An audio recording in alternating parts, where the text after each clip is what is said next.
Hey everyone, I sincerely appreciate your support.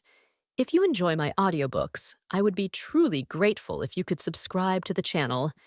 And if you'd like to support even further, you're welcome to become a Patreon member, where you can access audiobooks of novels as long as they are freely available on the internet.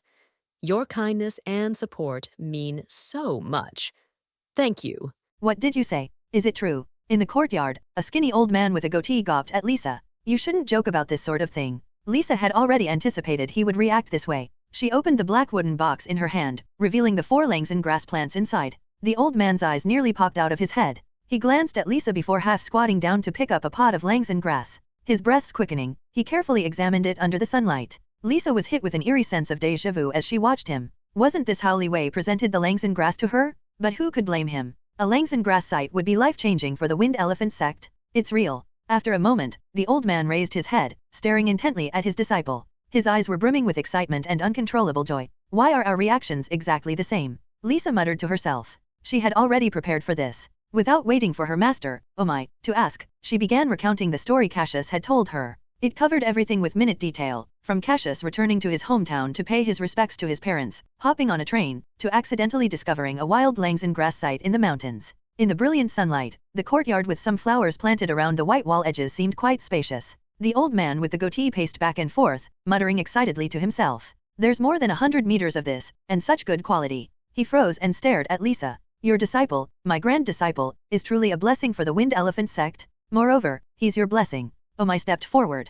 Such a great achievement warrants a Wind Elephant pill from the sect. Taking it might heal your old ailments. This is a once-in-a-lifetime opportunity. Omai's eyes shone as he looked at Lisa. His gaze was filled with fatherly affection and a hint of worry. I'll go discuss this with him immediately. He started walking. Lisa, who had been silent for the entire time, suddenly called out, Master. Omai stopped in his tracks. I can't lie to myself anymore. I don't want to waste Li Wei's precious achievement. Who doesn't want to live? I do, but I know my body. The injury from 10 years ago has already damaged my foundation, and any medicine I take will be useless within a few days. My life and martial path have been severed a long time ago. Lisa shook her head, eyes downcast and resigned. Master, don't waste any more time and resources on me. I know you see me as a daughter, but I'm afraid this is my fate. Lisa. Omai opened his mouth, at a loss. Don't worry about me, Master. Lisa's smile was sincere. I've found my purpose for the remaining years of my life. That child is different now, really different? I can feel it. I'm going to put everything I have into teaching him while I'm still able to move around. You taught me martial arts, helped me grow, even treated me like a daughter, and I'm going to do the same with him. He will continue my dreams, my martial legacy, and my values. I will teach him my Azure Wind flow and he will perfect it. R.A. Nigerian Nairo OES. Speechless, Omai stood there for a moment. His fists clenched tightly before weakly releasing. I didn't realize you had already come to terms with it. Acceptance? Perhaps, but I see it more as a master passing down her legacy to her disciple. You know about this. After all, wasn't the Wind Elephant Sect built through such legacies over the centuries? Lisa clasped her hands behind her back and skipped a few steps toward the flower bed, looking uncharacteristically like a little girl. She picked a small white flower, smelled it, and gently tucked it behind her ear. Omai watched silently from the side. The Lisa in front of him seemed to overlap with the little girl from his memories. She used to have a childish and mischievous side to her and, once upon a time, was someone who laughed openly and without restraint. But all of that disappeared because of that incident 10 years ago. That heartless traitor? Omai didn't realize how heavy his breathing had gotten. He gradually calmed down. So, you've made up your mind? Yes, Lisa replied with a smile, nodding. Are you sure? This is your only chance. Omai couldn't help asking again despite knowing what her answer would be. I'm sure. Lisa nodded again. All right. Omai's goatee twitched, and a strange smile appeared on his wrinkled, age-spotted face. I'll take care of this myself. I can, at the very least, get my grand disciple a Wind Elephant pill. Give me the box. I'm leaving. He snatched the box out of her hands and marched away. It wasn't until he was quite a distance away did he stop and look back. His aged eyes were red, and 2 cloudy tears fell, which he quickly swiped away with a rough hand. Why am I getting more emotional as I get older? Damn it. In the distance, at the entrance of the white-walled courtyard, Lisa, with a white flower tucked behind her right ear, blinked and gazed up at the sky. It was unusually blue and especially pure, like it was made up of the souls from Hev. It was July 2nd of the 97th year in the Hungli Federation calendar. 3 people in green combat attire, instructor Lisa, Lisa's teacher, and her master Omai visited Cassius in the training room during his punching practice. All 3 of them had a very serious expression on their face, the words Cassius, you're in big trouble, written on their faces. Fortunately, the skinny old man with a white beard who was walking out in front, managed a smile and said, Li Wei, you are the Wind Elephant Sect's lucky star. Cassius recognized him as the man from the practical ranking in the first time travel, the deputy head Sam who oversaw the Wind Elephant Sect's medicinal materials and logistics. Their tones were friendly and pleasant as they probed Cassius for details about the site. The process was smooth, especially as soon as Cassius mentioned that the area was uninhabited. The atmosphere then became even more congenial. The senior members in green combat attire had large smiles on their faces as Cassius described the Langson grass site. It sounded perfect, an untouched and fertile land just waiting for the Wind Elephant Sect. Currently, the sect only had 1 or 2 branches in Black Sand City, but with a precious Langson grass site in their hands, that would surely grow. From this day on, the sect's influence would gradually extend throughout Black Sand City. Moreover, Black Sand City would grow stronger with time, becoming second in importance only to the headquarters in Oak City. These developments were already in the early planning stages. In the afternoon, Sam, Master Umai, Cassius, and the other 2 senior members hurried down to Oak City and, through their connections, managed to board a freight train. After 3 days, at the Oak City train station. Oh, these old bones of mine can't take much more of this. Sam stood on the rectangular platform, tapping his back and complaining. Contrary to his words, however, his face glowed with excitement. Cassius had spoken the truth. There really was a large patch of undiscovered wild Langson grass, nestled deep in the Bayerna Mountains of Black Sand City. There was enough to provide medicinal supplies for the entire Wind Elephant Sect for roughly 2 years. But this was only a small part of it. What made it truly valuable was the land, as Langson grass was only able to grow due to its environment. As long as that was protected, Langson grass could be artificially cultivated to no end. Once you learned how to fish, you'd never have to worry about not being able to catch a meal. In Oak City, the 5 weary travelers enjoyed a hearty meal that nourished their tired spirits. They didn't return to the Wind Elephant Sect until the afternoon of July 5th. The next day, Cassius received his long-awaited reward. He was usually quite calm, but when Lisa placed 4 boxes in front of him, he couldn't control the wave of excitement washing over him. He knew that Instructor Lisa and Master Umai had done everything in their power to secure the best possible rewards for him. Open them up and take a look. These are rightfully yours, Lisa said, pushing several red boxes of various sizes across the table. Cassius solemnly accepted them and opened the boxes from left to right. The first box contained a pale yellow sponge pad that held a light blue pill in the center's depression. The smooth surface of the pill gleamed in the bright sunlight. The air was instantly filled with a rich medicinal aroma. The second box held a familiar, perfectly cut, translucent square paste that Cassius had used before. The third box carried a small bottle that, when shaken, he could hear liquid sloshing from inside. The fourth box was long and narrow. Inside were 5 purple incense sticks that were about as long and thick as chopsticks. Cassius only recognized one of the 4 items, but he guessed that the other 3 were likely no less valuable than the 100 herbs body refining paste. He looked up at Lisa, who was smiling slightly at him. I'll explain how to use these items. First, this pill. She pointed to the one in Cassius's left hand. This is called the Wind Elephant Pill, and it is the most valuable of the 4 items. Every 5 years, the Wind Elephant Sect spares no expense and resources to make these pills. If we fail to make these, we lose everything, but if successful, we get 3 finished pills. It is exceptionally difficult to make this. Its purpose is simple.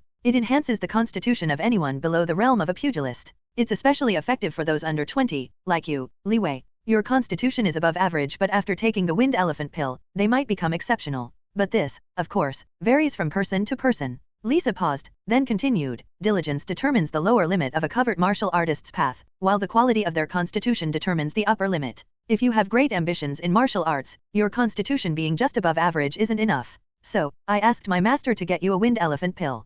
Thank you, instructor. Thank you, master. Cassius was grateful, knowing that without Instructor Lisa and Master Umai, he might not have gotten this Wind Elephant Pill. It was important to remember that after fulfilling Li Wei's lingering attachment, all of his improvements could be brought back to his reality. Nigerian Naira Omicron. Lisa smiled and nodded, continuing to explain, you've had the 100 herbs body refining paste before, so I won't explain it in too much detail. Just remember it's most effective the first time you take it. Be prepared for the effects to diminish with each subsequent use. Also, if you want to take full advantage of its benefits, it's best to take it after consuming the Wind Elephant Pill. Cassius nodded. Lisa pointed to the third item. This is fire oil. It's a special potion used to break through barriers. Once you reach the limits of the first stage of Elephant Soul, you'll hit a bottleneck, and overcoming it can vary from person to person. It might happen as quickly as the next day for some, while others will be stuck there. Fire oil is designed for such a situation. Once you drink it, your blood and chi will be extremely vigorous for the next 7 days, greatly increasing your chances of breaking through a bottleneck. The only downside is that the excess chi and blood might cause insomnia.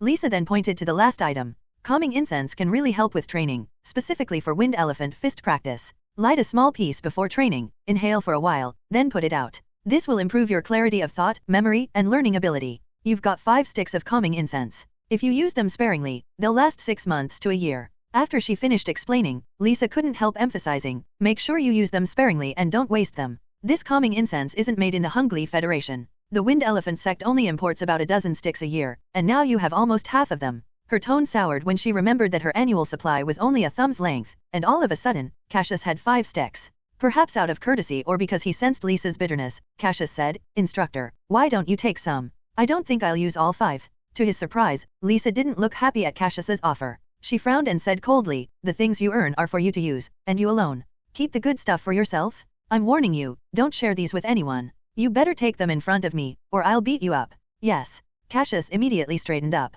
As harsh as Instructor Lisa's tone was, he could sense the affection threaded through it. Yes, affection. Ever since their intense sparring session, Cassius felt that Lisa had been paying more and more attention to him, almost as if he was her sole focus. Time traveling wasn't some game, Cassius had his goals, but the people around him were real people with real feelings. Lisa's dedication to Cassius was evident, and Cassius fully respected her as his master. Good. I'm glad you understand. Lisa nodded. She told Cassius to wait in the meditation room, and 5 minutes later, she came back with a round wooden bucket filled to the brim with hot water. She set it down in the corner, some water inevitably splashing on the floor. She turned to Cassius. Take the Wind Elephant pill. Okay. Cassius immediately did just that and swallowed it down. Take off your clothes. All of it. Huh. Cassius blinked. What do you mean huh? Hurry up and strip. Don't make me do it for you. Cassius felt a bit awkward. After all, he was over 40 years old with both lives combined. It was somewhat embarrassing to undress in front of a woman, but he had no hopes of winning an argument with Lisa, so he obediently took off his clothes. While Cassius was embarrassed, Lisa remained unperturbed.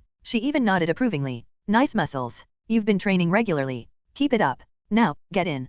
Cassius sat down in the wooden tub, splashing some of the water. The boiling hot water immediately enveloped him. The intense heat continuously seeped through his skin into his body. Is this just a regular bath? It doesn't seem like anything was added to the water. Just as Cassius thought this, a surge of heat rushed up from his stomach, traveled up his spine and engulfed his head. His brain buzzed loudly, his vision blurred, and he was momentarily dazed. When he regained his senses, he felt as though a strong current was coursing through his body, rushing along his veins. Every time it passed through his heart, it received a powerful push, circulating faster and faster throughout his body without stopping. Suddenly, a voice shouted, "Steady your breath and focus." Elephant Soul 9th Stance. Cassius could barely see through his blurry vision and his hazy consciousness, but he instinctively followed the command and positioned his body in a special stance. With this, the flow inside his body seemed to accelerate. Cassius gradually felt hotter and hotter. The burning sensation in his throat grew stronger, as if fire was climbing all the way up from his stomach to his mouth. Time seemed to be frozen. He didn't know how long he stayed in that state. Until, when the burning current of heat passed through his heart again, it suddenly exploded.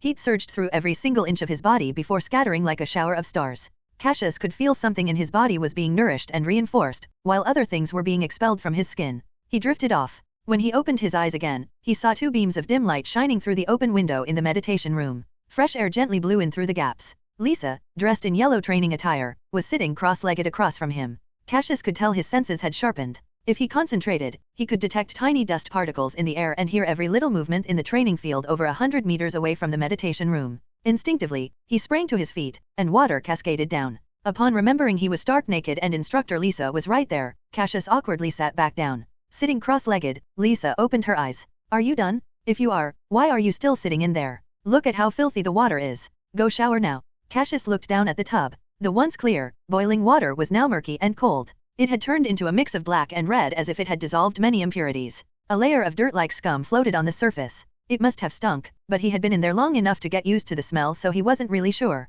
Although, it looked like Instructor Lisa had opened the window. Go on, Lisa repeated. Seemingly aware of Cassius's bashfulness about his nudity, she closed her eyes to rest again. Cassius stepped out of the tub, grabbed his clothes from the corner, and dashed to the washroom for a cold shower. As he cleaned himself, he glanced at the top right corner of his vision. Elephant Soul incomplete, PRI sequeling 68.2%, Stage 3, rightward arrow Elephant Soul incomplete, PRI sequeling 74%, Stage 3. Wind Elephant Fist incomplete, Gale 34.2%, Stage 3, rightward arrow Wind Elephant Fist incomplete, Gale 37.5%, Stage 3. While the uptick in progress was small, it was equivalent to several months of hard work and practice. After all, enhancing his physical strength and improving his mastery of Elephant Soul was just a side effect of the Wind Elephant pill. Its main purpose was to purify and improve his innate talent and constitution. This miraculous pill was probably exceedingly rare in the martial arts world. Cassius had been incredibly lucky to acquire one. After rinsing with cold water, he clenched his fist. His strength hadn't increased much, but it seemed.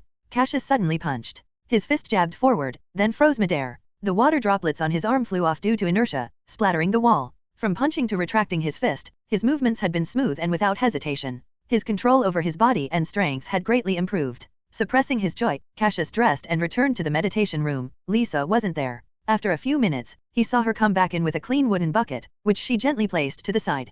"Come here, let me check your constitution," Lisa said, smiling. She looked even more eager than Cassius. "Okay." Cassius immediately walked over. After a thorough 5-minute examination, Cassius stood there dumbly. Lisa circled him, nodding. "Not bad. Not bad at all. I originally thought that your aptitude would improve 1 level to upper bottom constitution after taking the Wind Elephant pill, but you've gone an extra step to reach upper intermediate constitution. Well done." Lisa patted Cassius firmly on the shoulder encouragingly. "It looks like the efficacy of the Wind Elephant pill is dependent on luck and not effort," Cassius thought to himself. But he seemed pretty fortunate. The pill's effects were excellent. Li Wei's aptitude had always been decent, hovering around middle advanced. Cassius's real body was worse off. At best, it was lower middle. If he could bring the results from the Wind Elephant pill back with him, could his real body's aptitude also improve to an upper level? At the same time, Cassius wondered if he would encounter any bottlenecks in his martial arts progress in his real body. After all, whatever effects his body underwent in this era would transfer directly to his real self. But there was also a possibility he wouldn't plateau at all, and his strength would grow the more he trained.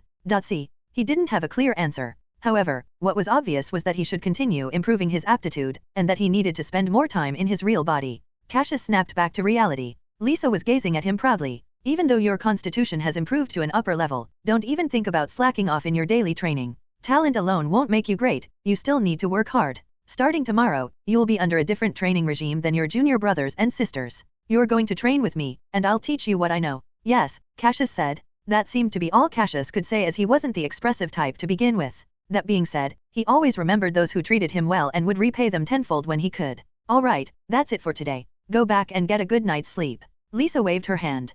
Cassius nodded. Just before he left, he heard Lisa say, "Oh, by the way, prepare yourself. The Sect's elders are likely going to promote you to a core disciple in the next few days, and there's a process to go through." The core disciple promotion ceremony that Lisa had mentioned took place on July 5th. Vice Sect Master Umai brought Cassius to meet the reclusive Sect Master of Wind Elephant Sect. He was a tall, robust middle-aged man with bronze skin and muscles that looked more like cement pillars. Cassius felt an intense pressure just being in the presence of the Sect Master. It was like being mentally and spiritually oppressed. Fortunately, Sect Master Bellin didn't seem to be as stern and rigid as Cassius thought. He smiled at Cassius often, inquired after his training like a concerned elder, and constantly praised his contributions to the Wind Elephant Sect, the latter being the main reason behind Bellin's favorable attitude toward Cassius. The Sect Master wasn't doing this just because of the herb's importance, but to set an example for the others. He probably wanted the disciples to see that contributions to the sect would be rewarded, and had hopes that this would encourage more disciples to follow Cassius's lead. Sect Master Bellin also inquired about Cassius's constitution, specifically after using the Wind Elephant pill. Learning that Cassius had an above-average constitution, his enthusiasm grew. The ceremonies to pay respects to the Sect Master and the founder proceeded smoothly thereafter. 10 core disciples from every generation would eventually grow up to manage the sect. There were currently 4 core disciples, with Cassius joining, he would be the 5th. The core disciples had priority access to all resources, including the usual precious medicines and pills. But in a few months' time, these medicines may not be so rare. After the ceremony, Cassius received 2 pale blue garments made of fine, durable fabric. The clothes were not designed for combat and merely as an identifier for his status as a core disciple, putting him at the same level as a senior member of the Wind Elephant Sect. In the evening, he placed the 2 garments and the Wind Elephant tusk pendant on Lisa's desk, but the pendant looked different. The end of the tusk was painted cyan and not ivory. Only core disciples had these. There seemed to be a wistfulness to Lisa as she studied the Wind Elephant pendant for a long time. Cassius decided to give Lisa a set of core disciple clothes, and surprisingly, she accepted them without complaint. It felt similar to parents collecting their child's awards for good grades. Almost, but not quite. Yes, there was pride, but there also seemed to be something else. Something deeper, more hidden. Cassius saw a faint trace of regret in instructor Lisa's eyes. The weather on July 15th was clear with a light breeze. Under Lisa's guidance, Cassius began using the calming incense for training. As expected of a rare item, even a small piece packed a punch in terms of advancing his Wind Elephant fist training progress. He was filled with motivation that lasted from morning until night, and, as a result, he couldn't stop training. Eventually, Lisa had to knock him out to get him to sleep. He had to rely on instructor Lisa's fists to sleep for the first few days of using the incense because he would not have been able to rest given how active his mind was. It was cloudy on July 20th with heavy rain expected to hit that night. In the morning, Cassius was called to the meditation room by instructor Lisa to take an oath. The general gist was vowing to devote himself to martial arts, and to inherit and strive to improve and promote his teacher's path. At the end, he swore to never divulge this knowledge to anyone, not even his junior brothers or sisters. And if he ever broke this oath, Lisa would personally deal with him. Afterward, Lisa taught Cassius a magical technique called Azure Wind Flow. At his current stage, all she could impart were the basics. If he wanted to actually use it, Cassius needed to master the first stage of his Wind Elephant covered martial arts at least. To pique Cassius's interest, Lisa demonstrated the power of Azure Wind Flow. She pressed her palm gently to the top of a wooden dummy, and in an instant, its head flattened under her touch. And this piece of solid wood was as thick as a person's head. The area where she had touched was incredibly smooth. If this had been done to a person. It was cloudy on August 5th. Cassius trained so frequently in these 20 days that he used up a stick of calming incense, earning him a scolding from instructor Lisa. But he had made some significant progress. His Wind Elephant Fist mastery increased by 15%, reaching 55% and breaking the halfway mark. The effects of the Wind Elephant pill was becoming more and more apparent. With the combination of the calming incense and his superior constitution, Cassius's training progress was huge. On August 10th, the weather was clear and the sun strong. After more than a month, the effects of the first 100 herbs body refining paste and Wind Elephant pill dissipated, so, after obtaining Lisa's permission, Cassius decided to consume the second 100 herbs body refining paste. Elephant Soul Incomplete, PRIC Cling 77.1%, Stage 3, Rightward Arrow Elephant Soul Incomplete, PRIC Cling 91.2%, Stage 3. Wind Elephant Fist, Gale 54.3%, Stage 3, Rightward Arrow Wind Elephant Fist, Gale 62.3%, Stage 3. As he expected, the effect was halved. Progress for Elephant Soul had increased by less than 15%, and Wind Elephant Fist had only moved up by a mere 8%. However, Cassius did not feel disappointed. After all, the later stages of the covert martial arts were harder. The fact that he could maintain half the original effect of the 100 herb body refining paste was already quite good. He still had another week of rapid growth ahead of him. If he worked hard, Cassius might just save several months of arduous training. It was storming on August 20th with strong winds and thunderstorms. During his morning training, Cassius noticed a tuft of white hair on instructor Lisa's head. In the afternoon, he heard violent coughing coming from the training room. Cassius found an opportunity to ask when evening came, but she brushed it off, saying it was just a common cold. September 5th brought overcast skies and rain. Lisa's coughs worsened. There were times she couldn't stifle it while teaching Cassius the Wind Elephant Fist. She even coughed up blood in the afternoon. Again, Cassius asked, and again, Lisa brushed it off, this time saying it was an old respiratory problem. It didn't matter how many questions Cassius threw at her, Lisa stuck to this explanation. It was sunny on September 15th. It was Li Wei's 18th birthday and also his coming-of-age ceremony. Instructor Lisa and Master Umai brought Cassius to Oak City for a simple but heartfelt birthday banquet. Although there was nothing fancy about it, Cassius was delighted. He also received gifts from them both. Master Umai gave him a string of sandalwood beads he had worn for many years, and Lisa gave Cassius a pocket watch for the second time. This silver pocket watch seemed to be special to her. The weather was overcast on October 8th. Lisa fainted in the middle of her lesson with Cassius. Fortunately, he was nearby and quickly took her to the hospital. While an unconscious Lisa was being treated, he shifted gears and asked Master Umai. At first, Umai tried to avoid the topic, but under Cassius's persistent questioning, he finally revealed the reason behind Lisa's gradual decline. Someone had betrayed Lisa more than a decade ago. That incident had also taken the life of Lisa's senior brother, and severely injured Lisa. The traitor escaped, went into hiding, and has been missing ever since. Lisa had been injured so severely, her foundation had been directly damaged, and effectively cutting off her path to martial arts. Her senior brother Natsu, an even greater talent, unfortunately died. Sam had tried various methods to heal Lisa's injuries, but nothing worked. Any medicine she took lost its potency within a day or two. It was a miracle that Lisa had lasted this long. But she was barely clinging on now. At most, she had 1 or 2 years left. Sam recounted the story with great sorrow. Gaze burning, Sam looked at Cassius and repeated Lisa's words from 2 months ago. Cassius finally understood why Lisa put so much effort and sincerity into training him. Lisa had placed her endless longing for martial arts and her lifelong hope of perfecting the Azure Wind Flow on Li Wei. In her heart, Li Wei was probably more important than herself. Because her dreams were now his. The silver pocket watch was actually a relic of Lisa's senior brother. Lisa hoped that by giving the watch to Li Wei, he would be just as outstanding, brave, and strong as Natsu. Sam told Li Wei all this so that he would understand that there was someone who valued him more than their own life. He wanted Li Wei to work hard and not let Lisa down. It was sunny on October 18th. Lisa was about to be discharged from the hospital and Cassius went to accompany her. During their walk, Lisa complained like a nagging mother that Li Wei was neglecting his training. Moreover, Li Wei, a man of few words, was being so enthusiastic that it felt unnerving. It was like watching a muscular man wear a dress. Cassius felt a bit wronged. In his 40-odd years across 2 lives, he was accustomed to being silent and reserved. Maybe it was because he had been alone for so long. Cassius wasn't very good at expressing his feelings. Sometimes, he was even afraid of people being affectionate with him. But he took that step forward today, and what did he get in return? A scolding. But it didn't matter if he felt wronged or not.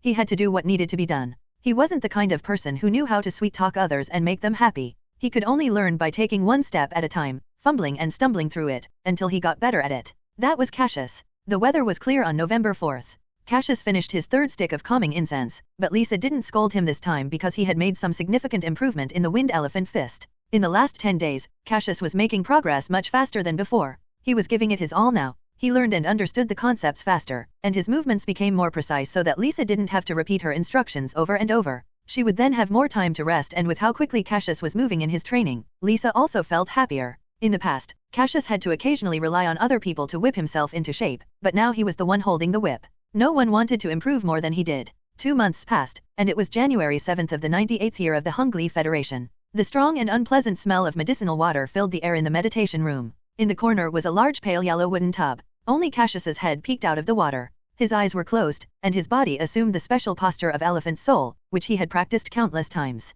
Invisible medicinal nutrients slowly penetrated his skin and pierced right to his bones. Intense stinging pain crashed down and spread throughout his entire body. It was like he had 1,000 needles stabbing into him. Beta. The pain signified he had reached 100% in the first level of elephant soul. He'd have to endure this agony every time he trained elephant soul in the future. It took a full 6 months, but he had finally raised his training progress to its peak. Safe to say, it was not an easy process, especially that last few percent. Without extensive time and intense effort, it refused to budge. Fortunately, he achieved his goal. In the upper right corner of his vision, a string of text appeared. Elephant Soul incomplete, PRIC Kling 100%, Stage 3. Wind Elephant Fist, Gale 99.5%, Stage 3. He was only 0.5% away from mastering the first level of the Wind Elephant Basic Combat Arts. But it looked like this last 0.5% still required half a month of training. Taking a deep breath of the herbal air, Cassius went to the nearby washroom to take a shower. When he came back, he poured out the medicinal water and cleaned the tub. Finally, he placed the tub neatly in the corner and put on his clothes. Cassius was now around 1.88 meters tall and was bigger than before, thanks to the marrow-washing effects of the Wind Elephant pill. Sunlight gleamed off the bronze skin on his bare upper body where his powerful muscles were evenly toned from top to bottom. Although muscular, Cassius had a well-proportioned physique. It was not instantly obvious how muscular he was with his clothes on. When he took off his clothes, however, it was a different story. His large frame and bronze muscles made him look incredibly strong. He twisted his neck slightly to put on his clothes, his bones making a series of cracking sounds when he stretched his limbs. When he opened the window, cool air gushed in from the outside, quickly replacing the warm indoor air. It was already January. Though there was no snow outside, the temperature was near freezing. Suddenly, someone pushed the door open and entered. Cassius turned around. It was Instructor Lisa. Instructor. Quick, pack your things. Come with me to Oak City. Oh, and wear the core disciple attire and the pendant. Lisa sounded a bit hurried. Instructor, what's going on? Cassius asked. Your senior brother has returned. The other 2 core disciples have gone to welcome him and will hold a banquet in Oak City, Lisa explained. Cassius immediately understood. The aforementioned senior brother wasn't Lisa's disciple but the senior brother of the entire generation in the Wind Elephant Sect and ranked the highest amongst all core disciples. Once an ordinary disciple became a core disciple, they automatically moved up a level with core disciples addressing their fellow peers as either a senior or junior. All ordinary disciples, regardless of age or seniority, would address core disciples as a senior brother or sister. I'll get it right away, Cassius said, immediately returning to his room to change into the outfit. Moments later, Lisa appeared and walked quickly on a distant path. She hadn't changed her clothes, but she didn't need to. Lisa was just there to show Cassius the way. At 10 in the morning, the two headed down the mountain. Fruabe. White clouds restlessly drifted with the wind across the vast light blue sky was vast with a few black birds slicing through the horizon as they flew past. In Oak City, the wide main roads were paved with large stone bricks, creating a grid-like surface. The roadsides were relatively clean, unlike some narrow alleys filled with garbage and occasional piles of waste. The Oak City government had taken measures to clean up the city, including hiring workers to regularly sweep the main streets. Carriages sped along the road. Some carriages belonged to established families with wealth that sustained multiple generations. With their golden carvings, decorated reins, and drivers dressed in suits, they looked luxurious. These families maintained several carriages and professional drivers for the sake of keeping up appearances. At the crossroads, two middle-aged men in blue police uniforms chatted and laughed. One handed the other a cigarette, and they smoked while they watched the passers-by. Police were still a relatively new concept in this era. In the 71st year of the Li Federation, the federal government passed a security law to establish police forces in each region to maintain law and order, with the Minister of Internal Affairs as the highest authority. A black carriage slowly came to a stop along the sidewalk, and a man and a woman stepped out. What time is it? Lisa asked Cassius beside her. Cassius took out the pocket watch Lisa had given him. 11:05 a.m. Good. We'll make it in time then. The banquet should start at 11:30 a.m. It's quite an affair. Besides the core disciples from the sect, there will be dignitaries and powerful merchants from Oak City and nearby cities. After all, our Wind Elephant Sect is quite influential. Lisa smiled. Come closer, let me fix your outfit. Cassius took 2 steps forward, his back straight. He stood tall. As she straightened his clothes, Lisa said, look sharp, you guys are the stars of the banquet. The other core disciples of the Wind Elephant Sect have some connections with the powerful and wealthy, but you only became a core disciple recently. Not to mention, you've been holed up in the sect practicing non-stop without having met anyone. Most of the attention at today's banquet will likely be on you and your senior brother. She added teasingly, there will probably be many beautiful girls at this banquet. If any of them catches your eye, just let me know. I'll help you out. She smiled, appraising the tall and handsome Li Wei with satisfaction. Ever since that gloomy air had dissipated, there seemed to be a confident aura of masculine charm around Li Wei. Lisa patted the light blue buttons on Cassius's chest. Very handsome? Don't embarrass me now. Go on. I won't, Cassius said quietly. He walked forward slowly but looked back after a few steps. A figure squatted on the ground, coughing. They were racking, making her back tremble as if she was coughing her lungs out.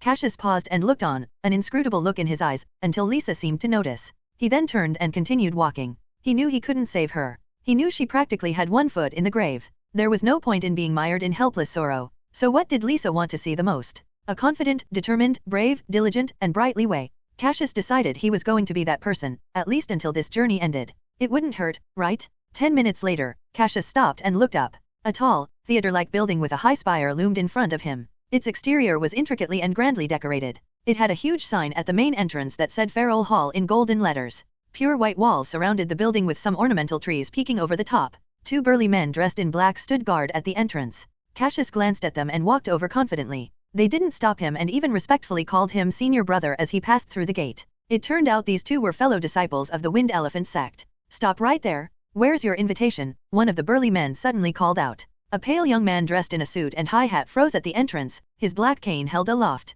Didn't that person just go in without an invitation? Don't be ridiculous. You're not like our Wind Elephant Sect's 5th senior brother. This banquet is for the senior brothers. No invitation, no entry. Don't waste our time. The burly man crossed his arms, his bulging muscles looked especially intimidating. Us. The young man opened his mouth but had no choice but to step back. He didn't dare announce his family name at such a large banquet. It would only bring trouble instead of respect. Inside the estate, Cassius followed a path made of tiny cobblestones. When he reached the midway point, 2 servants dressed in white shirts, black vests and blue bow ties caught sight of him. One of them instantly brightened and approached him. Are you Mr. Li Wei? Yes. Cassius nodded. Then please follow me, the person said respectfully. He turned to whisper to the other servant who quickly ran off. Led by the servant, Cassius walked past the hall and headed for a towering building that had a black base and white walls. At the entrance, the servant stopped, unable to proceed further. Cassius walked up the steps alone and pushed open the gilded doors. A spacious hall stretched out before him with a marbled pattern floor and square columns holding the ceiling up with the occasional green potted plant beside them. Landscape paintings hung at regular intervals on the wall. The most striking of all was the large set of antlers installed on the wall directly opposite the door, with 2 axes wedged into it. Standing in front of the antlers was a burly bald man with arm muscles as thick as a tire and a bear-like build. He turned his head. The burly man's fierce face was heavily scarred. One eye was covered by an eye patch, adding to his aura of wild, animal-like ruggedness. This person not only looked like a bear but also had the demeanor of one. As the 2 stared at each other, the air thick with tension, the burly man spoke. You must be the little junior brother. I'm Moses. You should call me. He paused to scratch his shiny bald head. 4th senior brother. Guess he was a silly bear. Fruabe. White clouds restlessly drifted with the wind across the vast light blue sky was vast with a few black birds slicing through the horizon as they flew past. In Oak City, the wide main roads were paved with large stone bricks, creating a grid-like surface. The roadsides were relatively clean, unlike some narrow alleys filled with garbage and occasional piles of waste. The Oak City government had taken measures to clean up the city, including hiring workers to regularly sweep the main streets. Carriages sped along the road. Some carriages belonged to established families with wealth that sustained multiple generations. With their golden carvings, decorated reins, and drivers dressed in suits, they looked luxurious. These families maintained several carriages and professional drivers for the sake of keeping up appearances. At the crossroads, 2 middle-aged men in blue police uniforms chatted and laughed. One handed the other a cigarette, and they smoked while they watched the passers-by. Police were still a relatively new concept in this era. In the 71st year of the Hungly Federation, the federal government passed a security law to establish police forces in each region to maintain law and order, with the Minister of Internal Affairs as the highest authority. A black carriage slowly came to a stop along the sidewalk, and a man and a woman stepped out. What time is it? Lisa asked Cassius beside her. Cassius took out the pocket watch Lisa had given him. 11:05 a.m. Good. We'll make it in time then. The banquet should start at 11:30 a.m. It's quite an affair. Besides the core disciples from the sect, there will be dignitaries and powerful merchants from Oak City and nearby cities. After all, our Wind Elephant Sect is quite influential. Lisa smiled. Come closer, let me fix your outfit. Cassius took 2 steps forward, his back straight. He stood tall. As she straightened his clothes, Lisa said, look sharp, you guys are the stars of the banquet. The other core disciples of the Wind Elephant Sect have some connections with the powerful and wealthy, but you only became a core disciple recently. Not to mention, you've been holed up in the sect practicing non-stop without having met anyone. Most of the attention at today's banquet will likely be on you and your senior brother. She added teasingly, there will probably be many beautiful girls at this banquet. If any of them catches your eye, just let me know. I'll help you out. She smiled, appraising the tall and handsome Li Wei with satisfaction. Ever since that gloomy air had dissipated, there seemed to be a confident aura of masculine charm around Li Wei. Lisa patted the light blue buttons on Cassius's chest. Very handsome? Don't embarrass me now. Go on. I won't, Cassius said quietly. He walked forward slowly but looked back after a few steps. A figure squatted on the ground, coughing. They were racking, making her back tremble as if she was coughing her lungs out. Cassius paused and looked on, an inscrutable look in his eyes, until Lisa seemed to notice. He then turned and continued walking. He knew he couldn't save her. He knew she practically had one foot in the grave. There was no point in being mired in helpless sorrow. So what did Lisa want to see the most? A confident, determined, brave, diligent, and bright Li Wei. Cassius decided he was going to be that person, at least until this journey ended. It wouldn't hurt, right? 10 minutes later, Cassius stopped and looked up. A tall, theater-like building with a high spire loomed in front of him. Its exterior was intricately and grandly decorated. It had a huge sign at the main entrance that said Farewell Hall in golden letters. Pure white walls surrounded the building with some ornamental trees peeking over the top. 2 burly men dressed in black stood guard at the entrance. Cassius glanced at them and walked over confidently. They didn't stop him and even respectfully called him senior brother as he passed through the gate. It turned out these 2 were fellow disciples of the Wind Elephant Sect. Stop right there. Where's your invitation? One of the burly men suddenly called out. A pale young man dressed in a suit and high hat froze at the entrance, his black cane held aloft. Didn't that person just go in without an invitation? Don't be ridiculous. You're not like our Wind Elephant Sect's 5th senior brother. This banquet is for the senior brothers. No invitation, no entry. Don't waste our time. The burly man crossed his arms, his bulging muscles looked especially intimidating. Us. The young man opened his mouth but had no choice but to step back. He didn't dare announce his family name at such a large banquet. It would only bring trouble instead of respect. Inside the estate, Cassius followed a path made of tiny cobblestones. When he reached the midway point, 2 servants dressed in white shirts, black vests and blue bow ties caught sight of him. One of them instantly brightened and approached him. Are you Mr. Li Wei? Yes. Cassius nodded. Then please follow me, the person said respectfully. He turned to whisper to the other servant who quickly ran off. Led by the servant, Cassius walked past the hall and headed for a towering building that had a black base and white walls. At the entrance, the servant stopped, unable to proceed further. Cassius walked up the steps alone and pushed open the gilded doors. A spacious hall stretched out before him with a marbled pattern floor and square columns holding the ceiling up with the occasional green potted plant beside them. Landscape paintings hung at regular intervals on the wall. The most striking of all was the large set of antlers installed on the wall directly opposite the door, with 2 axes wedged into it. Standing in front of the antlers was a burly bald man with arm muscles as thick as a tire and a bear-like build. He turned his head. The burly man's fierce face was heavily scarred. One eye was covered by an eye patch, adding to his aura of wild, animal-like ruggedness. This person not only looked like a bear but also had the demeanor of one. As the 2 stared at each other, the air thick with tension, the burly man spoke. You must be the little junior brother. I'm Moses. You should call me. He paused to scratch his shiny bald head. 4th senior brother. Guess he was a silly bear. Moses's local accent instantly diluted his threatening aura, making him seem more likable. Hello, 4th senior brother. Cassius didn't know why, but he felt that this bear-like, honest 4th senior brother was easy to get along with. Hehe. Moses chuckled twice, strolling quickly toward him. No need to be so formal. Just call me Moses, or senior brother Moses. Senior brother Moses, Cassius corrected himself. Moses seemed to be sizing him up. His one brown eye glinted slightly. You have quite a sturdy build, junior brother. Do you follow a straightforward fighting style? Cassius hesitated for a moment, then nodded. A student's fighting style was often influenced by their teacher, and since Lisa had always followed the brave and aggressive path, naturally, he, too, engaged directly in combat. He glanced at Moses, who had an even more exaggerated physique than him, and said, You must follow a similar style then, senior brother. Surprisingly, Moses shook his head. My fighting style is a bit different from yours. I can withstand hits better and like to punch hard.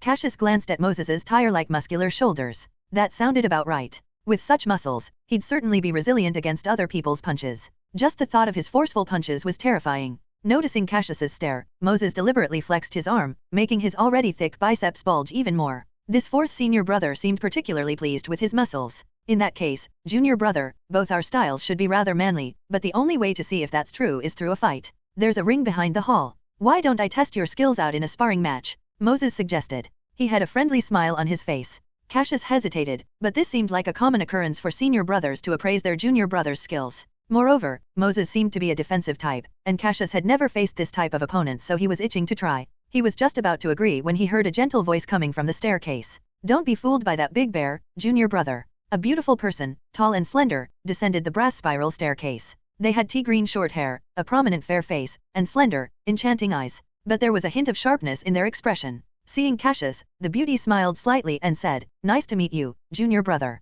I am your third senior brother, Gordon Lance." Third, senior brother. Cassius was stunned for a moment and looked closer. He immediately noticed the prominent Adam's apple in the center of Lance's swan-like neck. Upon closer inspection, besides his feminine appearance and voice, Lance's expressions, demeanor, and posture were all masculine. "Ha ha ha, you're surprised too. When I first met this sissy, I thought he was a woman too. I'm dying." Moses guffawed heartily. His naive demeanor from before was completely gone.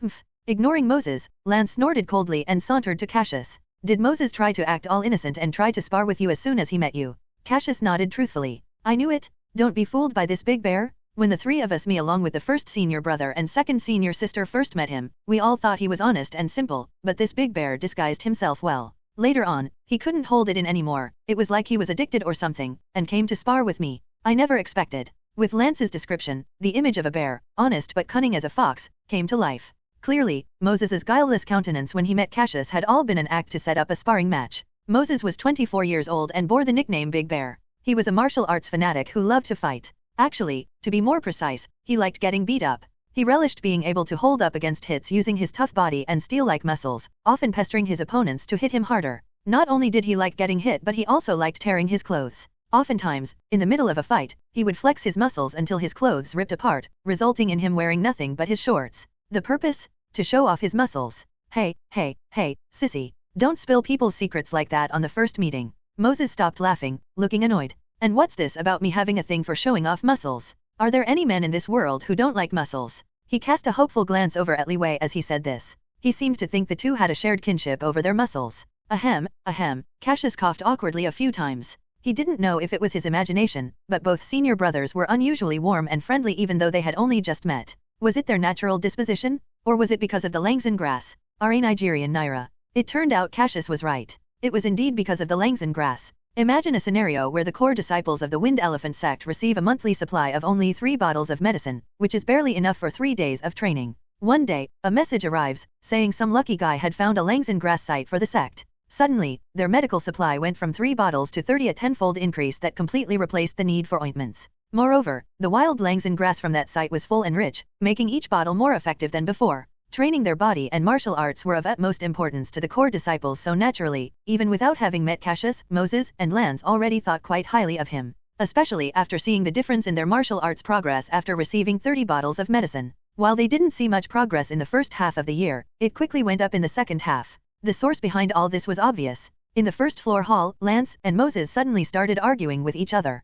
One declared that a well-proportioned body was best. Plus, people with an exaggerated muscular body, who even had muscles in their faces, were hideous. The other retorted that muscles were the best and everything else was an aberration. Furthermore, only sissies who were as skinny as bean sprouts broke with a single punch. They continued bickering as they made their way to the ring behind the hall. Cassius could only follow helplessly, a little bewildered. 5 minutes later, Cassius understood what Lance meant when he said tearing one's clothes until only a pair of shorts remained. Senior brother Moses was like a muscular wall as he absorbed hit after hit without flinching. Senior brother Lance moved like a swallow, becoming a series of afterimages as he dodged and attacked around Moses. He also seemed to have a quirk similar to Moses, as he seemed to enjoy using his hands to strike at the kidneys. Cassius watched from the side, his eyelids twitching and his kidneys aching in sympathy. This was no sparring match. These two were fighting for real. Senior brother Lance's hand strikes collided solidly with Moses's muscles, producing a series of loud smacks. At a closer glance, one could even catch senior brother Moses's large, hard muscles rippling like jelly. As painful as it looked, Moses seemed to delight in it.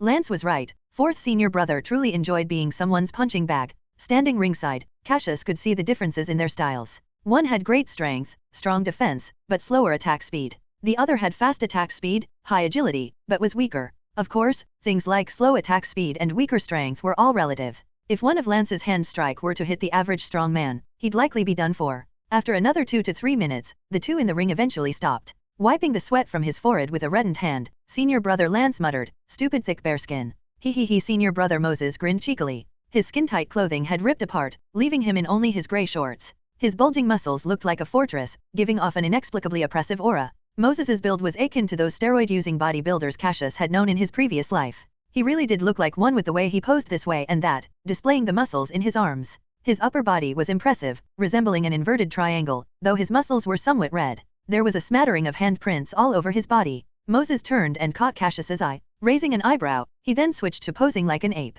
Cassius shook his head, amused. This senior brother really had a simple-minded charm and an extreme obsession with muscles. "Want to give it a shot, junior brother?" Senior brother Lance said as he walked down from the ring. "Sure, why not?" Cassius didn't refuse. He had been itching to spar with a big guy like senior brother Moses. "Good man." Moses, still in the ring, gave a thumbs up. Cassius shrugged off his outer garment, not wanting to damage the clothes that denoted him as a core disciple. He had a white tank top underneath, accentuating his broad frame and defined muscles. Moses's eyes lit up when he noticed. "Great muscles? I can't wait." Cassius flipped onto the stage and respectfully greeted Moses before assuming a solid fighting stance. "Please, careful." Moses smiled slightly. He opted to go for the attack first, rather than defend, as he wanted to test out his junior brother's skills. Below the ring, Lance watched with interest. Boom! The ground shook as Moses charged like a wild bear, transforming into a huge black shadow as he rushed at him. Cassius's eyes flashed excitedly. He took a step forward and threw a solid straight punch. Boom! Two powerful fists collided in midair with a dull thud. The muscles in their arms rippled and trembled from the staggering impact. "Good." Moses laughed heartily. In a flash, his left hand became nothing but a shadow, like a terrifying giant snake poised to pounce on its prey. Cassius's arm shot out like a spring, whistling in the air. Rainoi. Boom! It was a clash of strength. A contest of pure power. Neither of them wanted to yield, as if determined to clash fists endlessly. Boom, boom, boom, boom. A series of dull thuds sounded as Cassius's hands turned into a rapid-fire barrage of punches: straight punch, swinging punch, piercing punch, and more. Moses kept his hands to his sides to protect his vital areas. Occasionally, he threw out some heavy counter-punches. Whoosh! An arm whipped out, aiming viciously at a joint. Moses countered with a backhanded slap, knocking the fist aside with a loud smack. Leaning his full weight into the attack, he barreled forward. Cassius swiftly sidestepped and, channeling power from his waist to his arm, he fiercely chopped down. Smack! His hand landed squarely on Moses's muscles, eliciting a grunt from Moses. Swinging his arm, he retaliated with a punch and it met Cassius's. His arm trembled from the impact as he took a small step back. The two exchanged several more heavy blows. Eyes locked on the fight, Lance nodded slightly. Both of his junior brothers had bold, aggressive styles. One was focused on offense, the other on defense. Li Wei's fighting style leaned more toward actively seeking opportunities to attack, whereas Moses preferred to defend, waiting for his opponent to slip up and reveal a weakness. Aside from fighting style, Lance also gauged Li Wei's overall strength. He was likely nearing the peak of the first level of the Wind Elephant covert martial arts, making him on par with Moses and himself. Li Wei was probably around the stage where he would meet a bottleneck. There was still a gap compared to the first senior brother and second senior sister, who had reached the second level of Wind Elephant covert martial arts. Those two were more or less on the same level as most elders. In the ring, the two tall figures suddenly sprang apart. Cassius huffed out a heavy breath. His arms felt sore and numb. Senior brother Moses truly was incredibly strong. Each punch felt like he was being hit by heavy artillery. On the other end, Moses was equally shocked. Born with great strength, he was naturally several times over stronger than the others. His usual style was to defend, then usually overwhelm his opponents with power. However, his junior brother had exchanged heavy punches with him at least 5 times. Yes, Li Wei wasn't quite as powerful, but he was already much stronger than others of the same level. There was only a notch or two difference between the two of them. Even senior brother Lance hadn't had the guts to exchange blows with him. He could tell that Li Wei was about as strong as second senior sister, who was at the second level of the Wind Elephant covert martial arts. Strength wasn't her specialty, so this said a lot. "Junior brother, your punches are really quite something." Moses grimaced, rubbing his muscular limbs which were red and swollen from Cassius' punches. Compared to Lance's sissy hand strikes, Cassius's punches were extremely powerful. Moses couldn't help feeling some pain. "Senior brother is also very powerful," Cassius said. He lifted his hands up, showing off his bright red fists. "Not bad, really not bad." A strange voice came from afar.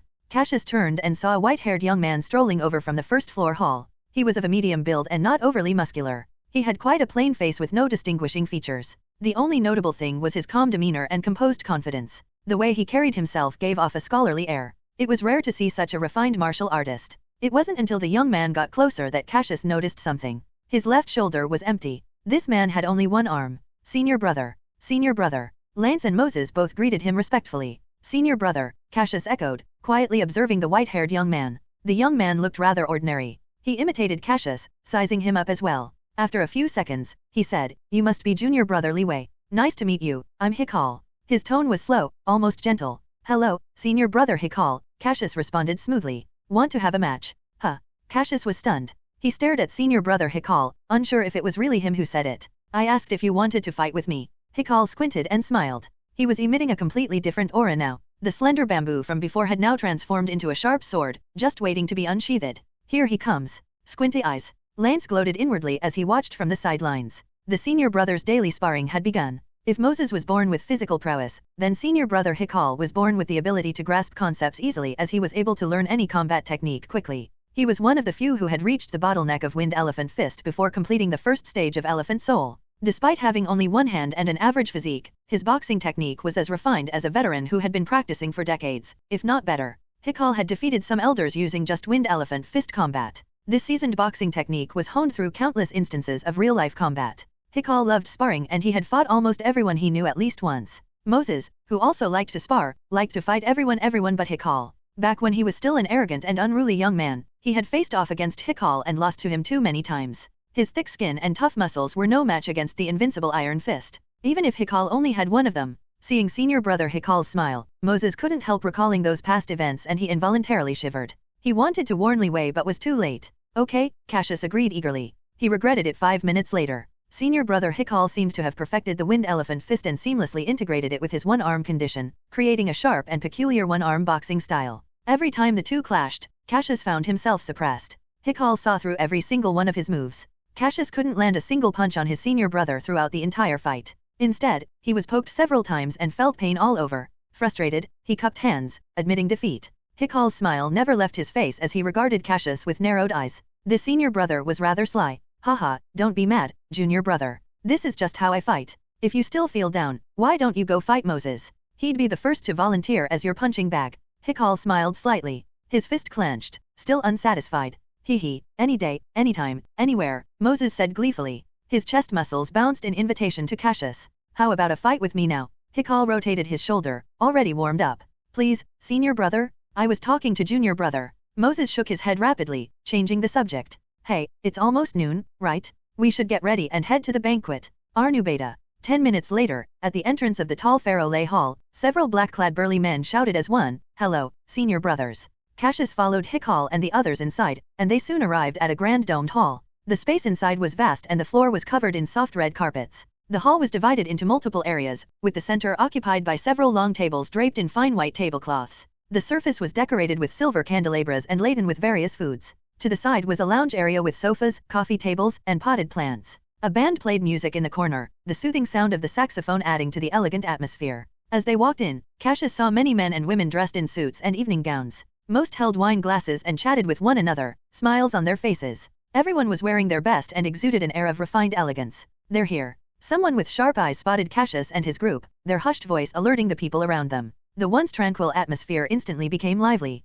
Some beautiful young ladies with fair skin adjusted their dresses, yanking their low-cut tops even lower, before sauntering over with dazzling smiles. But they weren't fast enough. A few gentlemen in suits, wine glasses in hand, got there first. Their goals couldn't be any clearer. "Mr. Hikal, long time no see. You've returned." "Mr. Moses, about the goods you mentioned last time." "Mr. Lance." In an instant, the hall was filled with the sound of various conversations and voices, like a dense swarm of flies had appeared. "Are you Mr. Li Wei? It's such a pleasure to meet you for the first time." A bearded gentleman's eyes lit up. He extended his hand, leaving Cassius no choice but to shake it. "Li Wei, the fifth core disciple from the Wind Elephant Sect. Li Wei," people said in hushed voices. Businessmen in suits crowded over, blocking Cassius's exit.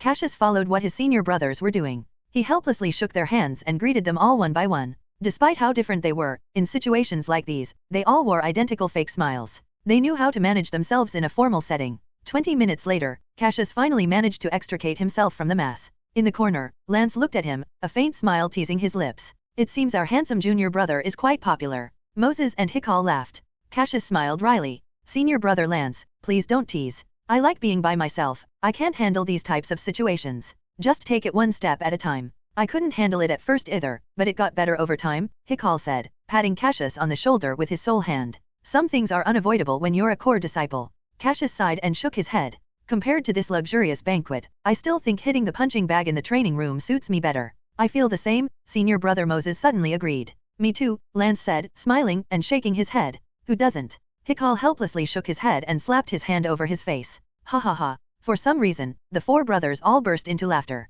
What are they laughing about? A merchant wearing a top hat asked. He was standing a little ways away. Maybe business is booming and they've recently come into a windfall of cash, someone next to him replied. In that case, we should ask them about it later, the merchant said, turning to look at the respondent. Both men smiled to themselves at the topic of money. Merchants had their joys, so did martial artists. Wealth wasn't the only source of happiness in this world. Novel.com. It took a long time for noon to finally arrive.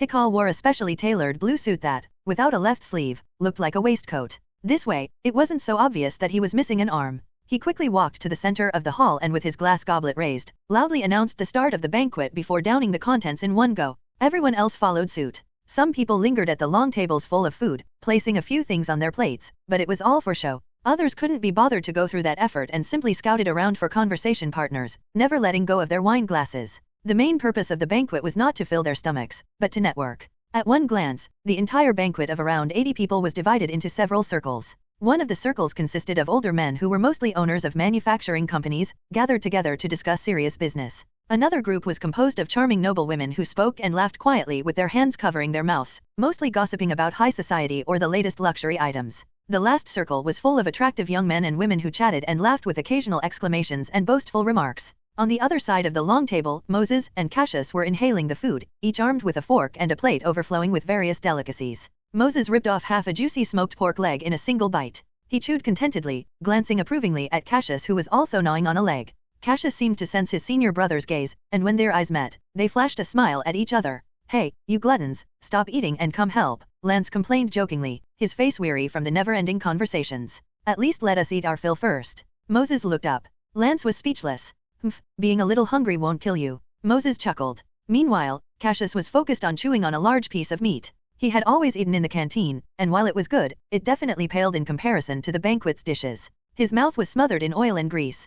Cassius called over a waiter and took a glass of wine from the tray to make his food go down smoother. The banquet had at least a dozen waiters walking around, all of whom were tall and handsome young men wearing black and white uniforms with black armbands around both sleeves. The armband's purpose was twofold. It could adjust the sleeve length by fixing it on the upper arm and pulling it up to the desired length, and it could also hold the rolled-up sleeves in place. Many gentlemen wore such armbands in the summer. A soft and pleasant voice came from his left. Mr. Li Wei, may I have a word with you? Cassius gulped down the wine and turned to look. A beautiful girl stood in front of him. She had delicate features with reserved yet charming eyes. Her light red silk gown accentuated her long legs with a waistline that seemed deliberately cinched to make her figure appear slender. Her red wine hair was piled high, further highlighting her pale neck and snow-white chest. Nice to meet you, my name is Michelle Romero. The girl's smile had a hint of elegance. 5 minutes later, Michelle returned to her small circle, looking visibly frustrated. Some of the girls who were close by clamored over to inquire about the encounter. I don't even want to talk about it. The one thing I'll say is that he's a unique guy, Michelle murmured to herself, a peculiar loner. For the next 10 minutes, the girls went up to him, one after another, to talk but all failed unequivocally. A wise man once said that a refined gentleman could always enliven the atmosphere when he was speaking with ladies. Unfortunately, Cassius was anything but and always ended up killing the mood. Mr. Li Wei, you seem so tall and strong. Yes. Mr. Li Wei, you look like you enjoy gourmet food. Yes. Mr. Li Wei, your martial arts must be impressive. Yes. Wouldn't a normal person elaborate after answering? For example, when one compliments another's build, a good conversationalist might show off their muscles for a bit before launching into talking about how difficult training was, and how dedicated they were. Or when one mentions another's preference for food, a person with adept social skills would probably bring up their favorite dishes. The girls' questions were not yes or no questions, they were open-ended that required elaboration. No. However, there was no need to explain what kind of person Cassius was. This was his way of doing things, and he wasn't going to change for irrelevant people. In Cassius's opinion, flowery words and pleasantries could never beat a good punch. Soon after, no one bothered to approach Cassius anymore. Thrilled to be free once more, he spent his time gnawing on ribs with Moses and enjoying the sight of Hikal and Lance bustling around. Time went slowly until it was around 2 in the afternoon. The music changed, and the customary ballroom dance finally began. Pairs of luxuriously dressed men and women danced to the lyrical music, with the man gently touching the space below the woman's left shoulder blade rather than her waist. The woman would rest her hand on the man's right shoulder, with their left hands clasped together. Junior brother, don't you think our third senior brother and his partner there look like two women dancing? The bear-like Moses sprawled comfortably on the sofa in the corner, raising his eyebrows at Cassius. Cassius, who was sipping his drink next to him, turned to look. He could see, from afar, senior brother Lance dancing gracefully with a girl with an innocently cute face. However, compared to the girl, Lance seemed much more beautiful and refined. To the left, senior brother Hikal was also dancing with a beautiful noble woman. He had an aristocratic air about him as he danced, graceful despite having only one arm. Senior brother Hikal's a pretty good dancer, Cassius remarked. He is, isn't he? He's very perceptive and good at picking things up. One practice and he gets it, Moses said, snatching a bright red cherry off the coffee table and tossing it into his mouth. 5 minutes later, Cassius grabbed a glass of wine and headed toward the long table to get some dessert. He was accosted by a tall and thin middle-aged gentleman on his way there. Good day, Mr. Li Wei. My name is Negri, owner of Sunset Antiques. I'd like you to have my business card. Here. As Cassius accepted the proffered card, a question popped into his mind. If he found legendary antiques or antiques with lingering attachment during his time travel journey, could he absorb the lingering attachment within them? To be honest, the speculation was absurd. It was like searching for a shortcut to become a genius. Cassius knew the possibility was next to zero, but he couldn't stop thinking about it. After all, if such a thing were possible, the rewards would be incredible. After shooting a pleasant smile at Negri, he pocketed his business card. There was no harm in trying anyway, even if nothing came out of it. After the banquet, he could visit Sunset Antiques and explore their warehouse. It wasn't like he was going there to buy anything anyway, he was just going to look around. Thoughts still roiling, Cassius grabbed some dessert before sitting back down next to Moses. Time passed at a snail-like pace before it was finally almost 4 p.m. As the banquet ended, the number of guests trickled down. Only the 4 brothers of the Wind Elephant Sect remained in the hall. Moses and Cassius sat on the sofa, while Lance, who was wearing a blue suit, perched casually on the armrest. Hikal, on the other hand, was on his feet, holding a wine glass as he stood on the red carpet. Actually, the reason why I came back from the East Sea County this time was to share some important news with all of you, Hikal said. He paused when he realized that not everyone was present. Your second senior sister is in seclusion. I'll tell her when she comes out. As soon as Moses heard East Sea County, he rushed to ask, Senior brother, tell us what it's like over there. Is it really as prosperous as the newspapers say? And what about the martial artists? The news I wanted to share is related to that. Hikal smiled slightly. All of you probably know that the East Sea County has a famous covert martial arts force called the Mountain-Crushing Sea-Roaring Cloud Dog Fist. The Cloud Dog Sect will unite with 2 other second-tier covert martial arts forces in East Sea County to host the first ever 6 Eastern Counties Martial Arts Exchange Tournament. When that happens, the entire Eastern covert martial arts world of the Hungly Federation will be turned on its head. Close to 100 covert martial arts sects will be invited, more than half of which I am certain will participate. Cassius blinked. He had heard of the Cloud Dog Sect from instructor Lisa. It was one of the top sects in the Eastern martial arts world of the Hungly Federation. Some people even recognized them as the top covert martial arts sect in the 6 Eastern counties. Due to the Hungly Federation's vigorous development of maritime transport in recent decades, the number of ships traveling the ocean had multiplied several times over. As a result, many sea routes had been opened, allowing travel to different countries around the world. The East Sea County had an elongated shape with a very long coastline and multiple bustling harbors. Because most of the trade between the Hungly Federation, Blue Star Empire, and the United States of Yana had to go through the East Sea County was very economically and culturally developed. Originally considered a second-tier force at best, the Cloud Dog Sect also rose to prominence because of the economic boom. The sect managed to expand their influence significantly and quickly became the top sect in the East. Hikal took a sip of wine, giving everyone some time to digest the information. Half a minute passed before he continued. Since this is the first Eastern Exchange Tournament, they aren't considering participants over 30 for now. This means the people there will be our age and each sect's top talents. Cassius could feel 4th senior brother Moses's breathing quickening when he heard this, his whole body trembling with excitement. 3rd senior brother Lance also seemed eager to try it out. Was it because of the inherent combative nature of martial artists? Or perhaps their desire to win? In Li Wei's era, travel information wasn't very sophisticated. In fact, it was actually quite inaccessible. Some people never left their home counties for their entire lives. Covert martial artists rarely had an opportunity to interact with the others. Even talented martial artists like Moses and Lance had, on a few occasions, sparred with some covert martial arts sects in Baileo County. Sometimes, there wouldn't be any opponents and they'd have to settle for practicing with their own sect members. This tournament gave them the opportunity to enter a broader world of martial arts and personally experience dozens of different covert martial arts styles. The air was suffused with excitement and anticipation. Hikal proceeded to detail the tournament rewards. Those in the top 10 would be awarded prizes with the top 3 receiving special awards. While the prize, which was training resources, for the remaining 7 were indistinct from each other, it was still quite a handsome reward. Cassius couldn't help being swept along when he heard the prizes. As expected of a top sect from a wealthy region, the rewards for the top 4 to 10th participants were only slightly less comparable to what he received for discovering the Langson grass site. It went without saying that the top 3 would receive prizes graded several levels higher, Nigerian Naira. Plus, according to senior brother Hikal, the top 10 participants' sects would also benefit. It seemed the Cloud Dog sect planned to engage in economic resource cooperation with those sects, bringing benefits not only to the individual but the entire sect. The Cloud Dog sect wants to make the Eastern Exchange Tournament a huge event because it would help to solidify its position as the top sect in the East, Cassius speculated. Exactly. Moses snapped his fingers beside him. But this Eastern Exchange Tournament suits my tastes perfectly. I can't wait. He twisted his thick neck, producing a series of crisp cracking sounds. Don't worry. As core disciples of the Wind Elephant Sect, we're guaranteed a spot in the tournament. Just be patient, Hikal reassured with a smile. Before we head on over to East Sea County for the exchange tournament, there will probably be an internal ranking competition in the county where participants will be grouped according to their rank. Cassius fell silent as he recalled something. The Wind Elephant Sect had been annihilated after the county ranking competition, when some high-ranking members took the participants and spectators to the East Sea County. They had been ambushed on their way there. The entire sect had almost been wiped out. He vividly remembered the battle, where the sect leader and elders fought desperately to hold off the enemies. One by one, they fell, with many instructors sacrificing their lives to protect their disciples. The memories in Li Wei's lingering attachment were like a movie. Only major scenes were clear and detailed, while there were large gaps and time jumps in between them. Numerous questions flooded his mind. Why had they been ambushed? Was there something fishy about this Eastern martial arts exchange tournament? Was it related to the Cloud Dog sect? He took a deep breath, shifting his focus back to the external world where senior brother Hikal was sharing his experiences in East Sea County at Moses's request, particularly about the prosperity of martial arts there. The 4 of them left Farrell Hall at around 4:30 p.m. They didn't need to worry about cleaning up after the banquet as the attendants and cleaning staff would handle it. Since the Wind Elephant Sect was the largest shareholder behind the Farrell Hall, Hikal naturally didn't Hikal stopped at an intersection.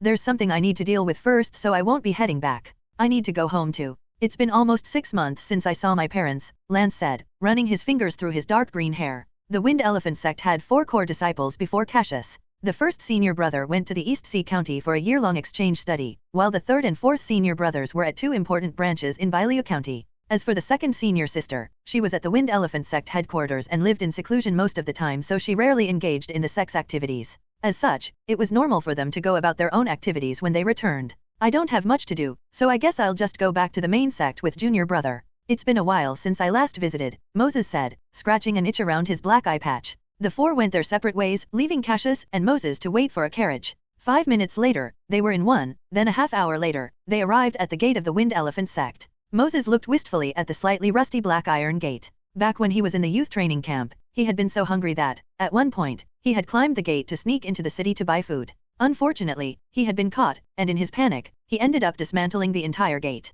In the end, he got his food, but he also ended up getting punished with a month of doubled training, which he had nearly died from exhaustion. Fortunately, he was stronger than the average human and always managed to finish the training before each meal. Ultimately, he never went hungry. Cassius felt a deep affinity with him when Moses recounted his experience. In his first time travel, he had also been punished with 2 weeks of double training. However, unlike Moses, he hadn't been strong enough to complete it in the beginning, so he couldn't finish in time for meals. As a result, he had to rely on his roommate and his sister, Li Chu, to bring him supper every night. The two continued chatting as they walked, although it was mostly Moses who did the talking as he reminisced about the past. He seemed to be a closet chatterbox. On the way there, Cassius made a quick stop at his house to change into more comfortable clothes. A cobblestone path lined with trees slowly came into view, and soon enough, Cassius and Moses arrived at the official student residential area. Moses was clutching a large bag that emitted a faint medicinal scent, that likely came from some body-strengthening medicine. He was going to catch up with some old friends and give them some gifts. It seemed like this shrewd and cunning bear also had an unexpectedly tender side.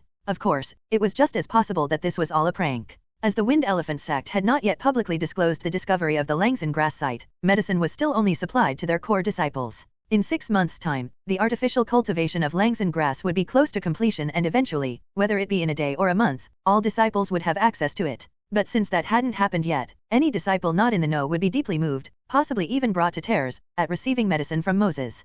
Core disciples were only allowed 3 bottles a month, and yet, this man was freely and unconditionally giving out a precious commodity. How could they not be grateful to him? They were going to have to suck those tears of gratitude back up in a few days, because little did they know, the sect would announce they had a mass supply of medicine. This was surely going to be a successful prank. But this was all guesswork on Cassius's part. Maybe Moses really did have a soft spot for old friendships. As Cassius pondered, he heard sobbing from a nearby house, intermingled with Moses's humble reassurances. A truly touching and emotional scene. Shortly after, he saw Moses walking out with his bag of medicine and entering another house. This cycle repeated 4 or 5 times, with continuous cries of gratitude filling the air. Cassius was a little puzzled. Hadn't Moses mentioned earlier that he didn't have many friends in the training camp and that, on the contrary, he had many enemies? Where did all these friends come from? When it finally dawned on him, Cassius rubbed his forehead, feeling a headache coming on. He walked a few steps down the stone-paved path and away from the residential area, to avoid being seen by the friends who might come out to thank Moses. It was a little past 5 in the evening. A large thin ring of reddish-gold clouds gradually dispersed in the wind against a twilight sky tinted a rustic brown. Cassius glanced at the upper right corner of his vision. There were only about 30 ticks remaining on the time scale. He was originally given about 6 months, but after working with Damien, he had managed to squeeze out an additional 30 days. It was about time for him to fulfill some of Li Wei's lingering attachment to gain more time. Without warning, the wind elephant tusk symbol next to the time scale flickered erratically. A swell of intense emotions suddenly crashed down on his mind. Cassius quickly turned around. He could see a red-haired young man in a coat with a wooden suitcase walking down a grey stone path in the distance. Finn. Cassius blurted out through gritted teeth. If one were to ask when Li Wei felt the most pain, the answer would be right now, in this very moment. He hated his cowardice, hated the culprit responsible for his sister's death, and hated himself for being too weak to avenge her. It was said that reclusive people were psychologically twisted. Li Wei had a deeply ingrained hatred of Finn, not just because of his sister, but also because of his current pathetic and miserable state. Although much of the situation was due to his cowardly nature, people rarely blamed themselves. Reino. Li Wei's deep-seated rage was unimaginably intense. If he were to measure it in terms of days he could stay in this era, eliminating Finn would give him more than a year's time equivalent to draining away 4 Damiens. Cassius silently watched Finn from where he stood on the stone-paved path. Finn had also noticed the somewhat familiar young man staring at him. Memories that he had almost forgotten from 5 years ago once again resurfaced in his mind. I think that girl committed suicide later on. Didn't people call her brother a coward for years? Li Wei, wasn't it? Finn recalled. Smirk on his face, he walked up to Cassius and sneered mockingly, out of my way, crybaby Li Wei. Oh wait, that's not right. Your nickname is Coward, isn't it? Haha. It was the exact same tone, the exact same expression. Li Wei had run into Finn several times over the course of the past 5 years, and he had been provoked every single time. Finn did all this to flaunt himself. Some people like to oppress others for the simple reason of proving that they were stronger and better. The more the oppressed didn't speak up, the happier the bullies were. They would think, I'm so powerful, why aren't you saying anything?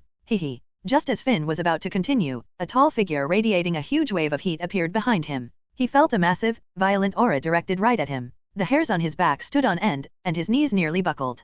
Senior brother Moses. Finn stuttered respectfully as a fierce face appeared before him. Is this how you talk to your senior brother? Moses said expressionlessly. Huh. Finn was stunned. What? I said, is this how you talk to your 5th senior brother Li Wei? Moses's face twitched violently. His eyes had a murderous look which only added to his already imposing physique. Anybody would feel an overwhelming pressure just by glancing at him. 5th senior brother? Li Wei. Finn's eyes almost popped out of their sockets in utter disbelief. When did Li Wei become a core disciple? Impossible? Absolutely impossible? That coward? Finn turned to look and immediately locked eyes on the wind elephant tusk pendant hanging around Cassius's neck. It was not white but a beautiful cyan, identifying him as a core disciple. It's true. Finn was slack-jawed. Call him your senior brother. Now. Moses towered over him, blocking out most of the sunlight. It looked like his shadow had completely swallowed up Finn. Finn stared at Cassius. He opened his mouth but no words came out. I'll say it again. Call him your senior brother, Moses repeated. His domineering tone left no room for argument.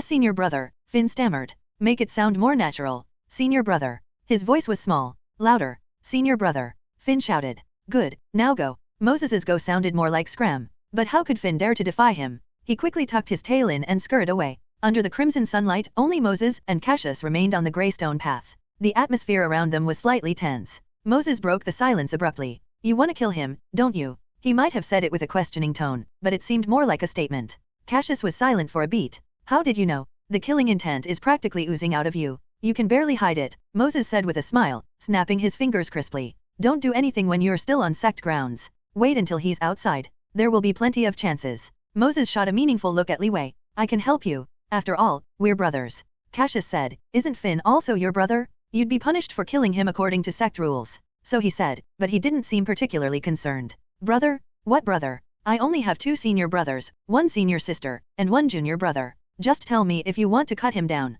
I already know the whole story. Do you think I can stand such scum? Moses chuckled. Cassius smiled, narrowing his eyes. He. Moses bared his teeth in a fierce grin. He. The two brothers were united as one, ready for murder and mayhem. This can't be real. When did Li Wei become? Finn raced back to his room, still in disbelief. He had only been at the branch for half a year, so how did that coward Li Wei become a core disciple in that small window of time? Impossible, this can't be happening. But.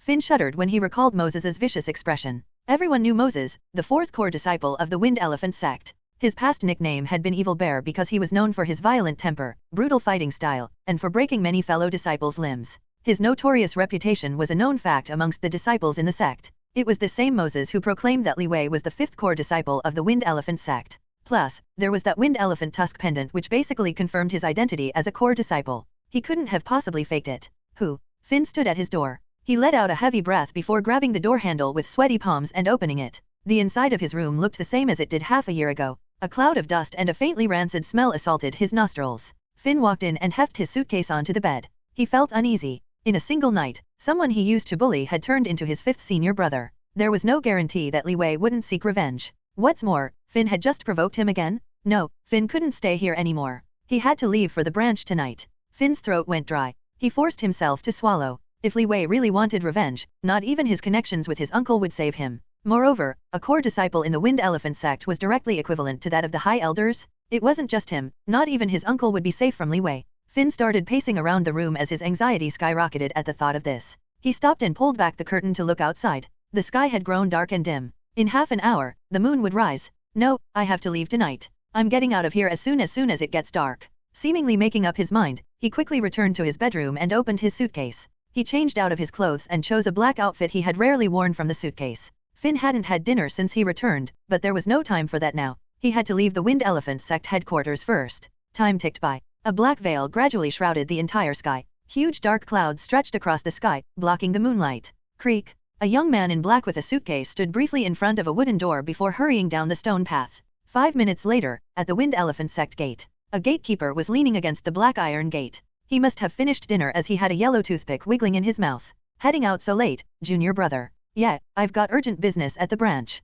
Goodbye. Finn quickly walked out the gate and down the mountain path. It had been hot during the day but the temperature had dropped sharply as soon as the sun disappeared behind the horizon. A chilly wind blew from nowhere, making the dense trees on his right rustle. The shadows of the swaying branches mimicked clawing demons. Rubble and withered grass lay on his left, with a cliff stretching out before him. It looked pleasant during the day but once night fell, the same scenery became a frightening sight. Dark clouds obscured the moon, only the faintest of light seeping through. A few scattered stars quietly embedded themselves in the sky. A with tilde nu epsilon. Finn's steps were quick. Since he was a martial artist, even a brisk walk was faster than an ordinary person's jogging pace. He heard a hollow whistling sound as the cold wind blew against his ears, accompanied by the hooting of an owl in the forest. A strange sense of urgency filled his heart. He wondered if it was because Moses's terrifying aura had scared him an hour ago. All Finn could think about was leaving the Wind Elephant Sect headquarters as soon as possible. His legs worked hard, and the suitcase in his hand swung back and forth. Suddenly, a bear emerged from the nearby woods. Wait, not a bear, but a tall, sturdy man who resembled one. At night, he wore only a vest, his exposed arms looked as solid as granite. The eye patch made his already fierce face more ferocious. Senior brother Moses, what are you doing here? Finn swallowed. His bad premonition hit an all-time high, and his heart pounded wildly. He. Moses didn't speak. He just grinned, baring his white teeth. They looked both ugly and terrifying. Finn had only one thought in his mind, run. Abandoning his suitcase, he dashed into the woods on his right, swerving between the shadows of the branches. Thump, thump, thump. Footsteps of varying speeds echoed through the dense forest. Teeth clenched, Finn sprinted wildly. The violent aura behind him kept getting closer and closer, like a vicious bear was hot on his heels. He felt nervous, the kind of anxiety that made him want to pee his pants. Adrenaline surged through him. When he heard heavy footsteps approaching from behind, his heart just about leaped out of his throat. His back was drenched in sweat. At some point, Finn realized he could no longer hear footsteps behind him. He glanced quickly behind him, his legs still carrying him forward. They really were gone. Had he shaken off Moses? Finn didn't dare relax. Another 10 seconds of running and another downhill path appeared. This was a side path down the mountain from the Wind Elephant Sect. Had he been chased around the mountain? It seems safe for now. Finn breathed a sigh of relief and continued down the path. He froze. A young man, not too far away, stood right in the middle of the downhill path. His strong body looked like a sculpture in the dark, with the sparse moonlight giving him an eerily terrifying appearance. Li Wei. Finn gasped for breath. He never expected revenge to come so quickly. He had been marked right from the start. Thump, thump, thump. A series of distant footsteps reverberated from the forest behind him. Moses. Fear surged in Finn's heart, but it was quickly squashed by a burst of determination. I might not be able to win against Moses, but there's no way in hell I'm going to lose to you, Li Wei. I'll fucking fight you today. He quickly twisted around and shot out like an arrow, hurtling toward Cassius. In the moonlight, the statuesque figure suddenly moved. His sleeves rippled in the wind and he seemed to transform as his muscles swelled and his whole body enlarged. Cassius stomped on the ground, creating a sizable dent in the dirt. Using the force of his kick, he propelled himself forward, his cold eyes filled with a frigid killing intent. I've been waiting for you for a long time. Finn rushed forward. All he saw was a blur before Li Wei, who had been standing far away, appeared right in front of him. His gaze was so cold, it felt like it could see right into his soul. When Cassius met Finn's eyes, an intense wave of killing intent surged over him. Finn felt his ruthlessness falter. Just as he threw a hasty punch, he heard bones crunching. The next instant, an indescribable pain shot through his left hand at the elbow. It broke? His elbow had been shattered. His forearm dangled uselessly at his side, the skin pulled taut from clinging onto the broken joint. A piece of white bone, dripping with crimson blood, protruded from the tear. Finn's eyes bulged, face contorted in pain. When had Li Wei hit him? Arg! Finn roared. He swung his right fist quickly. Suddenly, a shadow slashed through the air like a whip. Bang! A mixture of blood, tendons, bone fragments, and pieces of skin exploded in midair. Finn's forearm spun like a propeller. Crack! Crack! His bones cracked. He crumpled to his knees, blood gushing slowly down from his arm and into a small but quickly forming puddle underneath him. Pain radiated through his entire body in intense waves and the tear in his arm was so agonizing he felt like his heart was being crushed. Finn's mouth gaped open. There wasn't a single spot on his face not covered in blood. A tall figure walked over and stared down at him coldly. It hurts, doesn't it? A deep voice came from above, to the point where it feels like your heart might stop. Trembling, Finn lifted his head. Fear gripped his heart so tightly he couldn't speak. Do you feel helpless now? Afraid? The voice, tinged with sadness, paused. 5 years ago, a girl named Li Chu felt even more helpless, even more scared than you do now. She was raped by a beast, and even though she was clearly the victim, she didn't get any justice. Her brother was weak, her mother died, people pointed fingers at her, and the culprit was never caught. She killed herself. She killed herself? Damn it. Rage, the kind of fury felt when someone ruined something beautiful he'd saved, surged through Cassius. A strong hand shot out, seizing Finn like a small chicken. He lifted Finn up by the neck, ignoring the blood dripping down from his swinging legs. Finn could see Cassius's bloodshot eyes and bulging veins running from his neck to his temples. The two boys locked eyes, the silence around them so thick that it seemed like it could solidify. Cassius suddenly grinned. Here's a thought. Why don't you see how it feels like to die while your body and soul are slowly being devoured by despair and fear? Whoosh! Like giant, roaring pythons, his two large hands suddenly shot out. Finn's body plummeted but was caught in Cassius's strong embrace before he hit the ground. Cassius's muscles instantly swelled, turning slightly black. Inch by inch, his arms tightened until, like iron pillars, he began closing in on Finn. Like a dam that suddenly broke, a torrent of immense power surged from Cassius's body and encased Finn. Ugh! Blood vessels spider-webbed across the white of his eyes which already seemed like they were on the verge of popping out of their sockets. His breathing grew weaker under the pressure. Crack, crack, crack. Every one of Finn's bones screamed in agony. A sound like a punctured bag squeezed out from his throat. I. Finn wanted to say something, but he choked on the blood bubbling in his throat. He could only stare wordlessly at Cassius as blood streamed from his orifices. In a daze, he seemed to see himself falling into the depths of an ocean. There was a huge black whirlpool that spun around madly, with countless pale arms reaching out from the water to grab him. No, Finn struggled, a last spurt of energy rocking through him as he sensed his end was near. I won't be seeing you again. Crack. Under the moonlight, a tall figure bent over in an embrace, while the person in that embrace had their waist broken, forming an exact greater than symbol. NES. Tap, tap, tap. The pitter-pattering of footsteps became louder as Moses ran over. As soon as he saw the scene, he slowed down and walked over. Cassius raised his blood-spattered face. The shadows were dark, and in the faint moonlight, it threw his blank, rigid, and cold expression into sharp relief. It seems your killing intent surpasses mine, little brother. Moses smiled with satisfaction. They were indeed the same type of person. I was just killing a beast who should have died a long time ago, Cassius said, slinging Finn's body over his shoulder. Should I throw him in the lake? Feed the fish. Do whatever you want. Moses surveyed the bloodbath. I'll clean this up for you. He extended his palm forward and felt a cool sensation on his palm. Look, even the heavens are helping you. It's starting to rain. He didn't even finish speaking before lightning flashed through the layers of dark clouds in the sky, and rain poured down in torrents. The dense rain gradually formed a thick curtain across the sky. Cassius looked up at the hazy sky. Thunder rumbled deep in the clouds like cannons while the relentless rain washed away the blood on his face. Even his heart, which had previously been in a state of turmoil, returned to cold stillness. Rest in peace, amen. This was directed to a girl lying in her grave. Time flew by, and in the blink of an eye, half a month had already passed. It wasn't until the 10th day after Finn became fish feed in the lake that the Wind Elephant Sect finally realized his disappearance. The sect quickly sent people out to investigate, but they came back empty-handed. Not to mention, 10 days had already gone by. Even if they had searched right after the heavy rain, any traces of Finn would have been washed away. Technology in the 1880s was a far cry from what Cassius remembered from the 21st century. There were no cameras, no specialized equipment, and no witnesses. They couldn't even figure out if Finn was missing or dead. In a situation like this, the possibility of Cassius and Moses's clandestine actions being detected was near impossible. Cassius suspected that if the higher UPS of the Wind Elephant Sect ever figured out what he did, they would choose to cover it up and give him a slap on the wrist. It was this confidence that made him act so decisively. With those worries out of the way, killing was a very simple matter. The day after Finn sank to the bottom of the lake, Cassius went to the back mountain again and placed a bouquet of white flowers in front of Li Chu's tombstone. He had meant what he said before. He hoped Li Chu could rest in peace. It was January 22nd, and the weather was clear. Cassius sat cross-legged in the corner of a private room, expression solemn. Sunlight shone on his bare upper body. He looked like a bronze statue. Elephant soul incomplete, PRIC cling 100%, stage 3. Wind elephant fist incomplete, gale 100%, stage 3. The final 0.5% was complete. Cassius opened his eyes and exhaled. Stretching out his right hand, he placed a black bottle filled with liquid on the ground. It was fire oil, a medicine specifically for breaking through thresholds. Let's begin. Cassius adjusted himself until he was in his optimal condition. Without hesitation, he grabbed the bottle and unscrewed the cap. A pungent smell wafted out from the bottle. The smell was similar to something in his past life, a diesel truck's exhaust. The smell wasn't very awful, but it wasn't pleasant either. He paused for a brief moment and took a huge gulp. He didn't finish the entire bottle, only downing about half of it. Cassius clicked his tongue. The pungent liquid had a surprisingly sweet taste. That and the smooth texture made it a relatively easy drink to go down. He exhaled an exhaust-smelling breath and inhaled slightly. Instantly, a spicy sensation surged from his mouth, rapidly spreading down his esophagus and to his stomach. While Cassius's face turned slightly red, his entire body heated up. His back and forehead were beaded with sweat, and it wasn't long before his tight-fitting combat pants were drenched. At that moment, he looked like he had been exercising intently all afternoon, his skin as red as a boiled lobster. Sweat poured down in rivulets, gradually wetting the floor around him. Scorching heat radiated from his body, causing dense white steam to slowly rise up. The steam was particularly noticeable in the winter sunlight. Thump, thump, thump.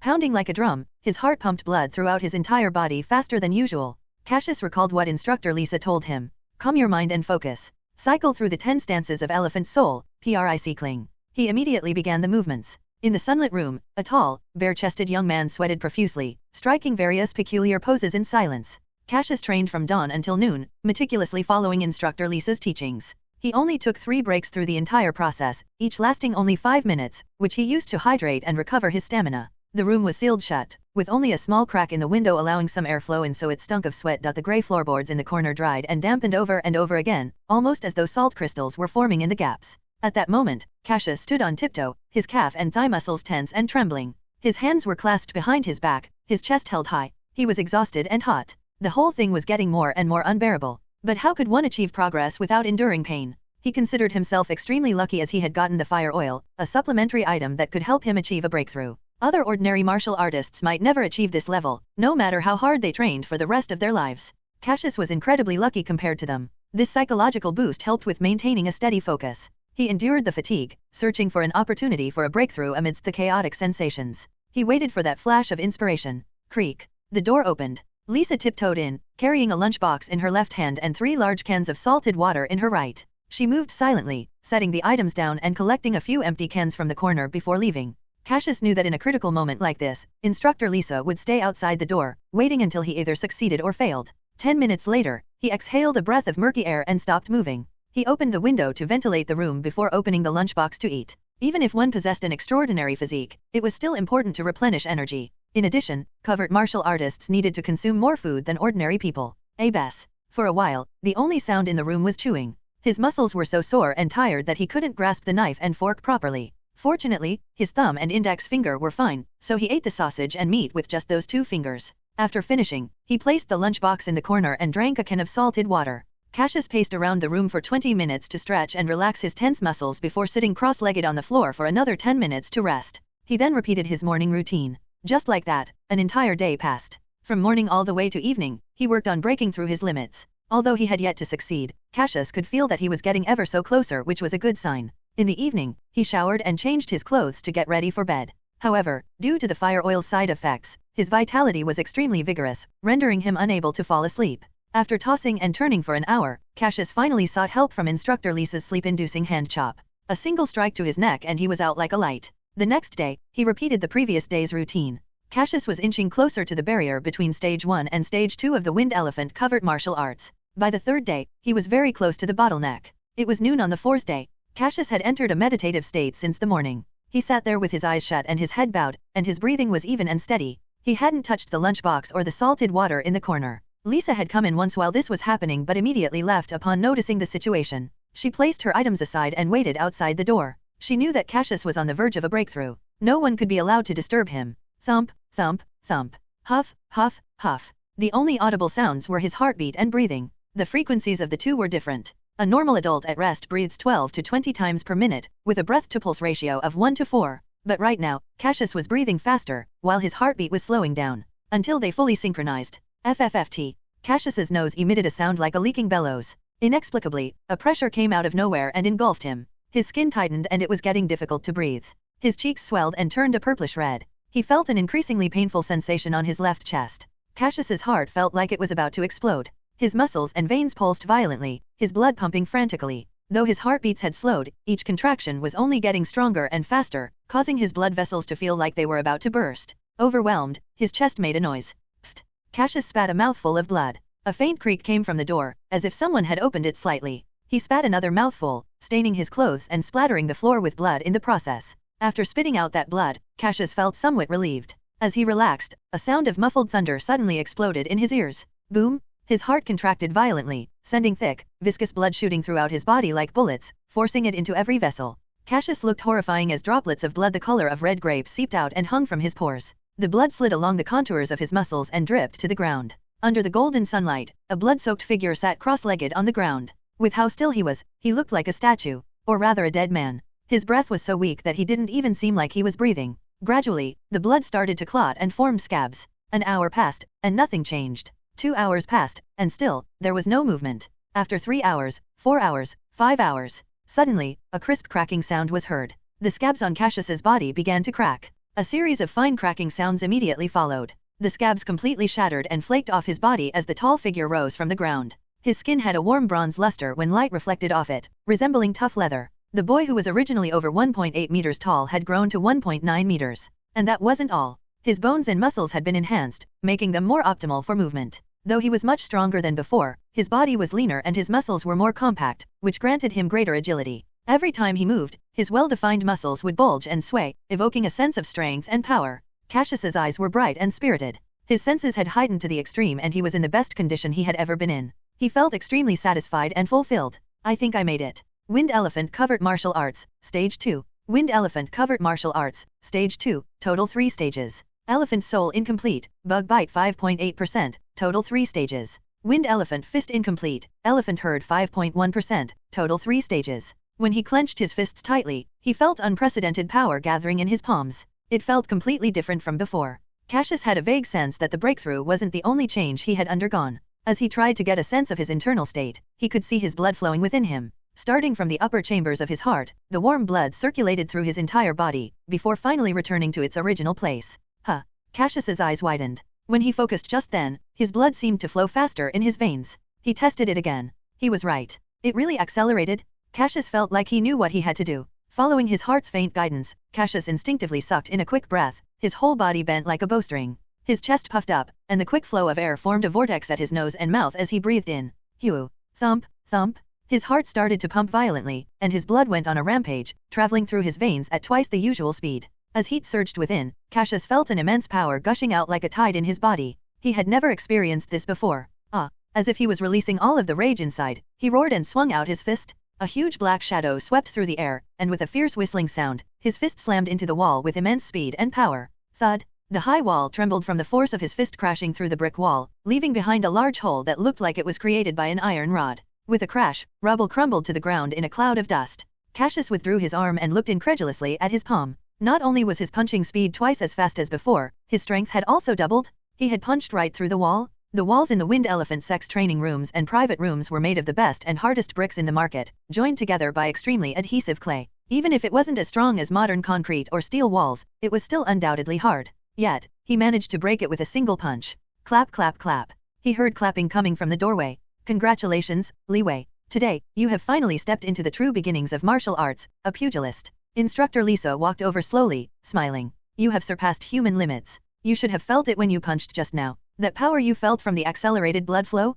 That's proof that you've done it. Rab Epsilon. Lisa strolled over to the wall and picked up a piece of rubble. She pressed firmly, turning the stone into powder which trickled through her fingers. Pugilist. Cassius murmured. Yes, this is a whole new level. Only by reaching the realm of a pugilist can one be called an expert in martial arts. It requires diligence, superior constitution, insight, and luck, Lisa said slowly. Not everyone can reach this level. Although ordinary humans can still achieve the amateur and professional levels, they operate within human limits. All they can do is hone their boxing skills to perfection or their bodies to its peak condition. However, no matter how refined their techniques or how strong their bodies are, they still won't be able to reach the supernatural. She looked at Cassius, a satisfied expression on her face. A pugilist completely surpasses their level. Their physical fitness, recovery ability, and strength control are far beyond human limits, and they can perform all kinds of actions that were previously impossible for the human body. I'm talking about powerful moves that were once thought to be impractical, being able to control the flow of blood in their bodies. Did you know there are only about 15 pugilists under the age of 30 in the entire Bailiu County, Li Wei? And within that, there are only 3 under the age of 20. Lisa's tone was somewhat agitated. The earlier you become a pugilist, the greater your advantage, because you'll have enough time to break through the remaining 2 nodes in your body. At this rate, you have a good chance of reaching the sect master stage before 40, which is when your vitality starts to decline. Cough, cough, cough, cough. Lisa began coughing violently from being overexcitement. It took some time for her to regain her composure. If you can reach the stage of a sect master, then it will be easy to perfect the Azure Wind Flow. You can incorporate it into your practice to create your own covert martial arts. She clutched Cassius's hand in a vice-like grip. If that day ever comes, I can die without regrets. Cassius immediately promised that he would do his utmost to perfect Lisa's Azure Wind Flow. If possible, he wanted to integrate and elevate this incomplete technique to the level of covert martial arts. Might it then be called Azure Wind Covert Martial Arts? Lisa was clearly deeply moved when she heard the term Azure Wind Covert Martial Arts. She was increasingly pleased with Cassius. Since you have broken through to the pugilist level, you can start officially practicing the Azure Wind Flow. Also, given your current physique, you can now start learning the 2 killing moves of the Gale stage of the Wind Elephant Fist. Lisa paused. If you can master the Azure Wind Flow and the killing moves, the combination of these 2 will definitely exceed your expectations. Cassius felt a bit excited hearing this. When it came to the Dao of the covert martial arts, he possessed a seeker's curiosity and hunger. Instructor Lisa didn't touch on everything. There's also the accelerated blood flow. That power boost from accelerated blood flow was absolutely terrifying. If I can use these 3 simultaneously. Cassius was busy daydreaming when Lisa, who was about to leave, spoke. Open the windows and sweep the floor. Also, remember to find some bricks to fix the wall tomorrow. Cassius was stunned for a moment. Huh? Doesn't the sect have someone responsible for that? Lisa paused at the doorway. The sect's maintenance does not cover intentional damage. But I didn't do it on purpose, Cassius said indignantly. You punched a hole in the stone wall. Who's going to believe it was an accident? Just pay for it and fix it yourself. Lisa's voice faded away in the distance. While Cassius fixed the wall early the next morning, an old, wrinkled face suddenly popped up in the hole in the wall. My dear grand disciple, did you succeed on your first try? It was none other than Lisa's teacher, Master Omai. Yes, Cassius replied. There was no point in hiding it. Since Master Omai had asked, Instructor Lisa must have already told him. Good, good, good. Immediately, the old face outside the hole beamed like a blooming chrysanthemum. His wrinkles and age spots bunched together when he smiled. Good boy, you truly have good fortune, Omai said, feeling rather emotional. Breaking through the bottleneck of the Wind Elephant covered martial arts was half effort and talent, and the other half luck. Decades ago, it had taken Omai 4 attempts to break through the bottleneck. Lisa had failed twice in succession before she saw success. If a breakthrough attempt failed, the internal disruption of blood and energy required at least 2 to 3 months of recuperation before another attempt could be made. Generally, a martial artist had, at most, 7 chances to attempt a breakthrough. By the 8th time, the probability of success was next to 0. Additionally, not many had succeeded on their first try. Cassius and first senior brother Hikal were the only ones in the Wind Elephant Sect to achieve this feat in the past 40 years. As he stood in the private room, brick in hand, Cassius smiled. He tended not to think of luck as a talent or strength. To him, luck was simply an unpredictable element that he had to be cognizant of. On my side, luck is also a part of one's strength. Come on, hand me that brick, let me give you a hand. With Master Omai's help, Cassius took only half an hour to repair the white wall of the private room. Though it looked a bit ugly now, as long as he applied whitewash on it later, it would look as good as new. He looked at the smooth wall and nodded in satisfaction. Beside him, Master Omai pulled out a silver rectangular snuff box that was decorated with floral carvings and inlaid with a few opal stones that had a colorful and warm luster. Want some snuff? He asked. The box did not contain cigarettes but snuff, which was made from high-quality tobacco leaves, borneol, and mint. The 3 ingredients were grounded together into powder, sealed, and then aged. The box itself was a masterpiece of exquisite craftsmanship. There were times that people treated it more as a collectible rather than for its actual use. No, I'm not used to it. Cassius shook his head. His sharp eyes noticed a line of small characters engraved on the metal of the snuff box, "To my dear Omai Mackenzie. Is this a gift from a friend?" "No, my wife." Omai smiled. There was a far-off look in his eyes. "She gave it to me 40 years ago. Back then, I took her all around the Hungly Federation. Sometimes we even traveled abroad, and we managed to taste cuisines and experienced customs of more than 10 countries. Aya, why am I telling you all this? I'm off now." Omai took a snuff and quickly dusted the powder off his hands before walking out of the newly repaired private room. Almost as soon as Omai left, Lisa arrived. She wore a pure white outfit, and her complexion seemed much better than before. At the very least, her cheeks seemed rosier. Lisa glanced at the newly repaired wall on the right. "That was some quick work. You took less than an hour to get it done." Hehe. Cassius scratched his head and smiled. "Good, let's finish it off then." Lisa lifted the wooden bucket in her right hand, which contained whitewash. "Teacher, let me do it." Cassius jogged over, grabbed the bucket, and applied an even coating of the whitewash over the all-too-conspicuous patch on the wall. Master Omai had helped him with the bricks, and Instructor Lisa with mixing the whitewash. That was quite nice. Fueled by this thought, he applied the whitewash with renewed enthusiasm. Beta Epsilon. The birds chirped crisply as the morning sunlight streamed through the windows, casting long golden rays on the floor where Cassius was on his knees and applying the whitewash. Lisa quietly watched beside him, leaning against the wall with her head slightly tilted. Time passed slowly in silence. "Teacher, what's Master Omai's wife's name?" Cassius asked. "My master's wife? You should call her Lady Grandmaster." No, that's not what I meant. I was asking for her name." Cassius applied 2 more layers of whitewash as he spoke. "Her name? Isabel Cassini." Lisa thought for a moment. "Technically, your Master Omai doesn't have a formal wife. Your Lady Grandmaster died when she was 26, so she never had the chance to marry Master Omai." She paused. From that day on, Master Omai swore never to marry. So Master Omai is also someone with a story. Cassius thought. He didn't say anything more and focused on applying the whitewash. The newly repaired private room still had a strong smell by the time it was the afternoon, so Lisa and Cassius went to the training room for their lesson. They both sat cross-legged on the spacious floor. Lisa pondered for a moment and then spoke slowly. "Every martial art has its own framework. For instance, the basic combat arts form the foundation for the Wind Elephant Sect. Any kind of Wind Elephant martial arts, whether it's the Wind Elephant Fist's first stage, Gale, or the second stage, Elephant Herd, evolve from this foundation. Like a branch growing into a lush tree, this progression from simplicity to complexity is the proper path. In addition to this proper path, there are auxiliary techniques that, at a certain point, suddenly spread out. These techniques are like thorny vines wrapped around the tree's branches. The upside is that they increase the tree's lethality and resistance to enemies. However, these vines will compete for nutrients with the tree, and if one were to focus too much on the vines, the tree would wither." Lisa glanced at Cassius, who was listening intently. "The azure wind flow I am about to teach you is such a vine. You must stick to your true path and tread cautiously when mastering this double-edged sword. Do not delve too deeply. You should only get a small taste of it before you're 40. It won't be too late to attempt it again when you advance to the stage of a combat artist. A year of effort at that stage will be more effective than 10 years of hard work right now." Cassius nodded so Lisa would know that he had taken her words to heart. He had actually been exposed to the techniques of the azure wind flow for a long time, but he had been limited to only practicing the basics. He had not been qualified to truly practice the azure wind flow because he had not yet reached the stage of a pugilist. Cough, cough. Lisa coughed twice and took a sip of water. "I've spoken to you about this before, but the azure wind flow is a technique I derived from the main principles of the Wind Elephant Fist scale stage. It follows the principle, when your mind becomes as clear as a stream, the wind becomes unstoppable. Since this technique is still incomplete, it won't follow the step-by-step progression of the Wind Elephant Fist. You won't be able to tell whether you are on the right track, but once you do succeed, you will instantly master the azure wind flow. So, you still need to be patient moving forward. Because I won't know how much you've progressed or how long it will take you to grasp the azure wind flow," Lisa said. Her heart felt heavy. While diligence and persistence were certainly related to one's disposition, but receiving positive feedback as a result of that diligence was far more important. When one trains, they become stronger. When one studies, they gain more knowledge. These are all examples of positive reinforcements. However, the azure wind flow had no such things because Lisa was the only one who had mastered it. Unlike the Wind Elephant Fist, where practitioners could gauge their progress by looking at and comparing with their peers, the azure wind flow didn't have this feedback. As such, it could get very lonely and monotonous, making for an extremely tough process. How long would it take for Cassius to master it? Perhaps a year. Or 3 years. Or maybe even 10 years. Could Cassius endure for that long?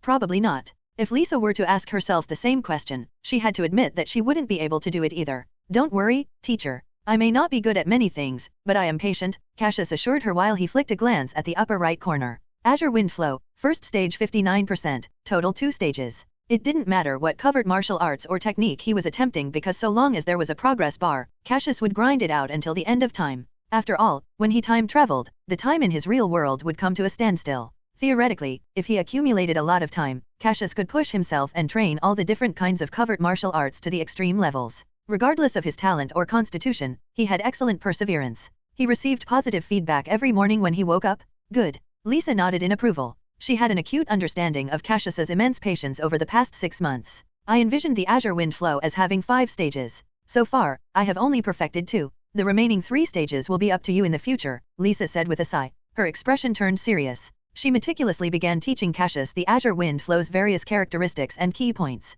Occasionally, she would personally demonstrate the Azure Wind flow on a wooden dummy for Cassius. The wooden dummy was in a sorry state by the time the afternoon transitioned into evening. At noon, the head was flattened. Next came its hands, then its torso, and by the end of the session, the support column was gone too. The training room was covered in yellow sawdust with the culprit, Lisa, standing in the middle of it like an automated wood-cutting machine. All right, let's stop here for today. Go back and practice more on your own. Cough, cough. Lisa got up and glanced outside. The sky was already turning to dusk, and the white clouds looked like they were on fire. She picked up the cup of water beside her and walked out. Cassius also stood up and followed. As he pushed the door open, a familiar person was standing outside. He had blonde hair and blue eyes, and held a broom and a mop in his hands. It was his second junior brother, Damien. Senior brother, I'm on duty today. Damien smiled happily, the sunset shining on half his face. If one didn't know any better, they would think that he was the very picture of a bright, sunny boy.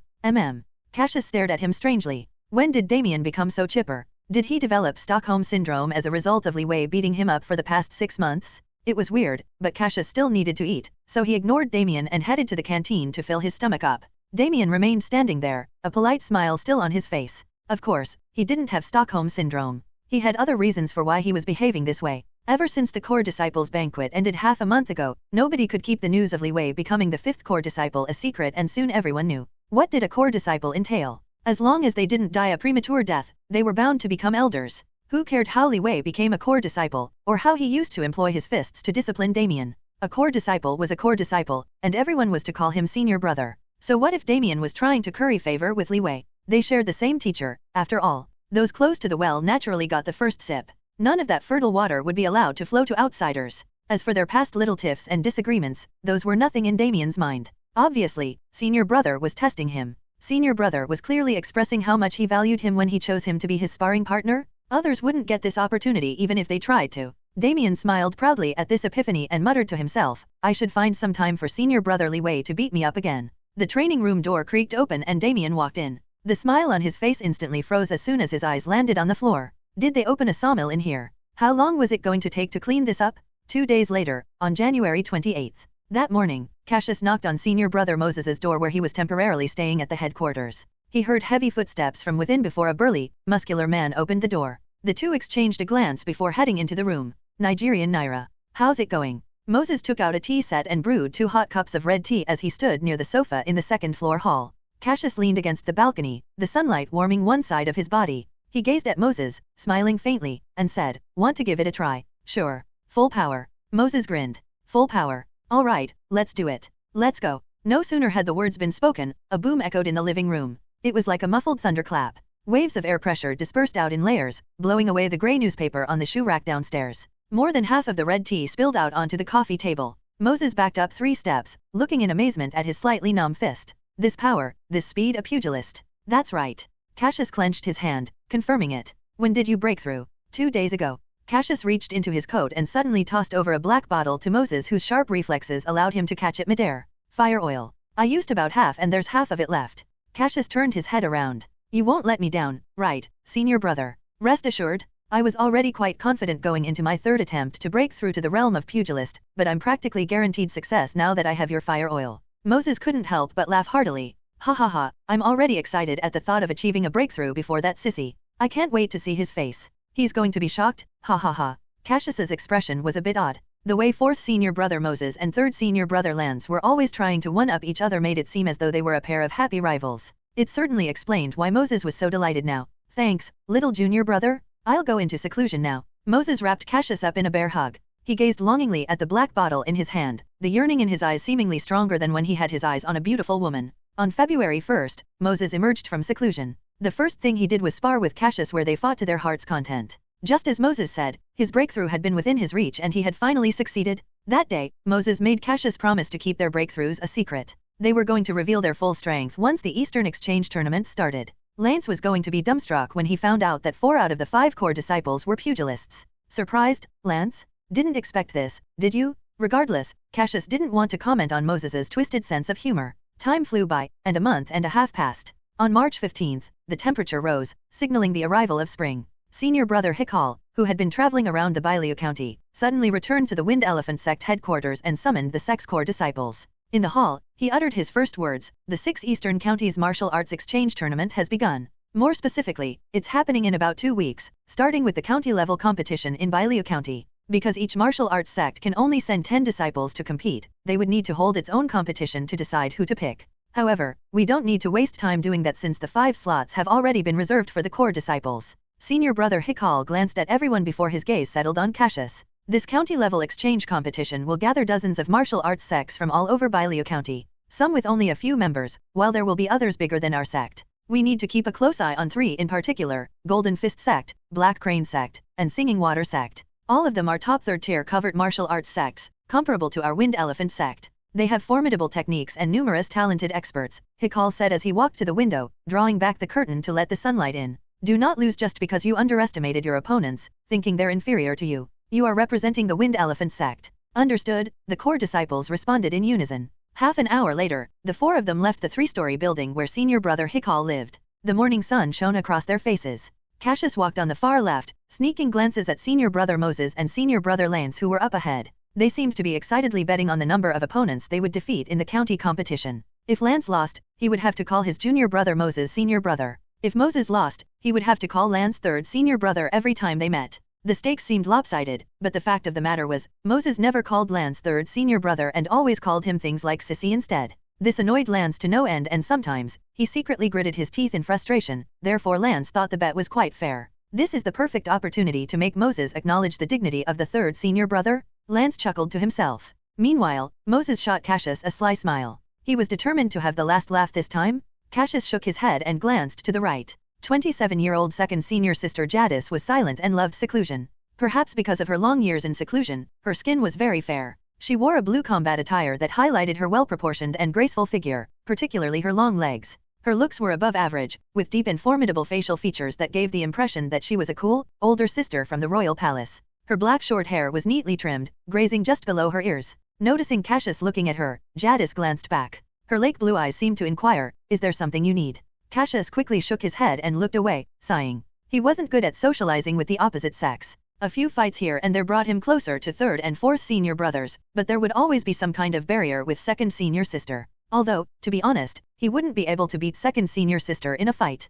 Cassius was quite satisfied with his current relationship with the Wind Elephant Sect's core disciples. There was no insufferable scheming or hypocrisy here, and everyone was friendly. The current atmosphere allowed him to direct all his attention to martial arts and experience the sense of fulfillment that came from making incremental progress. He didn't have to waste precious time on pointless infighting and forming cliques. Let's have breakfast first, then go to the training room. Cassius's figure gradually disappeared down the cobblestone path. 10 days later, in the afternoon, although it was nearing dusk, in the twilight, the sky transformed into a canvas dotted with red and yellow, and turned into a mysterious palace filled with various splendid and enigmatic colors. Red sunlight streamed in through the training room, showing a shirtless young man punching, his fist cutting through the air with piercing sounds. Cassius was breathing heavily as sweat ran down his bronzed body, soaking his tight training pants. The weather had been getting hotter lately. Whoosh! A fist the size of a small sandbag suddenly stopped midair. "All right, time's up. Let's stop here for today and continue tomorrow," Lisa said, looking at Li Wei as she stood up. "Teacher, you go eat first. I want to keep practicing a bit more. I feel like I'm on a roll today and I don't want to lose momentum," Cassius said, turning around. "All right, I'll leave the key on the table. Remember to lock the door when you leave." Lisa dropped a brass key on the table before she walked out. Hearing the door creak shut, Cassius exhaled heavily. He glanced at the top right corner and slowly stretched his hands. Then he resumed his stance and continued practicing his punches. Aobs. Azure Wind Flow, first stage 99.9%, total 2 stages. As he delved deeper into the Azure Wind Flow, Cassius felt that he had a natural aptitude for it. The proof lay in how he managed to achieve such results in just 7 to 8 months. With only 0.1% left, he wanted to complete it in one go, so he was prepared to miss dinner tonight. It was late at night, past 11. The only spot of light in the training room was the area near the window where it was bathed in bright moonlight. Under the moonlight, Cassius stood with his fists in front of his chest. Azure Wind Flow, first stage 100%, total 2 stages. The text flickered gently, and the numbers gradually blurred and changed. Azure Wind Flow, second stage 0.1%,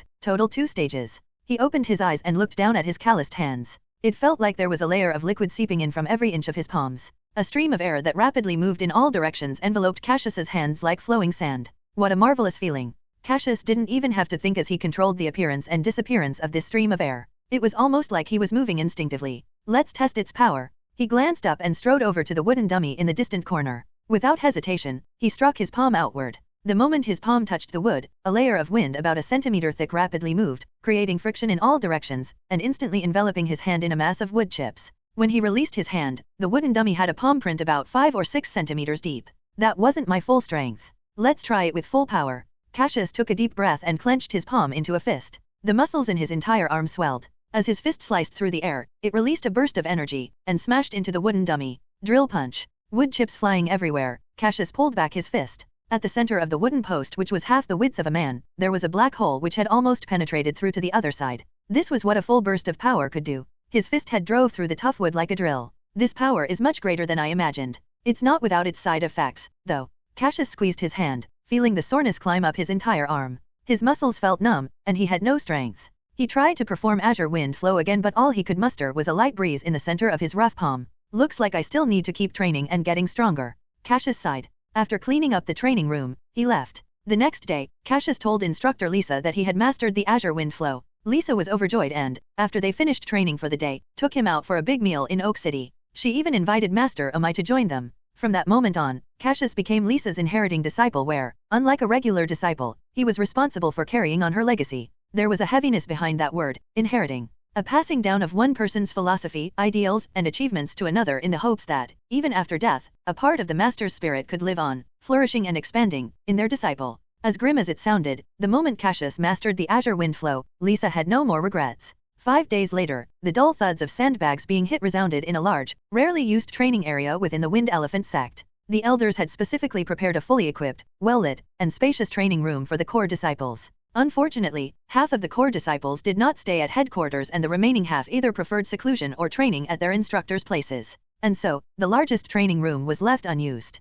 Bang, bang, bang, bang. A burly man as strong as a bear was furiously punching a black sandbag in the corner. The heavy bag rose and fell with each punch as if it were filled with air rather than iron sand, and the base of the sandbag frame creaked. There were 3 other figures beside him, also training. One slender figure was punching the bag at such an incredible speed, their hands blurred into a hazy cloud. Next to them, Cassius grabbed a bottle of water and tilted his head back to chug it. Excess water trickled down his chin and joining his already sweat-drenched white tank top. He glanced at the 2 people on his left who seemed to be happily competing. Senior brother Moses seemed really committed to his act, as he was only exhibiting the same strength he had pre-breakthrough. Was it really that fun to mess with senior brother Lance? At that moment, footsteps sounded from the outside and senior brother Hikal walked in. All right, everyone, it's time to get ready. Go shower and gather your things. We have a 2 p.m. direct train to Bailiu County to catch today. When you meet the junior brothers later, act like a real senior and be kind and friendly. I'm talking to you, Moses, you hear me? Hikal pointed at the person in question. What could he say? The name Evil Bear was too deeply ingrained into people's hearts, and it didn't help matters that Moses also looked menacing. How could you call me out like that, senior brother? I'm always very well-mannered. Those are all baseless allegations. Moses slipped back into his signature local accent, that one made him seem like a naive and clumsy bear. Heh. Lance sneered beside him. Heh, the other 3 echoed. Fuck. Moses slapped his forehead. It was 1 p.m. in Oak City, and the disciples stood on the train platform.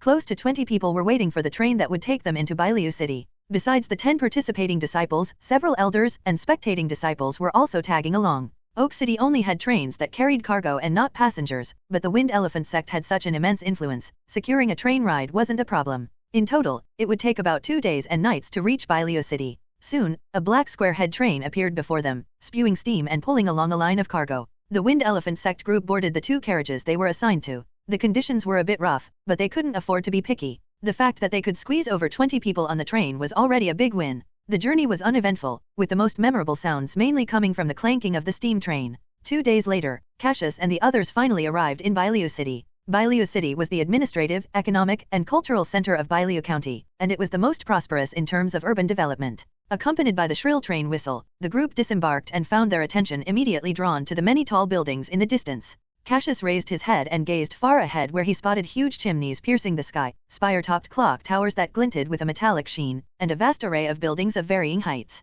Plastered on one of the high-rise buildings was a large black and white poster of a beautiful actress from an opera house. With her hands bracketing her hips and her back exposed, she showed off a stunning profile. Some people in the group exclaimed in admiration, but Hikal shook his head.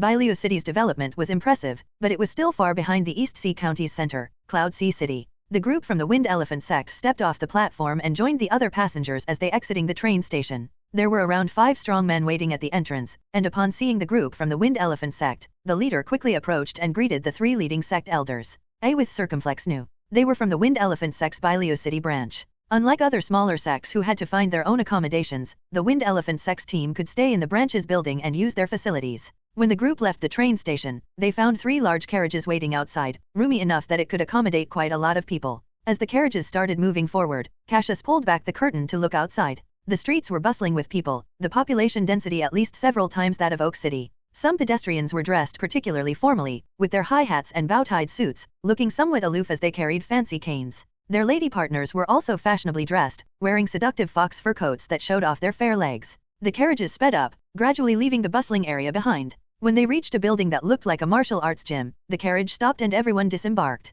Cassius squinted against the intense sunlight. In front of the building's entrance, 2 gray wooden bulletin boards were hammered into the ground, with some enrollment brochures displayed. Above the entrance, a striking silver-white sign stood out, Wind Elephant Martial Arts Hall. Brothers, please. The leading middle-aged man gestured. A group of over 20 people walked in. Cassius got to see just how wealthy the Bailuo City branch was through the Wind Elephant Martial Arts Hall. The area had all the appropriate facilities and was about 2 or 3 times the size of a regular branch. The hall was even adorned with decorations like white stone fountains, low archways, and flower beads. It was understandable since Bailuo City was the center of Bailuo County. The Wind Elephant Martial Arts Hall in Bailuo City was essentially the face of the Wind Elephant Sect, so naturally, it had to be grand and impressive. The Bailuo City branch was the Wind Elephant Sect's largest branch, but that may change with the Black Sand City branch eventually overtaking it due to how important the Langsan grass site was. As they proceeded along the main road, the group gradually split into 2. The martial arts hall disciples led the spectators and ordinary participants, which numbered about a dozen, to their accommodations. Meanwhile, the 3 elders and 5 core disciples followed the middle-aged man to another hall where an old man with white hair and beard was drinking tea. On the back of his light green martial arts uniform was the character that said Wind. Haha, Lucas, long time no see. One of the elders in the group smiled broadly as he walked up and gave the old man a hug. They clapped each other's backs loudly. It has indeed been a long time. Almost 5 years since we last met, right? How has retirement in Fengnan City been treating you? Not bad, but nothing compared to your comfortable life in Bailuo City. I must admit, I'm really envious of you. Haha. The 2 walked inside, chatting as they went. It was obvious that the old man was also an elder of the Wind Elephant Sect. He had been sent to oversee the Wind Elephant Martial Arts Hall in Bailuo City a long time ago, so Cassius had never met him before. Please sit down, I'll have someone make tea for you. Lucas stroked his snowy white goatee and invited the core disciples to sit where there were 2 sofas pushed together for them. He sat on a nearby sofa with the 3 elders, reminiscing. A few disciples soon arrived with tea. Senior brother. A pretty female disciple handed over a white porcelain cup. Cassius nodded and quickly reached out to accept it. Senior brother. A male disciple gave the freshly brewed tea to Moses, who had a friendly mien. He even went a step further and pretended to take a reserved sip of tea. Next to them, another female disciple passed a teacup over to Lance. Senior sister. To you. Moses spat out a mouthful of tea and exploded in laughter, slapping his thigh with his right hand. Ha ha ha. Did you hear that, Li Wei? Senior sister? Haha, I'm dying? I can't. I need to catch my breath. Whew. He clutched his stomach, looking like he was about to barf out his intestines with how hard he was laughing. Cassius couldn't help but chuckle as well. He occasionally rubbed his nose to hide his smile, but unfortunately, Moses's laugh was too contagious, and he ended up joining in too. Ha ha ha. Gah. Moses was cut off mid-laugh when a slender hand forcefully twisted the hard flesh at his waist. SSS. Moses winced, hissing. Lance, who was on his left, glared at him coldly, delicate face resentful. Did I say something wrong? The female disciple who had given the tea stood frozen, completely bewildered. Moses coughed twice and pointed at Lance. That's not your 3rd senior sister, that's your 3rd senior brother. Oh, I'm sorry, 3rd senior brother. The female disciple quickly apologized. Lance waved it off. Moses's loud laughter had caught Elder Lucas's attention, who had been busily strolling down memory lane with the others. He walked over with a kind look on his face, his aged eyes roving over everyone. Hikal, you look more and more like a 1st senior brother, Lucas complimented senior brother Hikal with a smile. Hikal shook his head, holding a teacup in one hand. Not really, I've just seen more because I travel a lot. Jadis, you're much more cheerful now. That's good, Lucas said as he looked at Jadis, who was smiling. Jadis didn't bother trying to explain she wasn't smiling because she was cheerful. She merely nodded. Lucas shifted his gaze to Lance. Lance, your charm has only grown with age. But as martial artists, we shouldn't be too concerned with beauty. Learn more from your senior brothers and sisters. How can you manage with no muscles and such a frail figure? Nu Epsilon S. Lance was flabbergasted. Elder Lucas, I understand what you're saying, but I still want to clarify that I'm not a girl, I'm fully, 100%, a man. A boy. Lucas was somewhat skeptical. He had only seen Lance once, during the sex centennial ceremony. I take after my mother, that's all, Lance said gracefully. He had been well educated since childhood, so he usually didn't get angry unless he couldn't help it. All right, it seems I was mistaken in my old age. Lucas slapped his wrinkled forehead softly. It's not your fault. I do look a bit, pretty, Lance said reluctantly, flushing a little at the word. Lucas nodded and moved on to the next person. His eyes lit up immediately. He strode over and patted his shoulder. Good lad, you have quite a solid build, like a bear. You have 70% of my vigor from when I was young. Ha ha ha. Are you the fourth or fifth? What's your name? Moses, who had been sitting on the sofa trying to suppress his laughter, looked up in confusion. He immediately introduced himself. I'm the fourth, my name is Moses. Moses? Good name, great muscles. Elder Lucas patted Moses's tire-like shoulders with a ringing thud. At the same time, Moses shot Lance a somewhat provocative sideways glance. You're the fifth, right? Your build is also good. Lucas shifted his focus to Cassius. He wanted to interact with all 5 core disciples since, in a decade or so, as long as nothing unforeseen happened, they would become the official leaders of the Wind Elephant Sect. It was a good time to get acquainted. It's alright, but I'm still not as good as Brother Moses, Cassius said humbly. It was the truth though, not everyone was talented enough to build steel plate-like muscles. He even had a sneaking suspicion that only large-caliber weapons would stand a chance against Brother Moses's muscles.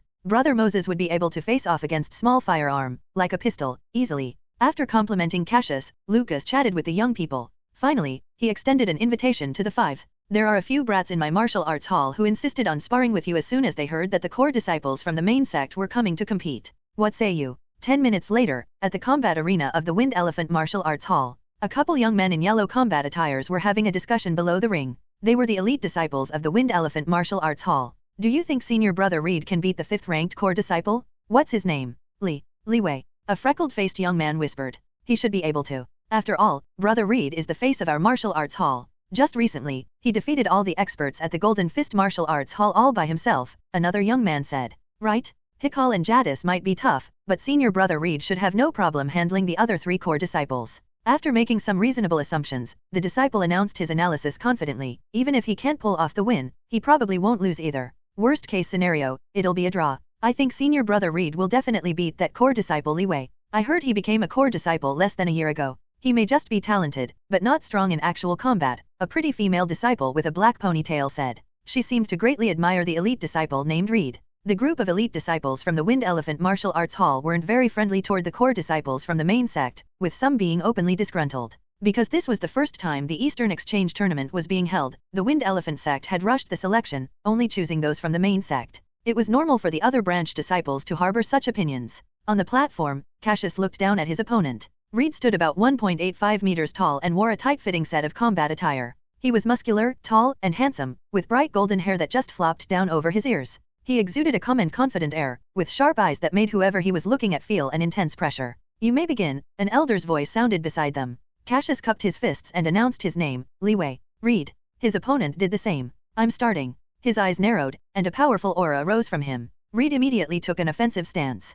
What a strong desire to attack. Cassius raised his eyebrows slightly. Wham! Reed's foot hit the ground. Using it as a springboard, he charged forward, fists raised and ready to strike. He shot right at Cassius, and yet Cassius remained in his original stance. Not defending, huh? Are you underestimating me? Whoosh! Reed's fist struck out lightning fast and slammed into a palm with a sharp pop. A broad, calloused hand pushed down on Reed's fist. Power rushed into his arm like a flood and Reed's eyes widened as he was forced back by this tremendous force. His entire arm trembled and tingled. This strength. Whoosh! A strong air current hit him, causing his golden hair to dance about wildly. Cassius suddenly stepped forward, a strong body cutting through the current. Just that movement made the ground tremble, and even Reed's feet went numb. His right hand darted out like a snake, the fist aiming straight for Reed, looking magnificent and imposing. He's strong? Block his punch and move away quickly? An idea flashed through Reed's mind like lightning. He instantly threw a punch, channeling all the power from his waist, hips, shoulders, and arms into his fist. He swung his palm like an elephant's trunk. Bam! But the iron fist didn't budge an inch. Despite all of the power Reed had put into that blow, he wasn't able to redirect it. In the next second, the snake-like fist bit hard into Reed's shoulder. It seemed to be restraining itself because Reed didn't fly backward and instead was forced to back off step by step. As he retreated, Cassius lunged forward. He quickly caught up to Reed and threw another punch. The air whistled as it tore apart. Reed's eyes widened as a black fist quickly filled up most of his vision, the approaching threat freezing him in place. Whoosh! The wind generated from the punch roared as it hit Reed's face. His golden hair flew up to reveal his forehead, and the fierce wind burned his nose. Thanks for the win. The voice was not too far away. Numb, Reed opened his eyes, panting heavily. After the shock had passed, bitterness surged through his heart. The gap was too big. He lasted only 5 seconds before he was completely crushed. If his opponent hadn't held back when he hit his shoulder, he would have lost his ability to fight and have suffered an even quicker defeat. I lost. Reed's lips were dry, but he still cupped his fists. Senior brother Reed, lost? That was too fast. An elite disciple couldn't believe it. That had taken all of 5 seconds. Reed, the strongest senior brother in the martial arts hall, had lost. Just like that? The entire fight had basically ended in 3 moves. Senior brother Reed's punch had been blocked. Reed didn't block Cassius's punch. And when Cassius punched again, that had sealed the deal for Reed.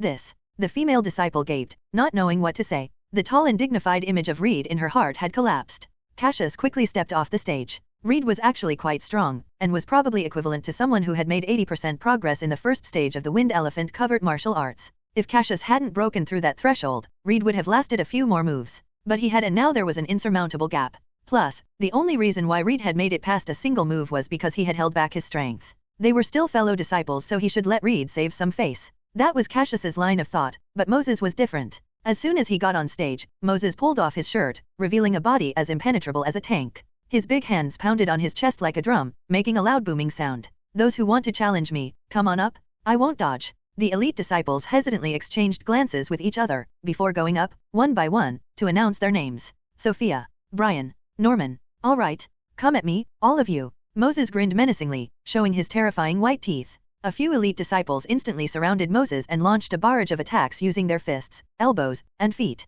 A string of thumping sounds echoed out, interspersed with Moses's grunts. Who knew if it was out of pain or enjoyment? His iron muscles swelled and bulged, withstanding the attacks that came from all directions. His skin was slightly red. The punches jolted the sweat, sending droplets flying into the air. Each collision just made Moses more excited and joyful. He was even guffawing heartily as he absorbed each hit. Here we go again. Cassius was speechless. Damn bear, don't expose your kinks in public. Lance hid his face, acting as though he didn't know him. On the other side where the elders sat, Lucas nodded in satisfaction. He was indifferent to Reed and the others even though they were his hall's disciples, but he showed great interest in Moses. This physique. Our Wind Elephant Sect has found a treasure. 5 minutes later, both parties stepped down from the platform. Despite the faint redness on Moses's muscles, he looked rejuvenated like he had just released some stress. He accepted the clothes Cassius handed him and put them on. On the other side, 4 elite disciples from the martial arts hall walked away on wobbly legs. They were drenched in sweat as if they had just been pulled out of water. The 4 of them couldn't land a single attack on Moses in that 5-minute fight, resulting in an impenetrable defense and broken disciple spirits. The little bit of resentment in their hearts had completely vanished. Seeing the dejected looks of the few, Lucas, who had been watching from a distance, stroked his beard with a satisfied look. As a Wind Elephant Sect elder, how could he not understand the standards for selecting core disciples at the headquarters? They would, at the very least, need to be on the verge of breaking through the Wind Elephant covert martial arts. In the Wind Elephant Martial Arts Hall in Bailu City, at 80% completion, Reed had made the most progress in the covert martial arts. He still had a long way to go if he was going to be on the same competitive level as the core disciples. The moment the elite disciples requested sparring with the main sect's core disciples, Lucas knew they were aggrieved and proud. These disciples had too easy of a martial arts path due to the lack of strong opponents in Bailu City. Since the core disciples' visit came at such an opportune time, all he had to do was sit back and watch as they crushed the youngsters' arrogant spirits. Only by humbling themselves could they see their shortcomings. People with an attitude like that were the ones who would eventually achieve great things. For the next 5 days, Cassius and his group trained and prepared themselves in the Wind Elephant Martial Arts Hall while they waited for the exchange tournament to begin. Reed would come up to challenge them from time to time and would get beaten up 2 to 3 times a day, usually by Cassius, Moses, and Lance in rotation. Since each fight usually lasted less than a minute, the 3 very generously accepted Reed's challenge requests. Reed was sensible enough to not challenge the first senior brother and second senior sister who had obviously reached the pugilist stage. Battles with such a big gap had very little reference value. That was Reed's mindset even though Cassius and Moses had also reached the pugilist stage. Unbeknownst to Reed, what he thought was a smaller gap was actually a chasm. Despite him losing every single fight, he still kept coming and still kept challenging. Cassius couldn't help admiring him a little as he watched. A person's mindset and attitude often determined how far they could go, and it was clear that Reed had a good mindset. 2 days passed quickly. The Wind Elephant Martial Arts Hall received a black and gold invitation with a very thick cover. Hikal opened it in front of everyone to reveal a pale yellow sheet that had unique wax edges, and filled with aesthetic writing in black ink. After the opening ceremony in the morning the next day, the competition would be held in the afternoon at the Verdes Manor in the eastern suburbs of Byleo City.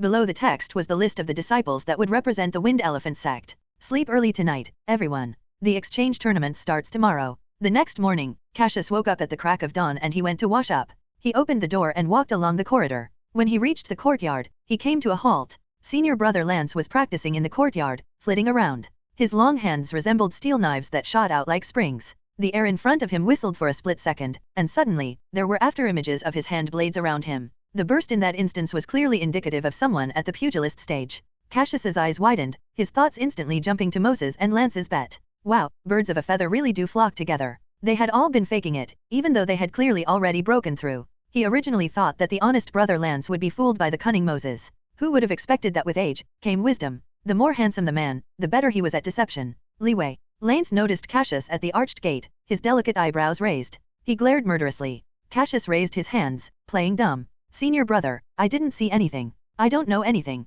I'm just going to go eat. He started walking away. Lance squinted and his beautiful lips curved into a charming smile. With a perfect smile on his face, he dragged Cassius over. Cassius, who stood at 1.90 meters, dared not resist, so he bent slightly, lowering his head. He let senior brother Lance jump up and drape an arm around his shoulder. His amber eyes bored into him. Senior brother, I really didn't see anything. Cassius complained. Come, let's go to the canteen. Lance's voice pitched up. I definitely can't. Let's chat. Let's get closer with each other. Let's not. Half an hour later, Lance delicately wiped away the leftover cream at the corner of his thin lips. A dejected Cassius trailed behind, slapping his outer thigh. His wallet was empty, with ring above. Naturally, the Wind Elephant Martial Arts Hall provided food for free, but delicacies like cream cakes were usually in limited supply. Since Lance really liked sweets, Cassius had no choice but to buy 4. Under the warning of his senior brother, he was forced to promise Lance that he would not say a word to Moses about his breakthrough. Cassius was also too principled to do such a thing. A few days ago, Lance had taught him a special agile step and Cassius wasn't going to backstab him after that. This was simply just some brothers being rough with brothers. As the sun rose into the sky, all the competing disciples gathered at the main road in front of the Wind Elephant Martial Arts Hall to wait for the carriage. I'm here, I'm here. In the distance, a tall, burly figure jogged over, holding 2 pieces of bread. Moses bit into one of them and tossed the other. Catch. Cassius raised his hand and caught the white bread. The bread here is really good, much finer than in Oak City. Try it. Moses walked up to Cassius. I'm not going to eat it now. I'll save it for later when I get hungry since I ate quite a bit in the canteen this morning. Cassius said, feeling slightly guilty. But then it struck him that he hadn't revealed Moses's breakthrough to pugilist. Why should he feel guilty? Lance and Moses just need him not to tell the other party about their respective breakthroughs. Wasn't he doing exactly that? With that in mind, he felt cheerful. Cassius glanced at Lance on his left and then at Moses on his right. He was suddenly hit with an indescribable feeling. The two thought their breakthroughs would absolutely crush the other, but instead, they were evenly matched. What a sight it would be if these two, who had been doing their utmost to keep their strengths under wraps, ended up drawing lots against each other in the exchange tournament. A few minutes later, 3 black carriages drove up the road from the distance. Everyone jostled into the carriages, and soon they started picking up speed along the road. The carriages formed a black line toward the Verdes Manor. Cassius peeked through the curtain from his seat in the rocking carriage. The road was flanked on both sides by carpets of green fields dotted with colorful flowers that smelled faintly of spring. A gently sloping terrain with pale white buildings and the occasional silhouettes of people could be seen up ahead. They were in a small and simple town. He could see a tall building with a spire that reflected faintly in the sun a little further ahead. It was probably the manor. As the convoy entered the town, a young man in a blue uniform approached. There were many others like him, all in identical uniforms, in front of the manor and guiding people. He was clearly a staff member for the exchange tournament. With the young man leading the way, the convoy drove up the gentle slope. Halfway there, Cassius spotted uniformed policemen patrolling the roadside where nearly 100 people were meandering over to the manor. The exchange tournament was quite a large-scale event. It seemed that part of the Cloud Dog Sects group took the lead in organizing the event, together with the help of some local martial arts sects and the Byleo County government. Soon after, the convoy arrived in front of the manor. Tall black walls surrounded the entire manor. The dark wrought iron gate opened to reveal a road that led straight inside. Bronze cast iron oil lamps hung on the stone pillars that stood on both sides of the gate.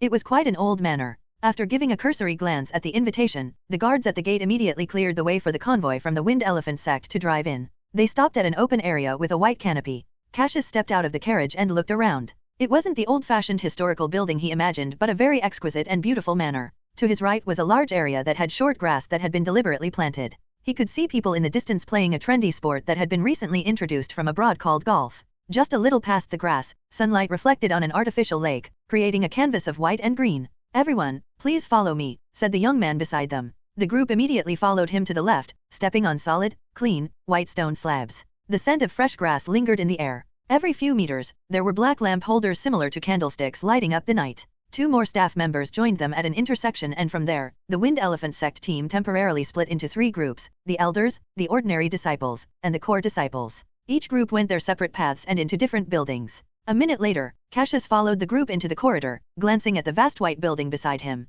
They climbed up the spiral staircase to the 4th floor, then walked through a corridor, taking several turns before they reached their destination. It was a hall over 30 meters long and wide with dark brown wooden floors. One side had large grid floor-to-ceiling windows, where sunlight could shine in and illuminate the room. Crammed full of seats and tables that were organized into roughly 20 separate areas, more than half of the chairs were already occupied by formidable covert martial artists.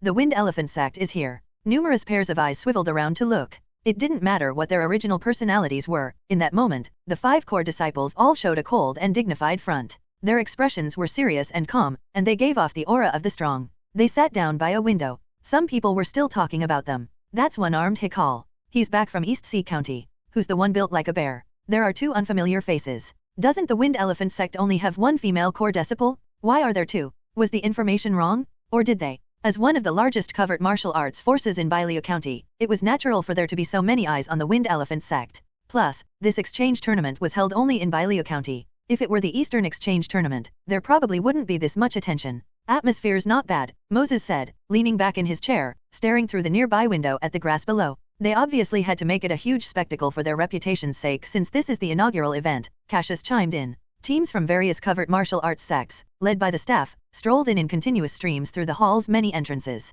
Many robust men in gray uniforms walked back and forth in the hall, either talking to the sect heads or bringing them food and water. Hikal also requested 5 cups of brewed tea for them. They sipped their tea to pass the time as they waited for everyone else to arrive. 10 minutes later, there was a commotion on the right side of the hall. "The Black Crane Sect is here. It's Mendy." Hearing the commotion, the disciples from the Wind Elephant Sect looked over, not out of curiosity, but because they held a small grudge. As major sects within Bailiu County, the headquarters of the Wind Elephant Sect and the Black Crane Sect were relatively close, like they were neighboring cities. As such, the 2 frequently clashed due to overlapping territories. When the Wind Elephant Sect discovered the Langzhen grass site, they poured their investments into expanding their influence in Black Sand City. This happened to be the location of the Black Crane Sect's largest branch. Therefore, conflicts were inevitable. Ra Beta. The group from the Black Crane Sect hurried along the path between the segmented areas. Leading them was a young man with a pale complexion and short black hair that was long enough to cover his eyebrows. His sharp, cold eyes gave the impression of a bird of prey examining its prey. He wore black gloves and had an unapproachable air. The man immediately noticed senior brother Hikal. "Hikal. Mendy." Hikal smiled faintly and sipped his tea. The black-haired youth glanced at the other members of the Wind Elephant Sect in turn before finally pausing on Cassius. "Your Wind Elephant Sect has managed to gather 5 core disciples? And a newly promoted little guy. Who are you calling little?" "Shorty." Cassius jumped to his feet, his 1.90-meter frame towering over his opponent and his large build stretching his clothes. He emanated a cold and powerful feel. Cassius didn't look kindly on those who were so blatantly unfriendly. "Hehe. You wanna die?" Sneering, a tall, skinny man behind Mendy made to step forward. "5th brother, the exchange tournament hasn't started yet." Mendy stopped him and then glanced casually at Cassius. "Let's sit down first." The Black Crane Sect's 5 disciples turned and found their area, each taking the seat with their name on it. In the sunlight, Cassius grinned coldly, eyes were locked on the tall, skinny youth. His white teeth sent chills down one's spine. The 5th core disciple of the Black Crane Sect, Goro Kisanaya. Cassius finally sat down after glowering for some time. "We'll probably fight with the Black Crane Sect this time. Let's teach them a lesson," Moses said, a faint cold smile on his beefy face. "Of course." Cassius dragged his gaze away. "I'll take this opportunity to tell you guys about a few notable opponents in this Bailiu County exchange tournament." Hikal suddenly spoke up. "First, there's the Black Crane Sect. Comparable to our sect in terms of strength, they excel in the crane technique. That means they'll be striking extremely fast and will have strong finger techniques, so be careful." Second, the Golden Fist Sect. Hikal jabbed a finger diagonally behind them. Cassius looked over to find 5 burly men, all with tanned skin and terrifyingly strong muscles. 3 of them were bald just like Moses. Their sect specializes in physical training to the point where their muscles, bones, and skin can even withstand cold weapons. Just look at Moses and you'll know what I'm talking about. When you're up against these types of enemies, don't prolong the fight. Find a weak spot and immediately go for the kill. Hikal paused before continuing. Another sect that has yet to arrive is the Singing Water Sect. They're more powerful than the Black Crane Sect,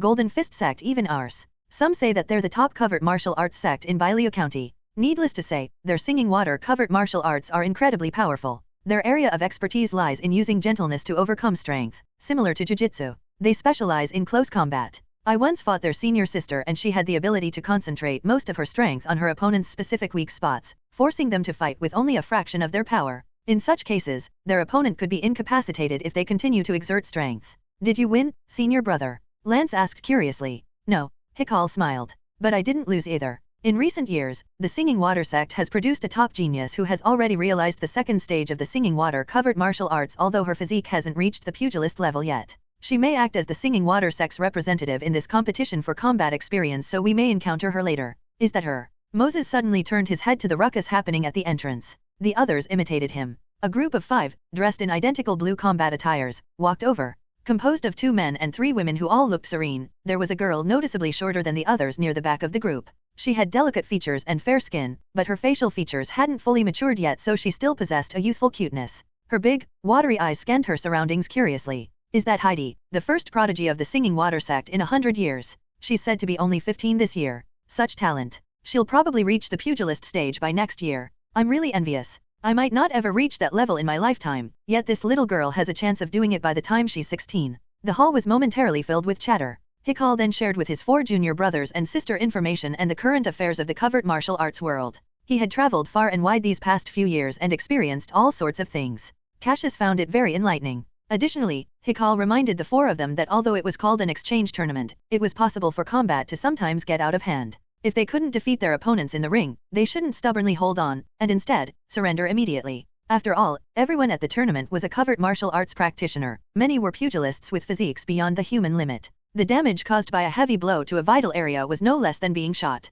It would not be easy making the other side pay if someone ended up crippled or dead. Cassius understood what Hikal meant. The Wind Elephant Sect's real opponents would be the other 3 sects who were at the same level as them. How could they make the other sect's precious core disciples pay if there were casualties? The most likely scenario was that it would end inconclusively unless the sects were ruthless enough to start a war with each other directly. By the time the morning passed, most of the covert martial arts sects had arrived. Only about a fifth were still missing. Due to how inconvenient transportation was in Li Wei's era, the gathering time for the exchange tournament was stretched to an entire day to accommodate the sects who were traveling from remote areas. At noon, Cassius and the others went to a large dining room in the manor to eat. More than 20 people from the Wind Elephant Sect sat at a long white table filled with rich and delicious delicacies. After lunch, some chose to return to the hall to continue chatting while they waited. Cassius, Moses, and Lance, on the other hand, decided to stroll around the manor, and even tried their hand at the newly popular sport of golf. The game ended up being not much of a challenge. After they got the hang of the feeling, the 3 people with superior muscle control and vision often won within 2 strokes.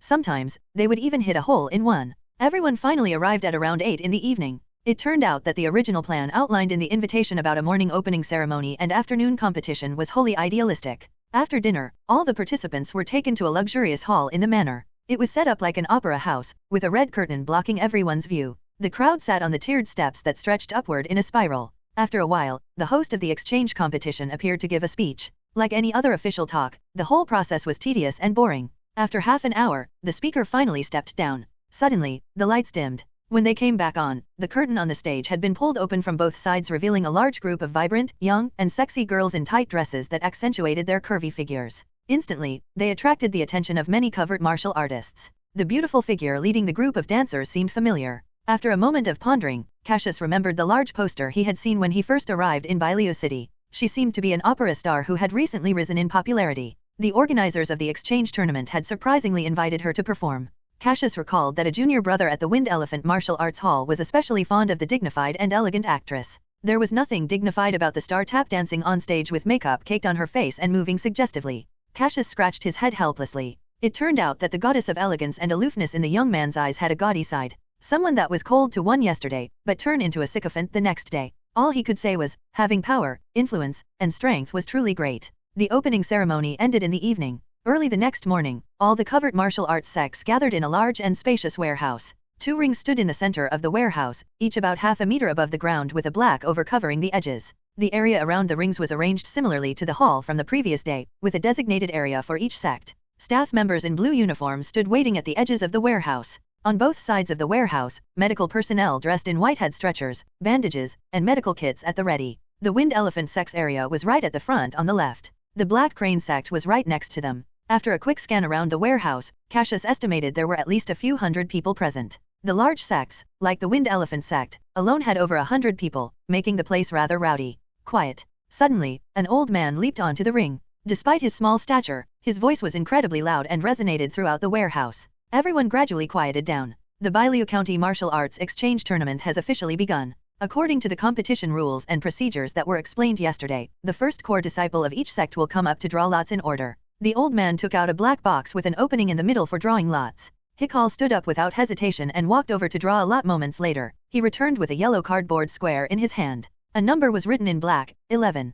Cassius glanced at the other ring where a similar process was happening but with the ordinary disciples. 5 minutes later, the skinny old man was back on the platform again. The competition will now officially begin. Number 12, Number 7. Decake Pugilism vs Frozen Light Martial Hall. Upon hearing this, Cassius recalled the competition rules. In this exchange tournament, the core disciples and ordinary disciples of each sect separated into different fights and different rights. The core disciples had 2 events, a team competition and an individual competition. In the team competition, 5 core disciples from each sect would form a team. The sect would send the first person in the lineup to challenge the other sect's team. Whoever won would stay to challenge the next person in line until all 5 opponents were defeated. A victory earned 1 point, draws earned 0 points, and a loss resulted in a point deduction. In the individual competition, they drew lots again but would now be divided into 5 groups. The top 2 from each group would advance to the finals. As this was the inaugural tournament, the rules were still rough around the edges. Cassius glanced up at the platform, where representatives from both sects were already standing. They introduced themselves, and then, at the referee's signal, began to face off, gradually shuffling their feet around. After a half a minute of them in a stalemate, the black-haired man representing Decake Pugilism suddenly struck, punching and kicking with lightning speed. In a matter of seconds, the Frozen Light Martial Hall's representative was defeated. The battle lasted only 6 to 7 seconds. In reality, this was how actual fights were supposed to happen. As soon as the opponent made a mistake, seized that opportunity to make a decisive strike. As fights with no rules generally ended quickly, it was rare for battles to last more than 5 or 10 minutes. The victor, a black-haired man, took a quick break ringside. Moments later, another Frozen Light Martial Hall representative stepped up. Soon after they introduced themselves, they began the next round. They circled around each other slowly, searching for an opening. 20 seconds later, both sides hurled themselves at each other simultaneously, trading blows. They'd occasionally fire off some explosive techniques, allowing them to attack extremely quickly. After switching positions a few more times and another couple clashes, the black-haired man fell off the edge of the ring and rolled on the floor before getting up. He had been pushed out of the competition area and lost. Frozen Light Martial Hall had taken this round. Another series of fights followed. The match only took about 7 to 8 minutes and, in the end, Decake Pugilism emerged victorious. Moments later, the skinny old man stepped back onto the ring. Next up, number 11, number 18. Wind Elephant Sect vs Meditative Fist Sect. Oh. Cassius and senior brother Hikal exchanged glances. According to the order, Cassius was the first to represent the Wind Elephant Sect. Cassius stood up, took off his black coat, and threw it onto his seat. I'm going up. He walked steadily up to the ring. The many windows on both sides of the warehouse let in a gentle morning sunlight, ensured the platform was well lit. Cassius stood quietly in one of the beams of light. Despite being both expression and speechless, Cassius's imposing 1.90 meters stature and his sect's reputation was enough to make the Meditative Fist Sect's representative extremely nervous. The man kept adjusting his breathing and wiping the sweat on his palms. Meditative Fist Sect, Questa. Wind Elephant Sect, Li Wei. As soon as they finished talking, Cassius's aura burst forth like blazing flames. It was as if a terrifying giant python had broken through the surface of a calm, deep pool. Questa felt a formidable pressure wrapping around him. What a terrifying presence. Questa's breath stopped for a moment. In that moment when Questa had been distracted, Cassius's massive figure appeared before him as if he had just teleported. His face was cold and emotionless. Questa panicked. Bang! A muffled sound echoed from his left shoulder. His eyes widened. He staggered back several meters and fell off the ring. Questa hadn't even touched Cassius. He lost in a mere 3 seconds. He groaned, clutching his left shoulder in pain. The gap is too big. We'll need to employ a tactic of having several people take turns fighting him to tire him out, a strong young man from the Meditative Fist Sect said resignedly while squinting his eyes. Half a minute later, a pretty girl was on the ring. She clasped her hands in greeting. Meditative Fist Sect, Farah. Wind Elephant Sect, Li Wei. Right after they finished speaking, Cassius vanished, moving like a shadowy blur. In an instant, a black streak shot out from the dark shadow, through the air, and slammed into the girl's shoulder. Thud. Like being struck by a heavy hammer, Pharaoh was sent flying out of the ring. She landed on the ground and rolled a few times before she fell unconscious. It seems I used too much force. I should hold back a bit. Half a minute later, the same scene replayed itself. This disciple from the Meditative Fist sect was a strong man. He started off in a defensive stance, feet firmly planted and arms guarding his chest, seemingly trying to stall time. Unfortunately, Cassius's powerful punch shattered all his defenses. The strong man soared out of the ring, skidding 5 meters on the ground. Another half a minute passed, and the fourth person seemed to have learned a thing or two. He moved nimbly, trying to keep his distance and tire Cassius out. But Cassius had cornered him in an instant. With a single clash, he was quickly thrown off the ring. The last one was a young man with a bitter expression. Desperate, he tried to last a few more moves but couldn't escape the same fate his predecessors had fallen to. With a single punch, Cassius broke his stance completely. The Meditative Fist sect's senior brother seemed to see a giant elephant charging forward, unstoppable and majestic as it crushed all its enemies. This was the difference between small sects and large sects. This was the difference between ordinary martial artists and limit-breaking pugilists. Winner, Wind Elephant Sect's Li Wei. As the referee's announcement rang out, Cassius squeezed his fists and casually glanced at his opponents before walking off the stage. Moses met him in the Wind Elephant Sect's area and punched him playfully. Why didn't you leave one for your senior brother? You just had to take all the fighting for yourself, didn't you? Unsure of whether to laugh or cry, Cassius just plopped down on his seat. Don't mind him, old five. This big bear isn't looking to enjoy the fight, he just wants to get beaten up. It's a good thing you took out the opponents, otherwise he would have embarrassed us up there, Lance interjected, shooting a disdainful look at Moses. Hey, don't slander me without reason. I know how to behave appropriately for different occasions. I know this exchange tournament isn't the same as our usual sparring, Moses defended himself. Give it a rest. Everyone knows you can't change your nature. You damn sissy, always trying to undermine me, aren't you? In an instant, the two started bickering again. Eventually, senior brother Hikal intervened by rearranging the order of appearances. Everyone would take turns going first. With this new arrangement, each person, starting from Cassius, would be able to go roughly twice. This obviously did not include Hikal. According to the rules, the first core disciple of each sect had to go last. This was to prevent any sect from wiping out the other teams by placing their strongest member first. That would be much too disrespectful. However, if the opposing sect's strongest core disciple was already scheduled to go last and the first fighter, who was supposedly not the strongest, still managed to take out the entire team, well, there was nothing much to say. The team competition continued. Cassius sat in the resting area, sipping tea while he observed the fight on the stage. The difference between smaller sects and larger sects was very apparent, their level of martial arts varying greatly. Disciples from larger sects had much better combat experience and skills compared to those from smaller sects. This was a clear demonstration of how impactful having resources and influence was. During this time, Cassius carefully observed the fighting styles and movements of sects like Golden Fist Sect, Black Crane Sect, and Singing Water Sect. He found that their movements had fewer flaws and their combat techniques were extensively developed. Though, there wasn't really anything useful that stood out in his observations. Ultimately, it came down to his own strength. Outside the window, the sun rose inch by inch amidst thin clouds until it shone directly above the arena. It was nearing noon. Next up, number 11 and number 2. Wind Elephant Sect, Stone Elbow Sect. Cassius cracked his neck and stepped onto the stage again. The person from Stone Elbow Sect also came up. He was a red-haired youth with calloused fists and elbows that gave off a steadfast demeanor. He seemed to be the strongest person in the Stone Elbow Sect after their senior disciple. It seemed Cassius's earlier 1-on-5 victory over the Meditative Fist Sect had left a strong impression, prompting his opponent to make some tactical adjustments. However, such tactics were futile in the face of absolute strength. Cassius being a pugilist was his biggest trump card. Even if his opponent used any underhanded tricks, he was confident that he would still be able to defeat them. Cassius remained calm and composed from start to finish, from the first person the Stone Elbow Sect sent up all the way to their first core disciple. Heeding senior brother Hikal's advice, Cassius didn't finish them off in one punch like before. Instead, he grappled with his opponent a little longer, clashed a few more times, and traded a few more hits. The purpose was twofold: give the opponent some face, and display the magnanimity of a major sect. New Thailand body. Slowing the pacing of the fight allowed Cassius to discover a few interesting points. Each sect had its own unique characteristics. For instance, the Stone Elbow Sect practiced both fist and elbow techniques, switching quickly between the two such that they complemented each other. Some of their short-range rapid combos were also quite impressive. Cassius got a different experience from fighting with them, broadening his previously limited understanding of fist techniques. It was one of the purposes of the exchange tournament, different sects showcasing and learning each other's techniques, and broadening their horizons. After the referee's announcement, Cassius walked off the stage again. Winding between the various sects, Cassius occasionally heard people talking about him. Some were amazed by his strength and age, while others saw him as a formidable opponent. As he walked past the Black Crane sex area, a tall, skinny youth casually remarked, "This Li Wei is too weak, only knowing how to bully small sects. If we match up against him in the next match, I'll make sure to take him down." Cassius glanced back. The youth also turned toward Cassius, his eyes glinting provocatively. Cassius sneered, slicing a hand across his neck. The intention behind it couldn't be any clearer. "Don't let me catch you, loser. Idiot," he muttered, striding back quickly. The Morning Points matches paused a half-hour later, allowing the sects to enjoy a hearty lunch at the dining hall and rest until 1:30 p.m. In the afternoon, the tournament switched from the team competition to the individual matches. Participants were divided into groups and drew lots to determine the order of their bouts. Cassius was assigned to Group B, number 13.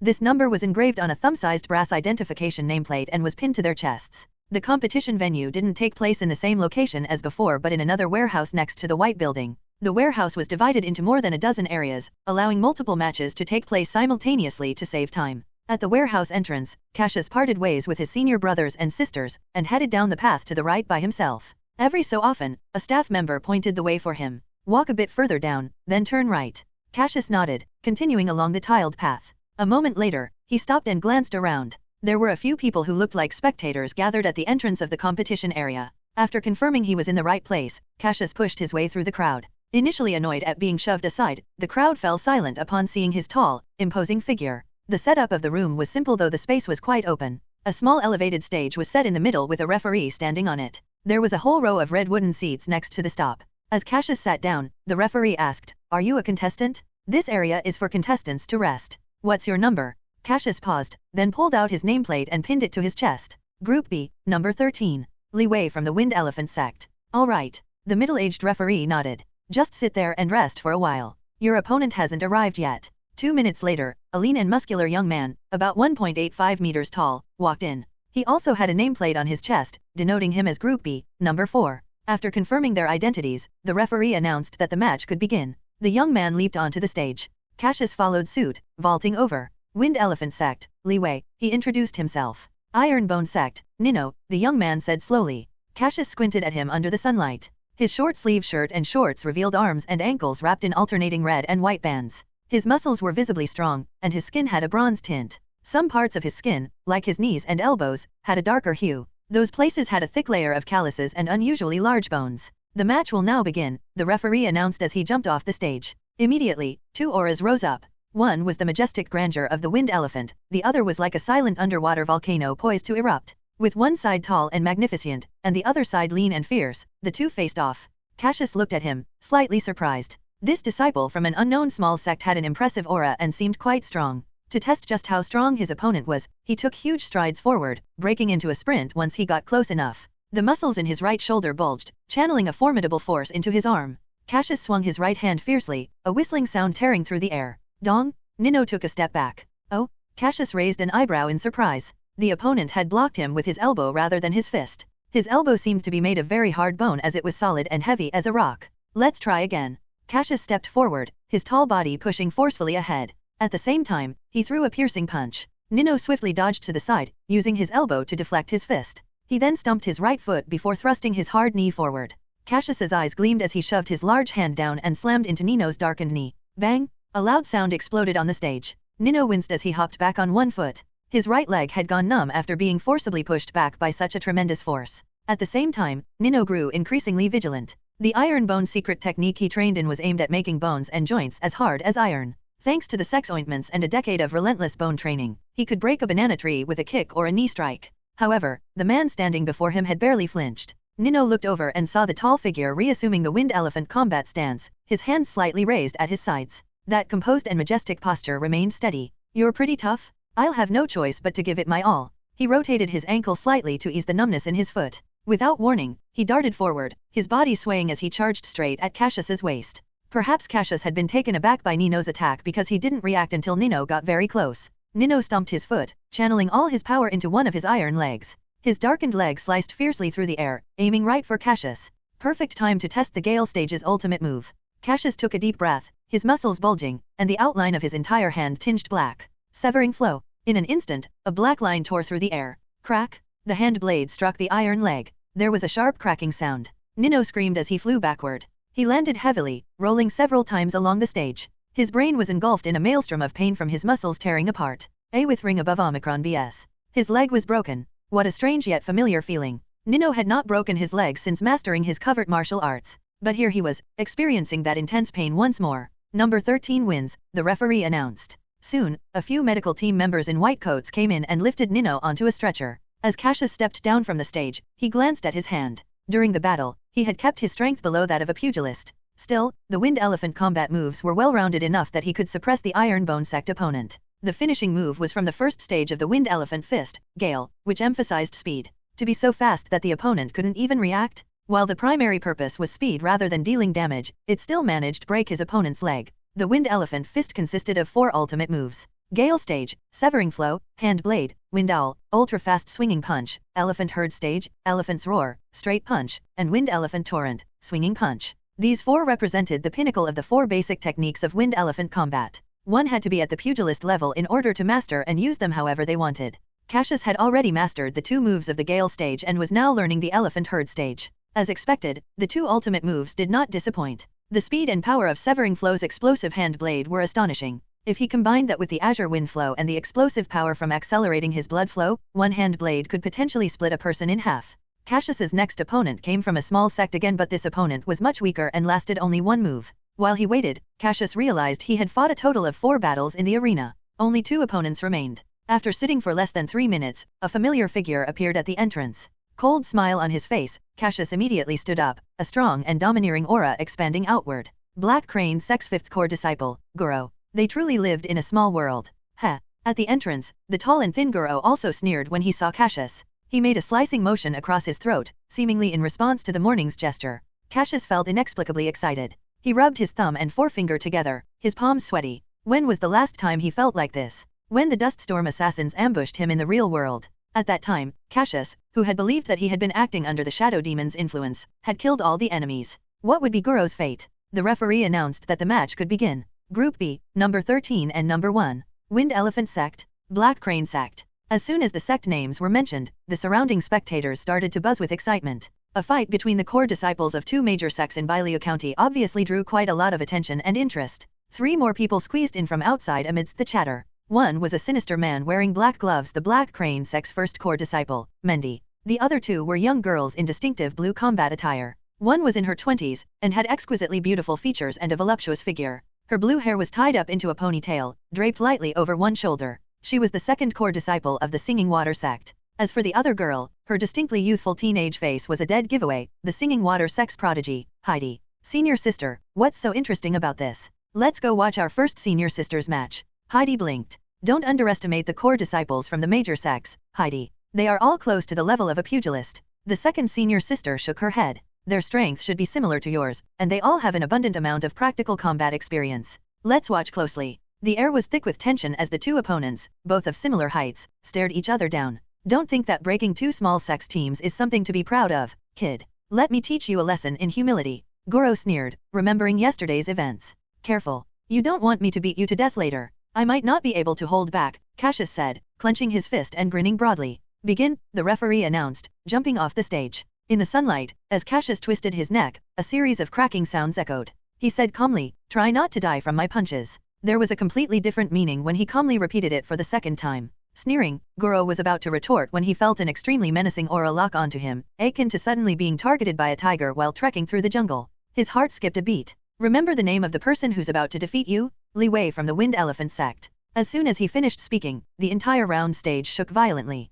Cassius's robust figure suddenly materialized in front of Guro. Layer by layer, the outline of his black muscles all over his body became increasingly defined. Wind Owl. A strange bird call suddenly came from the wind. Cassius's right hand instantly blurred into a huge black shadow. The shadow rushed toward Guro's head at high speed through the air. Crane's drawl. Guro's adrenaline surged in response to the impending danger. He forcibly used all his might to execute the Black Crane Sect's ultimate move. His 5 fingers pinched into a point, and his crane hand shot out like a drill, a shimmering layer of black light on the surface. Ding! Crack! Ah! The sounds of impact, bones breaking, and screams merged into one. Guro's face twisted as he quickly retreated, the 5 fingers on his right hand now irregularly extended like chicken claws. The red muscles at his joints were torn, 3 of his fingernails had flipped up, and blood streamed down from his palm. No, my hand. In the midst of his excruciating pain, Guro suddenly held his breath as a tall figure appeared in front of him like an apparition. Swish! A massive black shadow descended on him like Mount Taiwan. Guro's eyes nearly popped out, and he raised both hands to block.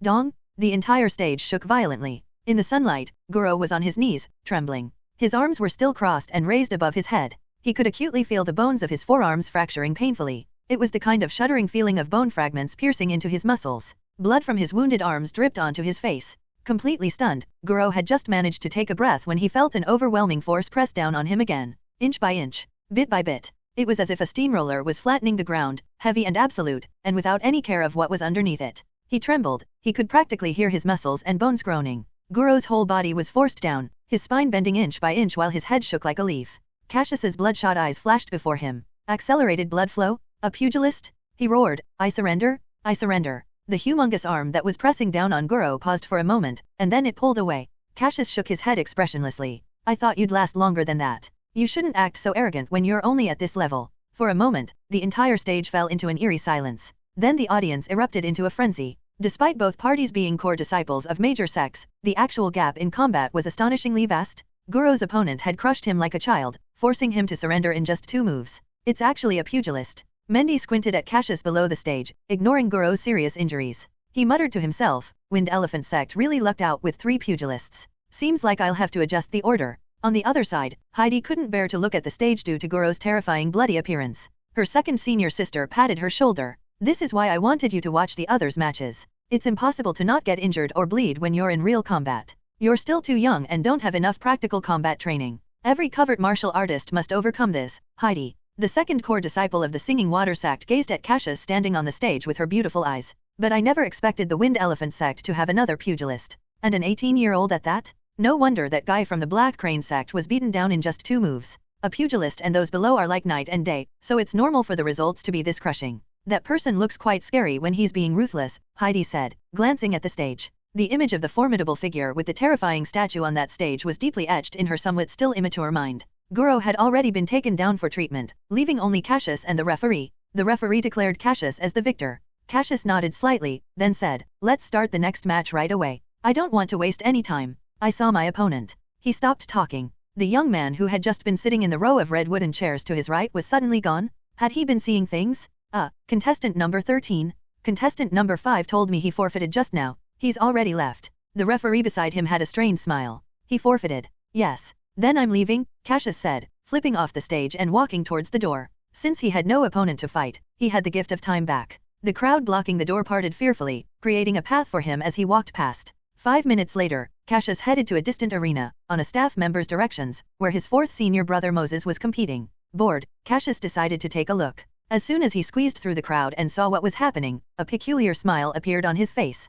3rd senior brother and 4th senior brother are fighting each other. He had definitely jinxed it. One, a mountain of historical and cultural significance located north of the city of Tian. It is the highest point in Shandong province, China. 2 figures stood opposite each other on the stage. A subtle tension gradually suffused the air. One was tall and strong. The other was short and thin. Stupid bear, I didn't expect us to run into each other. Lance's thin lips parted as he spoke pleasantly. Stupid sissy, I also didn't expect to meet you in the 2nd round. Moses grinned, his tone equally sharp.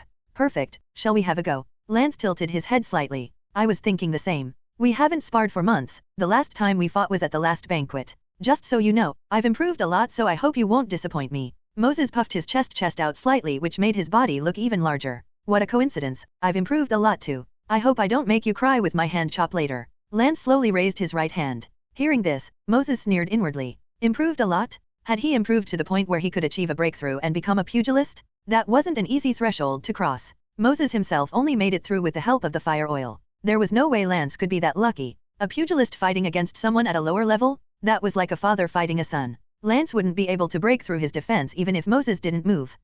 You better not start crying from my hits. I don't want to see a man in tears. Moses shrugged. Hearing this, Lance sneered inwardly as well. Moses's bear-like skin was indeed tough. Prior to his breakthrough, Lance could barely hurt him even at full strength. But now, with accelerated blood flow, his strength, and the damage he could dole out would multiply. Fighting Moses would be like an adult fighting with a child. Cassius squeezed to the front of the crowd. Moses and Lance, who hadn't started their match yet, noticed their junior brother. Moses turned his head and smiled at Cassius, showing his neatly arranged white teeth. Junior brother? Just wait there and see me thrash this sissy. Next to him, Lance also smiled and nodded, winking his beautiful left eye at Cassius. It wasn't just about thrashing the bear. Having someone in the audience who knew his secret made it that much more fun. Cassius smiled stiffly at the enthusiasm expressed from both sides. He swallowed hard. Before their breakthroughs, his third and fourth senior brothers were around the same level in terms of strength. One was tough and resilient, the other agile and elusive. Now that they've both broken through to pugilists, they were probably still evenly matched. The fight would likely end in a draw. When they discovered each other's hidden strength during the fight, they wouldn't come looking for him, the one in the know, right? Match start. The referee jumped off the stage. Immediately, the two auras clashed. One was agile and sharp, the other heavy as a mountain. The two faced off, both assuming the standard stance of the Wind Elephant combat. Lance stepped forward, disappearing in an instant. A blurry figure flashed past. He appeared right beside Moses, and chopped his hand down heavily like an iron rod. So what if you hit me? Moses took a deep breath, creating a white vortex at his nostrils in the process. He spread his arms wide and his clothes exploded off. Exaggerated, bulging black muscles rose, with green veins spreading like branches underneath. Bang! The hand chopped down. The hard muscle trembled slightly but fully absorbed the impact. At the same time, Moses threw a punch, while Lance swiftly sidestepped behind him, delivering a quick piercing punch to the kidneys. Moses's body swayed slightly, then he struck hard behind him. Lance blocked it with both hands, retreating backward to create some distance. Your skin is really thick. Seems like I have to get serious, Lance said, assuming his stance again, squinting his eyes. Same here. I'll finish you in one move. Moses grinned brightly and launched an attack. The stage shook with every step as he advanced like a tank, crushing everything in his path. Lance took a step and moved swiftly around Moses, launching quick attacks. The hand chops landed squarely on Moses's muscles. An opening? Moses's eyes widened. He threw a fierce, lightning-fast punch. Wind owl. Lance's eyes reddened as he slashed down with his hand chop. Severing flow. Boom. After a dull thud, both looked up to stare at each other. At such close range, they could see how bloodshot the other's eyes were, a clear sign of accelerated blood flow. You. They said at the same time. Fuck. Their reactions were unbelievably synchronized. I don't believe it. Both gritted their teeth and lunged at each other in a flurry of fists and feet. One moved gracefully and elegantly, hands slashing continuously like a dancing ballerina. The other stood tall and firm, striking steadily like a dedicated partner in a ballroom dance. They looked like a graceful ballroom pair, with one person moving fluidly while the other was strong and steady. After the dance, Moses had a twisted expression on his face, and his muscles were red and swollen. On the other side, Lance was panting heavily and drenched in sweat. Yet, the match still did not have a clear winner. The referee had no choice but to declare the match a draw. When did you break through to pugilist? I should ask you the same question. Moses and Lance bickered as they walked off the stage, heading toward Cassius. The corners of Cassius's mouth twitched. How should he phrase his words? Suddenly, he shuddered. His heart skipped a beat. It felt like he was being watched by a predatory beast. He quickly turned his head, scanning the surroundings. There seemed to be a pair of blood-red eyes watching him from within the shadows of the crowd. They were filled with inexplicable greed and evil. That feeling. It was just like facing the shadow demon for the first time, where he was filled with a horrifying, shivering, inexplicable fear. Cassius stood frozen in place, but in the blink of an eye, the sense of impending crisis was gone. Calm returned to him as if nothing had happened. He took a deep breath and scanned his surroundings but found nothing. Since being parasitized by the shadow demon, Cassius had noticed his senses becoming much sharper. He could detect hostile glances and murderous intent, so the chances of it being an illusion of some kind was very low. Li Wei, what's wrong? Moses, who had just approached, asked with concern when he saw Cassius's pale face. Lance also rushed over. Junior brother, are you too tired from the match? Talk to first senior brother about it later. Go rest in your room first. Yes, I think I am a bit tired. I'll talk to first senior brother later, Cassius said, holding his forehead. 10 minutes later, on the cobblestone path in the manor, a tall figure walked toward the rest area. On the way there, Cassius sat on a bench by the man-made lake to rest. He also chatted with a few people playing golf. He then returned to the Wind Elephant Sect's rest area. It was the first white building at the back of the manor, where Cassius and the other core disciples were staying on the third floor. After a cold shower in the bathroom, he moved a chair to sit on the curved balcony. At 3 p.m., the sun was still strong, turning the tiles on the balcony a shiny white. Cassius slumped in his chair, his gaze drifting past the pure white wall in the distance. A vast green lawn lay on the left, and he could see large expanses of yellow farmland further down. A lush green forest stretched out on the right. With the sunlight warming his body, he felt quite cozy. Cassius gazed up at the blue sky, feeling somewhat better. His previously uneasy heart had calmed down, allowing him to begin thinking about the brief sense of crisis he had felt earlier. Even though there was no clear evidence, he immediately connected that feeling to the Wind Elephant Sect's massacre. But his intuition told him that the two were likely related. He rubbed his temples and tried to recall Li Wei's vague memories, hoping to dig out specific information about the massacre. Unfortunately, Li Wei had only been a novice at that time. While he had mediocre strength, he was actually not too far off from the core disciples. He had been taken to the East Sea County, mainly to gain some experience as a spectator disciple. Most of his memory was vague fragments of panicked running, just running non-stop. The only relevant information he had about the enemies occurred the moment the sect was ambushed, when a large group of tall figures in black cloaks came rushing in from both sides. How troublesome, Cassius said, helplessly patting his forehead. He didn't have any information about the enemies, their appearance, strength, or identity. Nothing. All he knew was that they were tall, which was useless. The only thing he could do was proceed cautiously, and go one step at a time. Time flew by, and before he knew it, it was evening. Lance almost spat out his rainflower tea. He stood up abruptly. What? Junior brother, you're a pugilist too. Damn, doesn't that mean our sect has 5 pugilists now? There were 3 people in the room, Cassius, Lance, and Moses. Hikal and Jadis were still at the banquet, interacting with the other core disciples from various covert martial arts sects. Indeed, Moses said, rubbing his chin. Then he slapped the table, displeasure coloring his tone. How did you also break through to pugilist? Junior brother and I barely made it through, and we needed Lady Luck on our side as well. I wasn't going to say anything so I could mess with you, but the match still ended in a tie. Heh. Lance sneered. You said it yourself, it's luck, and when it comes, you can't stop it. I broke through the day I got home from that banquet. His exquisite green hair swayed as his narrow eyes bored into Cassius. By the way, did you just say that junior brother broke through around the same time as you, and you both kept it a secret from me? Cassius coughed awkwardly and opened his mouth to speak when his incompetent teammate Moses snapped his fingers. The look on his face seemed to praise Lance for being so smart. Yes, but too bad you also broke through. He sighed regretfully, seemingly disappointed that he couldn't beat up Lance. Humph. Lance smirked. You stupid bear, did you know that junior brother accidentally found out I had broken through to pugilist back at the Wind Elephant Martial Arts Hall, and he didn't tell you? Moses raised an eyebrow. He stood up to his full height and plopped down next to Cassius. Then he placed his calloused hand on Cassius's back, asking in a gentle tone, is that true, junior brother? If I said no, would you believe me, senior brother? He, what do you think? 10 minutes later, Cassius lay sideways on the sofa. Under pressure of his 2 senior brothers, he was forced to agree to the terms of compensation, which included 20 practice matches with 4th senior brother Moses and getting the recipe for rainflower tea from the organizers for 3rd senior brother Lance. Speaking of which, those 2 were normally at each other's throats, but had suddenly colluded against him. What a real headache. 20 minutes later, 1st senior brother and 2nd senior sister returned and reacted the same way as Lance. To be precise, they were extremely shocked. After all 3 of their junior brothers had become pugilists, and they had gone from being an ordinary team to a dream team overnight. There were no weaklings here, only formidable fighters. Hikal understood the implications of having 5 pugilists better than they did. The top 4 third-rate sects in Bailiu County usually had a team of 5 core disciples, with 2 of them being pugilists, like the Golden Rock Fist, Black Crane Sect, and the former Wind Elephant Sect. The Singing Water Sect was the only sect to have 3 pugilists on their team. If they were to look more broadly at the East, Lance had seen only the top second-rate sects having 5 pugilists in the younger generation. Ordinary second-rate sects had no chance of gathering even 5. Having the current Wind Elephant Sect team participate in the Bailiu County Exchange Tournament was akin to throwing a wolf into a flock of sheep.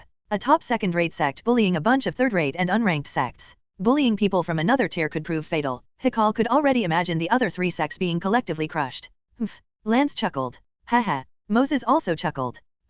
Cassius snapped his fingers. He couldn't wait to have some fun with the Black Crane Sect. The next day came very quickly. The format was the same as the first day, with the team competition in the morning and individual matches in the afternoon. During the morning team competition, Cassius felt there were more eyes on him. Even when he wasn't on stage, many were looking his way, likely because the results of the individual matches had spread. However, people didn't look any differently at Moses and Lance, because none of the spectators the day before were pugilists, so they couldn't comprehend just how intense their fight had been. As luck would have it, Cassius ran into the Black Crane Sect's 1st core disciple, Mendy, and Singing Water Sect's 2nd core disciple, who had watched his fight. The 3 sects on par with the Wind Elephant Sect were probably under the impression that the Wind Elephant Sect had 3 pugilists. Little did they know, it wasn't 3, but 5. It was all of them. A day passed, and the Wind Elephant Sect did not encounter any strong opponents, and only fought some smaller sects that collapsed in a single blow. That is, until the 3rd day of the competition, right as it was nearing noon, where the 11th team match was about to take place. The referee stepped onto the stage and announced the opponents for the next match. Match begin, number 9 and number 13. Wind Elephant Sect versus Black Crane Sect. I'm going up. Cassius rose to his full height. Across from him, a young blonde man from the Black Crane Sect approached swiftly. With a strong and vigorous body and a well-proportioned physique, he looked rather difficult to fight against. Just as the 2 were about to step onto the ring, a group of people, led by someone in a blue uniform, appeared at the warehouse entrance. It was the subsequent members of the Wind Elephant Sect. At the conclusion of the Bailiu County Exchange Tournament, the qualified teams for the 6 counties league would, instead of returning to their sect headquarters, take the train directly to the East Sea County. Therefore, the disciples and masters who wished to go to East Sea County to broaden their worldview would have to take the train to Bailiu City and wait there. Ahem, is that Li Wei? In the group, a slight figure glanced at the ring and immediately noticed Cassius, who had just stepped onto the platform. She stood on her tiptoes. That really seemed to be her disciple. The group headed toward the Wind Elephant Sect's designated area. It's Senior Uncle Lisa. Senior Uncle Lisa, over here. Moses, who had met Lisa several times before, waved at her from the core disciples' resting area. In covert martial arts sects, all fellow masters were generally addressed as Senior Uncle, regardless of gender. Lisa also recognized Moses as the core disciple who often dragged Cassius away to spar. She walked over and sat on the wooden chair. Senior Uncle, Lance, and Jadis also greeted her. Hikal did not. As the eldest senior brother of the sect, he was naturally at a higher seniority level than her. Even if he did greet her, the most he'd address her as would be senior sister, making it rather awkward between them. It was best if they just did not greet each other based on their seniority and treated each other as equals. Smiling, Lisa nodded and said, "Did Little Wei just step onto the ring? Who is our sex opponent this time?" "Yes, the referee just announced it. Junior brother will be fighting against Samuel, the second core disciple of the Black Crane sect, this time. Both of them are pugilists, so this will be a good fight." Moses looked highly entertained as he sipped his tea. Not only did he enjoy fighting, but he also liked watching two masters brawl. Lisa nodded, looking toward the nearby ring. Black Crane sect, Samuel, the blonde young man introduced himself. He had muscular, but slightly gangly arms, and his skin was painted with black mystifying patterns. His fingers were long and thick with very large joints. The tips of his fingers were faintly white. The Black Crane sect's crane technique. Cassius had a pretty good idea of what was to come. Wind Elephant Sect, Li Wei. He immediately took a stance, his strong arms spread out vertically at his sides. One foot stepped forward, while the other remained firmly planted behind him. Begin. As soon as the referee finished speaking, he jumped away. He had no desire to stand in the middle of a fight between two pugilists and get accidentally injured. Boom, boom, boom. Samuel attacked first. He came at Cassius fast, his right hand cutting through the air and slashing toward Cassius's side. Swish. The rapidly thrusting fist collided fiercely with the hand chop. Both felt their palms go numb and retreated. Cassius stomped his back foot on the ground, pushing him quickly in the opposite direction. His arms were at his sides, positioned for punching. The large muscles on his shoulders bouncing and writhing, he fired off some rapid punches in quick succession. With a cute bang, bang, bang, bang, bang, bang. Samuel's hands swung, his powerful arms colliding continuously with Cassius's. The fists blurred into shadows between them. Moon Crane Saber. Samuel suddenly slid to the side, his arm slashing through the air like a steel blade. A flash, and an afterimage resembling the hazy moonlight under a black cloud appeared. Severing flow. Cassius turned rapidly, his hand chopping furiously. Boom. The two men's fast and powerful slashes collided, the muscles on their arms rippling in visible waves. The fabric from their wrists to their upper arms were shredded into pieces. With a muffled groan, Cassius struck with his left hand, his muscular arm imitating a black python lunging at its prey. To his surprise, Samuel's other arm swung over like an iron rod and pushed hard, deflecting Cassius's python's fangs. At the same time, he moved closer. His knee popped up like a spring, and he shot forward like a cannonball. Cassius countered by pressing down with his palm and thrusting his right elbow forward, smashing right into Samuel's left shoulder. Samuel's shoulder went numb, causing the left arm that he had swung to wobble and missed its target. Bang! Their arms collided, and both withdrew a couple steps back. Samuel stretched out his sore left shoulder, while Cassius shook his numbed, aching fists loose. As expected, pugilists are tough opponents, Cassius thought. He suddenly noticed a familiar figure in the Wind Elephant Sect area. Instructor Lisa was sitting next to a few senior brothers, smiling faintly as she watched. It's a bad habit letting yourself get distracted in the middle of a fight. Samuel rushed over and attacked with a flurry of fists, hand chops, elbows, and knees. The blood vessels in his eyes condensed. He had activated his accelerated blood flow ability. Let's see how my Azure Wind Flow fares against you. Cassius's face hardened, his heart thudding. Hot, viscous blood surged through his body, bringing with it a wave of powerful energy. Accelerated blood flow, Azure Wind Flow. He stumped his foot, and his sturdy cloth shoe exploded from the force. Cassius charged, turning into a gray blur. His fist, accompanied by an eerie bird-like sound, struck like lightning. Samuel's pupils dilated as he quickly raised a hand to block. The moment his hand touched Cassius's fist, high-speed air currents sliced his palm and it began bleeding profusely. The punches continued its relentless assault, striking Samuel's shoulder like a wind-wrapped iron rod.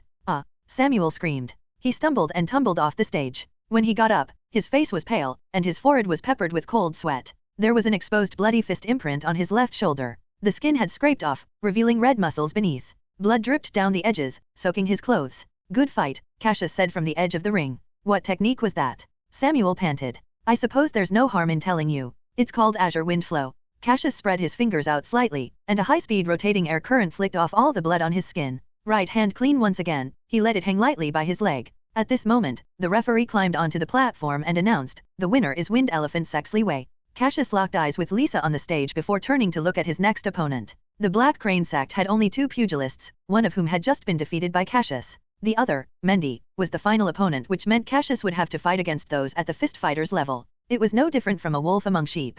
Despite how much energy Cassius expended in the first round, he defeated the next 2 opponents handily. He could have continued fighting, but knowing Moses was next in the lineup, he decided to leave some opponents for him. He did not want to hear him complaining later. Thus, after defeating his third opponent, Cassius raised his hand to signal his intention to swap out. After the referee's announcement, he stepped off the stage. "You finally came down, junior brother. At least you left 2 for your senior brother." Moses shrugged off his coat and threw it on a seat. "Keep bragging. Don't tell me you think you can beat Mendy. Just wear him down a little and leave the rest to me," Lance mocked from where he stood on the side, arms crossed. "Humph." Moses snorted and walked onto the stage. In the rest area, Cassius walked over and sat down next to his master, Lisa. He asked, "Teacher, why are you here? Am I not allowed to be here?" Lisa gave a sideways glance at him. "The sect wanted to take some elite disciples to the East Sea County to broaden their horizons, and we needed some fist masters to accompany them. I'd rather come out and see the world instead of cooping myself up in the Wind Elephant Sect and dying there. And it's also nice to see my good disciple showing off his prowess."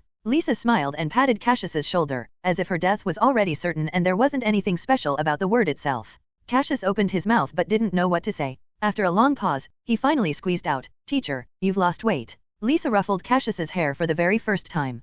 Cassius didn't attempt to dodge it. "Brat, you really don't have the right personality to comfort people. Don't say such mushy things. As long as I see you progressing in covert martial arts, I'm more than happy. Seeing results with my very own eyes is far more powerful than any kind of flattery. What you did just now was great. Azure Wind Flow should be used in actual combat. This technique still has its flaws, so the best way to improve it is through constant practice. The Azure Wind Flow wasn't originally created to be some kind of trump card, but rather as a regular move that can be used consistently. The problem is that it hasn't been perfected yet and uses up too much energy." There was a hint of regret in her voice. Once upon a time, she had been a genius with exceptional comprehension and constitution, but it all came to a screeching halt when her foundation was damaged, leaving her unable to perfect the later stages of the Azure Wind Flow. Hence why Lisa took Cassius in as her disciple and treated him like family, even going as far as to gift him the 100 herb body refinement paste. There was an old saying, "Once a teacher, forever a father." Whoever coined the saying hadn't been joking. This was especially so when the teacher had a terminal illness and a martial arts legacy that had yet to be fulfilled.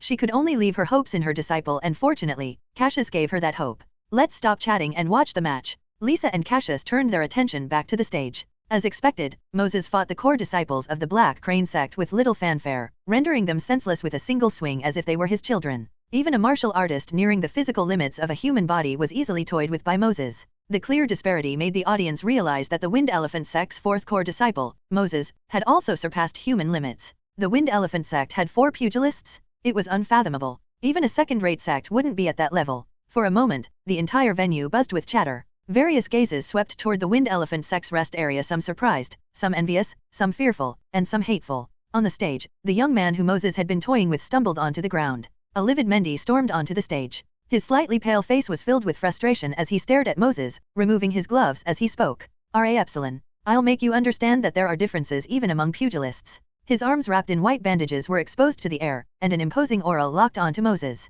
Moses whistled nonchalantly, his right hand beckoning contemptuously as if taunting Mendy to come at him if he dared. Truthfully, Moses wasn't actually looking down on Mendy, he merely wanted to anger him. Moses understood that he hadn't been a pugilist for long and was likely not a match for Mendy. Although they were at the same level, he was exceptionally resistant and could tire Mendy out and then have Lance handle the rest. On the surface, Moses looked like a big oaf, but he was actually very cunning. Sure enough, he demonstrated this in the ensuing fight. Using his strong physique, he tussled with Mendy but not recklessly. Finally, when the two of them were somewhat out of breath, Moses calmly raised his hand and conceded. Having fought until his clothes were in tatters, he walked down the stage bare-chested. His strong body was covered in scratches, but he didn't seem hurt. On the contrary, he looked rather pleased. The sunlight on his upper body made him look like a golden muscular statue. Moses returned to the rest area and cocked his eyebrows at Lance. "It's your turn. I've worn Mendy down to this point, so surely you can take him down now, right?" He flexed his right arm muscles. "Don't worry, I'll take care of him. No need to trouble second senior sister."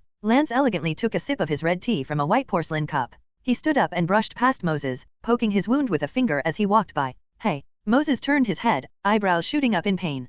"Humph, whatever, I don't argue with women." He shook his head and sat down with his arms crossed. After 5 minutes, an eerie silence descended on the stage as everyone from the various covert martial arts sects quietly watched. Even those who had been watching the ordinary disciples' matches turned to look. In the sunlight, Lance, panting, raised his right hand. The referee beside him bounded onto the stage and shouted loudly, "The winner is Lance of the Wind Elephant Sect." A team of medics in white uniforms rushed up with a stretcher and carried the unconscious Mendy away. Accelerated blood flow wasn't without its side effects. Once the immense power faded, intense fatigue would take its place. If Mendy had fought both of them at the same, he might have been able to utilize the short burst of energy to defeat both Lance and Moses. But he had fought Moses and then Lance in a tag team battle, one was tough and the other agile. Both were incredibly exhausting to fight against, so in the end, Mendy still lost and at the hands of the third core disciple. Wind Elephant Sect, 5. Black Crane Sect, 2. 5 pugilists had popped up one after another like bamboo shoots after rainfall. Was the Wind Elephant Sect destined to rise against all odds? Why were there so many geniuses?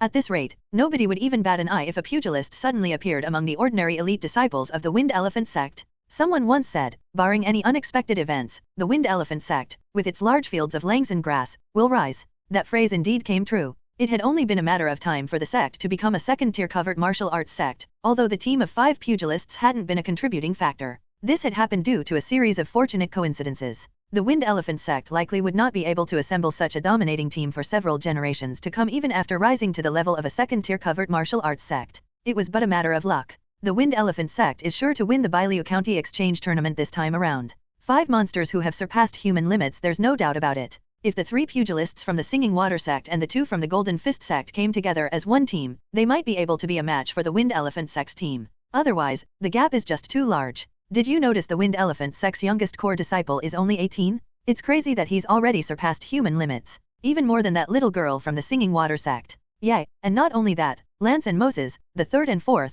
are both under 25. Compared to them, I'm practically useless. Fuck, I'm 29 and haven't even mastered the first stage of our sex-covered martial arts. The entire venue was abuzz with chatter, the majority of which were of envy and shock. The current Wind Elephant Sect was simply dazzling. On the other side of the arena, many elite disciples of the Wind Elephant Sect puffed out their chests. Even the veteran instructors leading the team were smiling and chatting with their old friends from other sects, looking very proud. Their conversation went something like this: "See? These are the genius disciples of our Wind Elephant Sect. This is our Wind Elephant Sect." Meanwhile, the 3 elders from the Wind Elephant Sect, who had come to the competition as accompaniment, looked on dumbfoundedly. They didn't understand what was happening. Wasn't our team supposed to have only 2 pugilists? Why were pugilists suddenly popping up like moles? First Li Wei, then Moses, and finally Lance. The elders were utterly baffled. Could some elite disciples also suddenly turn into pugilists? When did the Wind Elephant Sect become a top second-rate sect? Wow, Igor, your Wind Elephant Sect has certainly hid your secrets well. 5 pugilists in one team? You sure know how to train your disciples. A bald old man in a blue combat attire chortled. He was the 7th elder of the Singing Water Sect. Yes. But it's all because of those kids' efforts, replied Igor. The 3rd elder of the Wind Elephant Sect had a head full of white hair. He was still a bit dazed despite how overjoyed he felt. You're too modest. Great is great, no need to be humble. Our Singing Water Sect is really envious. How about we find some time to exchange teaching experiences between our sects? The bald old man enthusiastically patted Igor on the back. I'm telling the truth. Those kids were the ones who worked hard. I'm still confused and I'm the elder. Igor silently complained in his heart, but since he couldn't say it aloud, he simply nodded. Sure. Humph, you were just lucky, a sour voice interjected from the side. Igor turned his head and was not surprised to see it had come from an elder from the Black Crane Sect, clad in all black. Ignore was immediately displeased. Being confused was one thing and being humble was another, but he wouldn't stand for belittling the efforts of the Wind Elephant Sect's hard-working disciples by calling it luck. Oh, and here I was wondering who left their sour grapes behind. Turns out it's Elder Daryl, whose Black Crane Sect was beaten into the Black Chicken Sect by our Wind Elephant Sect disciples, Igor sneered. He brought up the recent fight results, going straight for the jugular. Has your first core disciple Mendy has woken up yet? Oh, and what about Samuel, who also got knocked down? Hearing this, Daryl's face turned red with anger. For martial artists, victory and defeat were the most straightforward and convincing things. Their disagreements were always settled with a fight, not an argument, and whoever emerged as the winner was always right. Fists always trumped words. Epsilon. But the embarrassed Daryl still insisted on stubbornly arguing that was just pure dumb luck. Yes, a 5-2 score is pure dumb luck. I said it was dumb luck. Yes, 5-2. Dumb luck. 5-2. In the end, Daryl's face turned green and white from the jealousy he had to swallow. He could only curse the Wind Elephant Sect to fail in the next match. But the reality turned out to be the exact opposite. The Wind Elephant Sect forged ahead, utterly unstoppable. In the team competition, no one could match the Wind Elephant Sect when they were at full strength. The Golden Fist Sect and Singing Water Sect were defeated 5-2 and 5-3, respectively. The gaps for the rest of the sects were even more dramatic. The Wind Elephant Sect also performed remarkably in the individual competition. After all, they had double the number of pugilists than the other major sects with 5. In the end, Hikal ranked 2nd in the individual competition, Jadis 4th, Moses 8th, Cassius 9th, and Lance 10th. They also scored the highest points overall. Once the scores for both competitions and the scores of the ordinary elite disciples, who performed decently, were combined, it showed the Wind Elephant Sect topping the leaderboard. The Singing Water Sect, who used to have an edge, found themselves falling behind in the rankings. On the 6th day of the competition, the busy sect master of the Wind Elephant Sect, Belin, arrived at the venue. He was immediately overwhelmed by the other sect's enthusiasm, who bombarded him with a barrage of praise for the Wind Elephant Sect's core disciples. They applauded the core disciples' unparalleled talent, the Wind Elephant Sect's extraordinary luck and their invaluable teaching methods. In short, it was a lot of things that Belin didn't quite understand. He understood the part about extraordinary luck, had they discovered the location of the Langson grassfields, which had been hidden for half a year. Finally, Belin made his escape by excusing himself to the bathroom. It wasn't until he carefully asked Elder Igor what had happened that he understood the whole story. Well, it turns out that cheesy flattery wasn't exaggerated at all. My Wind Elephant Sect truly has extraordinary luck, and its popularity will continue to rise. That evening at the banquet, Belin wholeheartedly played the role of the main character, continually toasting with the others. He looked like a shrewd sect master who had been preparing for this moment. Seeing him so calm, the elders of the other sects were even more convinced that the Wind Elephant Sect's teaching methods was unparalleled. They immediately requested for exchange opportunities, and Belin agreed to all of them. It was a great chance to elevate the sect's status. Meanwhile, at the Wind Elephant Sect's core disciples' residence, a small birthday party with 6 people began with Lisa being the protagonist. In the medium-sized parlor, the candlelight flickered intermittently. The moonlight outside the tall arched windows shone in, passing over the dark green silk curtains and landing on the cake on the mahogany table. Lisa smiled softly at the 5 people around the table. In Li Wei's era, there was a belief that the soul was most vulnerable to demon invasion on their birthday. Therefore, family and friends would gather together on that day, bearing cake in order to give blessings to ward off evil and bring good luck. As the 5 core disciples of the Wind Elephant Sect were now also her close friends, they came bearing blessings. Lisa's gaze finally settled on Cassius. "I'm surprised you remember my birthday. I asked the Grand Master so he told me," Cassius answered honestly. "Ha ha ha." Lisa laughed, slapping her forehead. "Don't talk like that in the future or no girl will like you. But anyway." Lisa stood up from the mahogany chair and hugged Cassius. "Thank you, my disciple Li Wei." The small birthday party was extremely lively for the next few hours. Thanks to Lance and Moses, the 2 comedic rivals, laughter often filled the room. Cassius also gave Lisa the gift he bought, a delicate lady's pocket watch. She was elated. You chose well this time. I really like the watch," Lisa said, rubbing the pocket watch's delicate cover. "I'm glad you like it." Of course, Cassius didn't choose the gift by himself. He had sought help from his brother, Lance, who had an impeccable taste. Although, he had been the one to decide on the pocket watch because Lisa had once given him a pocket watch that had been special to her. All in all, Lisa was quite pleased with her 40th birthday. Even though her master wasn't there, at least her disciple was, right? The next day was the Bailu County Exchange Tournament's closing ceremony. There wasn't much to say. It was almost identical to the opening ceremony, with just some people dancing in the theater. Since this was the first time an exchange tournament was held, both the people from East Sea County and the local collaborating sects were inexperienced, resulting in a rather simple and crude event. Even so, they managed to make do. Finally, at around 3 in the afternoon, the Bailu County Exchange Tournament came to an end. All the eliminated small sects left and returned to their hometowns. The 4 major sects of Bailu County, however, stayed for a few more nights, ranging from 1 to 6 days, before taking the train to East Sea County in batches. The Wind Elephant Sect was relatively lucky as they didn't have to wait long. After just 2 nights at the estate, the organizers informed them that they could take the train the next morning. They had several carriages prepared to accommodate everyone. With Lisa at his side, Cassius didn't get to laze about during this time. Oftentimes, the 2 of them could be found in the estate's training room where Lisa would be teaching him the next set of fist techniques, specifically the next few moves in Wind Elephant Fist. The reality was, with Cassius surpassing human limits and reaching the realm of a pugilist, he didn't need a teacher anymore. Since all of the training methods of the Wind Elephant Fist were inherently the same, he could systematically train the Elephant Herd stage by following the methods of the Gale stage. Jadis and Hikal, who had become pugilists early on, didn't need much instruction. What they needed most was continuous seclusion and constant combat practice. The first was to steadily temper the body, and the second was to continuously grow their knowledge and combat skills. So after 2 days of teaching, Lisa looked at her disciple helplessly. "You have already mastered all the basics of the Wind Elephant Sect covered martial arts. I have taught you everything I can. What you need to do now is be adaptable when you're applying the things you've learned, and follow the path of the Wind Elephant Sect covered martial arts to its limits. But teacher, I still have many questions." "Then do real combat. Your opponent will always be your best teacher. I can't be with you much longer. You'll need to find a new master." Early the next morning, it began to lightly drizzle. Like a silvery spider web, the rain weaved a heavy net that covered the entire world's spring. The sky over Byleo City was also dark and gloomy like an old house's cobweb-covered roof, giving everything an unusually old and dreary look. A large hand unfolded the gray newspaper. Since Byleo City daily newspaper was fresh off the printing press, it still smelled strongly of ink. A small line of text was tucked into the far corner of the newspaper. Expect rain on April 15th of the 99th year of the Hungly Federation A with diuresis. Damn, it's been raining non-stop for the past 3 days. Moses, slightly irritated, closed the newspaper. He preferred sunny weather and disliked this current drizzly rain, which made his joints feel rusty and stiff. Sunny days can be too hot. A cool rain to lower the temperature is better, said Lance, who obviously liked the rain. Yeah, it was nice at first, but it's been raining for 3 days. Sensing that Lance and Moses were seconds away from bickering again, Cassius interjected, hurry up and finish eating. We only have an hour before we need to head to the train station in the western suburbs. He looked up at the sky, where the gray clouds had accumulated to look like broken tiles on a roof.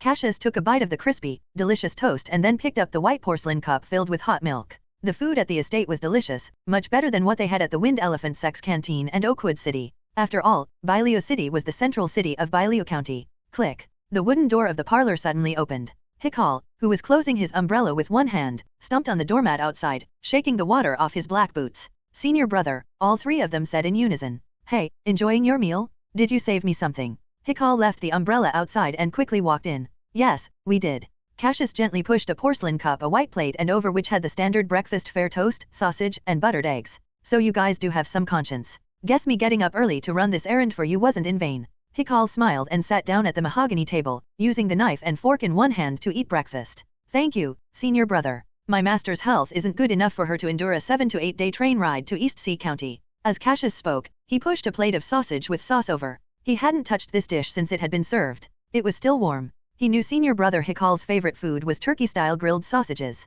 Hikal shook his head and took a sip of hot milk. Hey, no need to thank me. This was nothing. Sitting opposite from him, Cassius felt as if a weight had been lifted off his chest. Ever since he had that eerie feeling of being watched a week ago, he had been anxious about when the massacre would occur. According to the original timeline, the Wind Elephant Sect team would be ambushed 5 days after the exchange tournament, right as they arrived in East Sea County by train. The original Li Wei's memories were vague and filled with scenes of death, ferocious fighting, and blood everywhere. It seemed only Li Wei managed to escape. However, things were different now. The Wind Elephant Sect was leaving on the 3rd day instead of the 5th. Surely that would alter the subsequent events. That experience of being watched filled Cassius with such a profound sense of unease that as soon as the opportunity arose, he expressed his concerns and suspicions to the elders and the sect master. However, it didn't seem to have much of an impact because all they did was advise everyone to be more vigilant. Cassius felt helpless, but he refused to give up. The train to East Sea County would take 7 or 8 days, which gave him a week to convince the Wind Elephant Sect's higher UPS to change their attitude. Even if they still had to go to the Eastern Exchange Tournament, they could take a different route or travel with multiple sects for safety. There was still hope that the outcome would change. After all, hadn't he already altered many things during his first rewind? Now, as a core disciple and an 18-year-old genius who had broken through to the level of a pugilist, his status and voice carried much more weight with the Wind Elephant Sect's higher UPS. If push came to shove, it wouldn't be too hard to force the team to make adjustments even if he had to be unreasonable. But before that, Cassius had to send his teacher back home first. Lisa was already quite weak and he could see distinct strands of white in her originally black hair. If they really encountered an accident on the way to the Eastern Exchange Tournament, then Cassius couldn't bear to imagine such a scenario. Perhaps one would say that it was just a past that didn't exist anymore, a predetermined shadow. The massacre of the Wind Elephant Sect had already happened, and Lisa was a ghost from history. What was the point of being so sentimental? Because humans are inherently sentimental creatures, and Cassius was a living person with feelings. He wasn't a cold, violent machine that only sought power. This piece of time travel may be history to others, but these were all his real personal experiences. He joked and played around with his brothers, felt the weight of Lisa's expectations and care, and was even showered with praise from the crowd in the arena. This wasn't a game to Cassius. It was a chapter of his life, albeit a special one. The current Cassius wasn't cold-hearted enough yet since it was only his second time travel. Perhaps after a few more years and a couple dozen more time travels, he would turn into a cold machine, willing to do anything to become stronger. Pushing aside the strange thoughts in his mind, Cassius downed his hot milk in one gulp. He pushed open the wooden door and went to grab his luggage. An hour later, there were several black carriages lined up at the estate's entrance, with drivers in raincoats occasionally calming the horses. The black horses snorted and pawed at the ground. No need to see us off. We're leaving. Sect Master Bellin waved to the masters of several sects who had come to send them off. These were the sects that had recently reached cooperation agreements with the Wind Elephant Sect. Clearly, the Wind Elephant Sect's outstanding performance in the Byleo County Exchange Tournament had already borne fruit. Recently, many originally neutral small and medium sects had been showing goodwill toward the Wind Elephant Sect, with some even wanting to exchange disciples or teachers so they could learn from each other. Without anyone realizing it, the Wind Elephant Sect's status had been elevated. Originally on the same level as the Golden Fist Sect and Black Crane Sect, the Wind Elephant Sect was beginning to approach the status of the Singing Water Sect. While, yes, comparing different sects' renown was a hollow measurement, the Wind Elephant Sect was different. It was accumulating strength through the production of a large amount of Langzan grass. It only needed a bit more time before it would make a substantial breakthrough. Several large carriages swayed on the open road. Cassius and his 4 senior core disciples were squeezed inside the rightmost carriage, with his master Lisa sitting next to him. Their carriage was actually already quite spacious compared to the one next to them, where 10 ordinary elite disciples were crammed into one carriage. 2 minutes later, everything was ready. The driver snapped the reins, and the black carriages shuddered forward, gradually accelerating. Splashing through muddy puddles, they moved farther away. Since the train station was in the western suburbs, the convoy had to cross the entire Byleo city. A hazy mist of rain enveloped the rainy and foggy cityscape. Raindrops fell through the heavy clouds, splashing onto the gray street. Tall buildings emerged in and out of the rain, with chimneys like cannon barrels pointing straight into the sky, the smoke mingling into the rain. It was a scene exactly like one would expect of the Industrial Revolution. The carriage wheels rumbled forward, leaving everything behind. Finally, at around 10 in the morning, the Wind Elephant Sect's convoy arrived at the western suburb station. Since the western suburb station was newly built, the area around the station hadn't yet developed into a neighborhood. The station stood alone, at least 1 or 2 kilometers away from the outskirts of Byleo City. Holding umbrellas over their heads, the Wind Elephant Sect members waited on the rectangular platform for the train that would arrive in half an hour. In a corner of the platform's edge, 2 solitary figures were talking. "Listen to me, teacher. Go home and take good care of yourself. When I return, I'll bring you good news from the Eastern Exchange Tournament." Lisa had a smile on her pale face. For a moment, she seemed 20 years older, and looked like a nagging 60-year-old lady. "Come closer, let me fix your clothes, Anne." Cassius took 2 steps forward. Because he was so tall, he had to bend down slightly so Lisa could reach his collar. "Chin up, chest out, look sharp and don't slouch." Lisa patted Cassius's chest and smoothed out the wrinkles on his clothes. "Yes." Cassius obediently straightened up. Lisa stood on tiptoe to straighten Cassius's messy collar and tucked the silver watch chain back into his chest pocket. "Don't lose this." "Don't worry, I won't," Cassius assured her. He studied Lisa's graying hair without a word. "I'll come back from East Sea County with good news." "That would be ideal." Lisa smiled. She took 2 steps back and nodded in satisfaction. "Very handsome. All right, cough, cough. I should head to the other platform." She coughed twice and made to step away. Cassius's eyes widened as he was suddenly hit with an intense sense of danger that surrounded him from all directions, like raging flames of murderous intent. Boom! A muffled thunderclap roared like a cannon, and gray rain poured down furiously from the sky. It looked like it was about to collapse. He turned abruptly to look around. Surrounding the station under the pouring rain, a large group of black-cloaked figures rushed in with menacing and terrifying auras. The leader suddenly stopped and looked up. Underneath the hood, a pair of greedy, evil, blood-red eyes gleamed from within the shadows, and like cold arrows, etched themselves into Cassius's heart. "Enemy attack!" With a monstrous roar, a mass of black cloaks surged forward, like crazed piranhas pouncing on their prey in the water. "Who are you?" roared Bellin, the Wind Elephant Sect's sect master. No one on the opposite side responded, like they were beasts that didn't understand human speech. Bellin whipped around to look at the 4 elders beside him. The 5 of them exchanged glances, their auras gradually intensifying. A powerful martial aura burst from their bodies. "Take them down." The high-ranking members of the Wind Elephant Sect charged forward as one, emitting a terrifying and powerful aura. The energy radiating off their bodies were like boiling cauldrons, creating deep craters in the ground with each step that they took. Mud and water splashed everywhere, the ground constantly rumbling. "How dare you provoke the Wind Elephant Sect? You are courting death." Bellin's clothes exploded off his body, and his muscles rapidly swelled. His muscular bare upper body resembled a black suit of armor, raindrops evaporating instantly upon contact. He stumped on the ground, the explosive thud creating a deep pit in the soft mud. In an instant, Bellin appeared in front of a cloaked figure, casting a large shadow with his arms spread. Boom!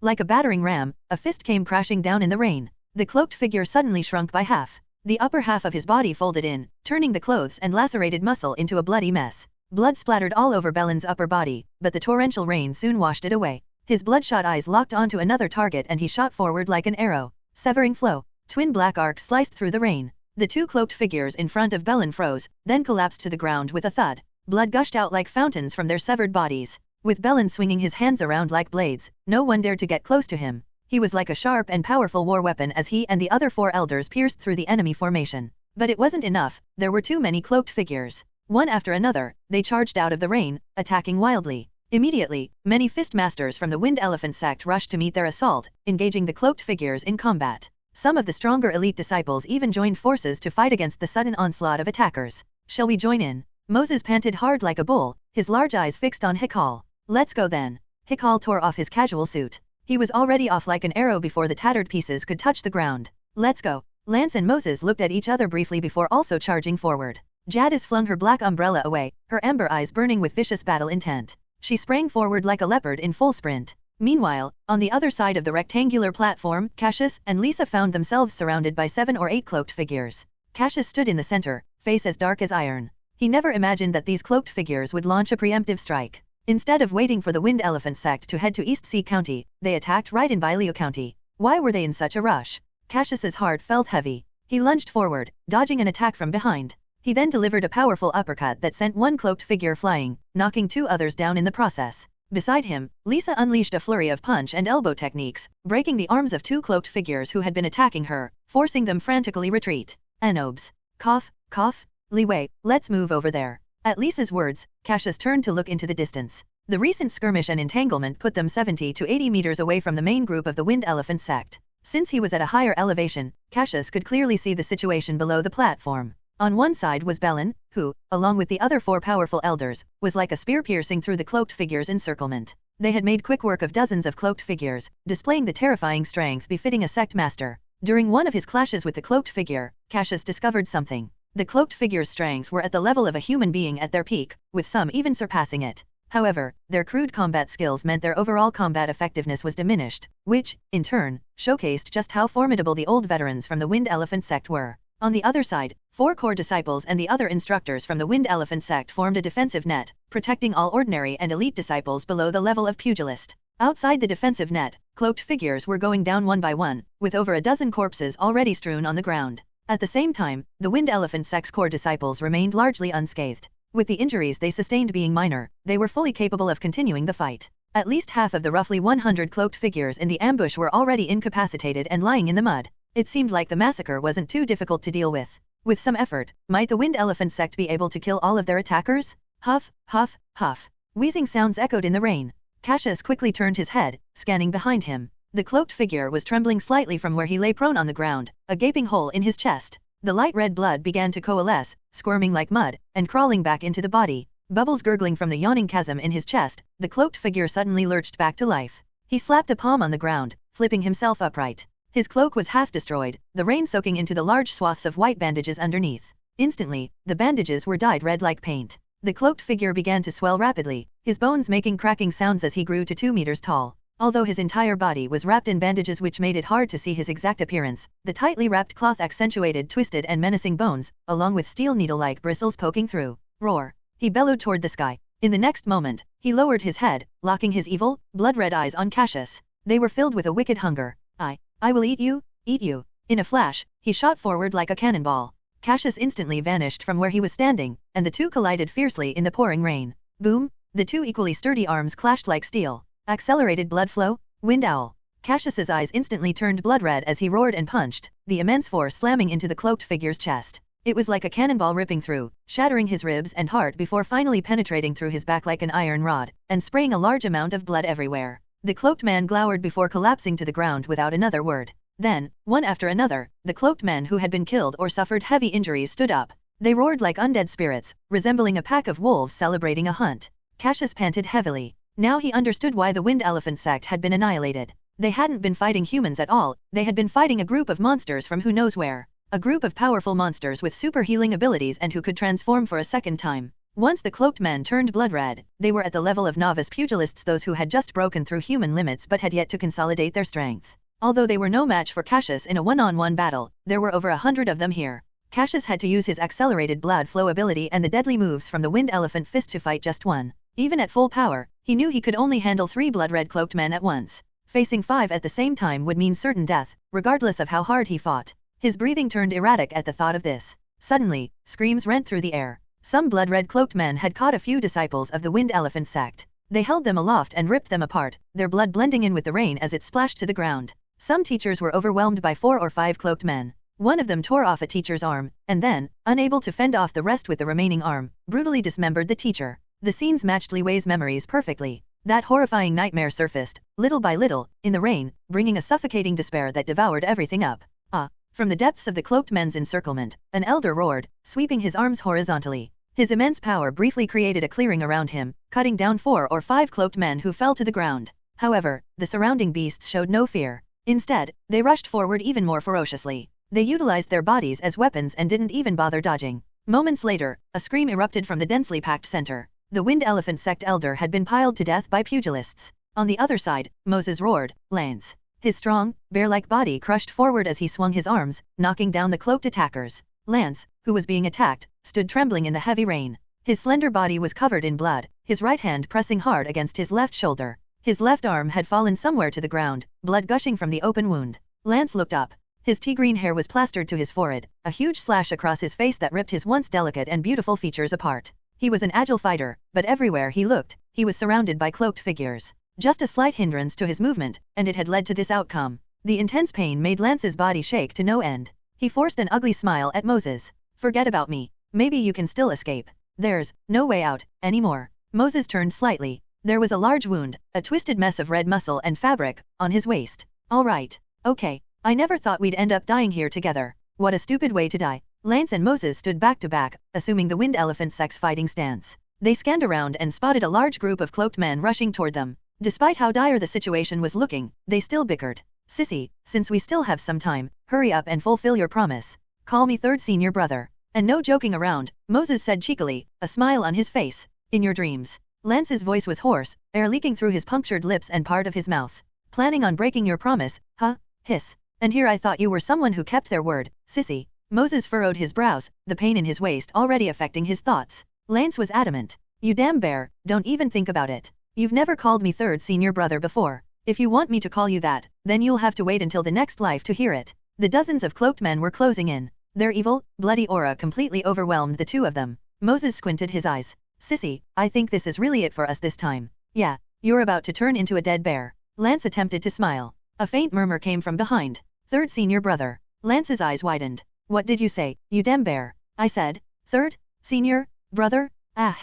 The two figures roared and charged toward the horde of monsters. Nearly 100 meters away, the protective net around the Wind Elephant Sect's team had been torn to shreds. There had originally been over a dozen masters, now there were only 3 or 4 left. Half of the elite disciples they had been protecting had also fallen. At the vanguard, a single figure was fighting madly. A with tilde B. Hikal was holding off 10 blood-red monsters with just one arm. Every inch of his body was covered in wounds. The muscles of his fighting arm were torn, revealing the white bones underneath. Out of his 5 fingers, only his thumb remained. Despite all this, Hikal continued to fiercely repel the enemies with the palm of his hand. Boom! Using his one palm, he flipped over a cloaked man. His vision drifted over to where the Wind Elephant Sect's high-level members were battling from afar. Originally, there had been 5 people, now only Belen remained, desperately fighting to hold off at least half the enemy's firepower. "Hikal!" A roar echoed from afar. Hikal couldn't help smiling bitterly to himself. He understood Belen's intent. They had already tried to flee several times, but none of the attempts proved successful. Still, he turned his head to Jadis who was beside him.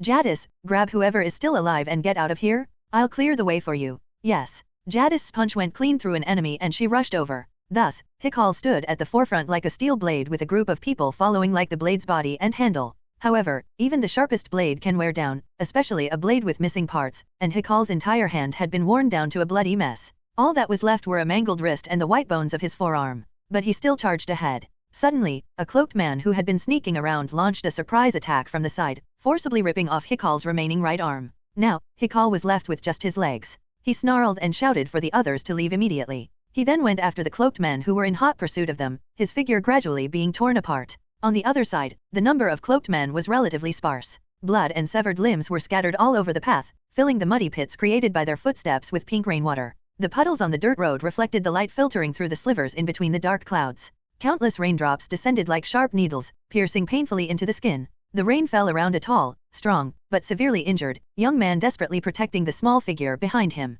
He fought back like a mad dog and endured the attacks coming at him from every direction. He swung his fists wildly. His vision was a sea of red, all he saw were enemies. The warmth from the figure behind him kept his nerves taut. "Get out! Get out! I have to get teacher out! We will definitely escape! Definitely! Out of the way!" Cassius barked. He put everything he had into his punch, his arm transforming into a powerful elephant's trunk striking his foes. He smashed a cloaked figure storming in from the right into the ground. The cloaked man coughed up blood, his chest caving in. Thud! A tall figure slammed into him from the left, making Cassius stagger. He planted his right foot firmly into the ground, burying it into the mud. Blood trickling from his mouth, he spun around and shattered his opponent's arm with a backhand strike. Teacher, stay close to me. Cassius leaned back and sucked in a deep breath like a giant vacuum cleaner. Visible white vortices of air formed around his nose and mouth. Instantly, his muscles bulged, his skin turned blood red, and his veins popped out in sharp relief. Die. He stumped on the ground with both feet and hurtled out like a cannonball. The terrifying power from his accelerated blood flow caused Cassius to enlarge until he looked like a towering wall.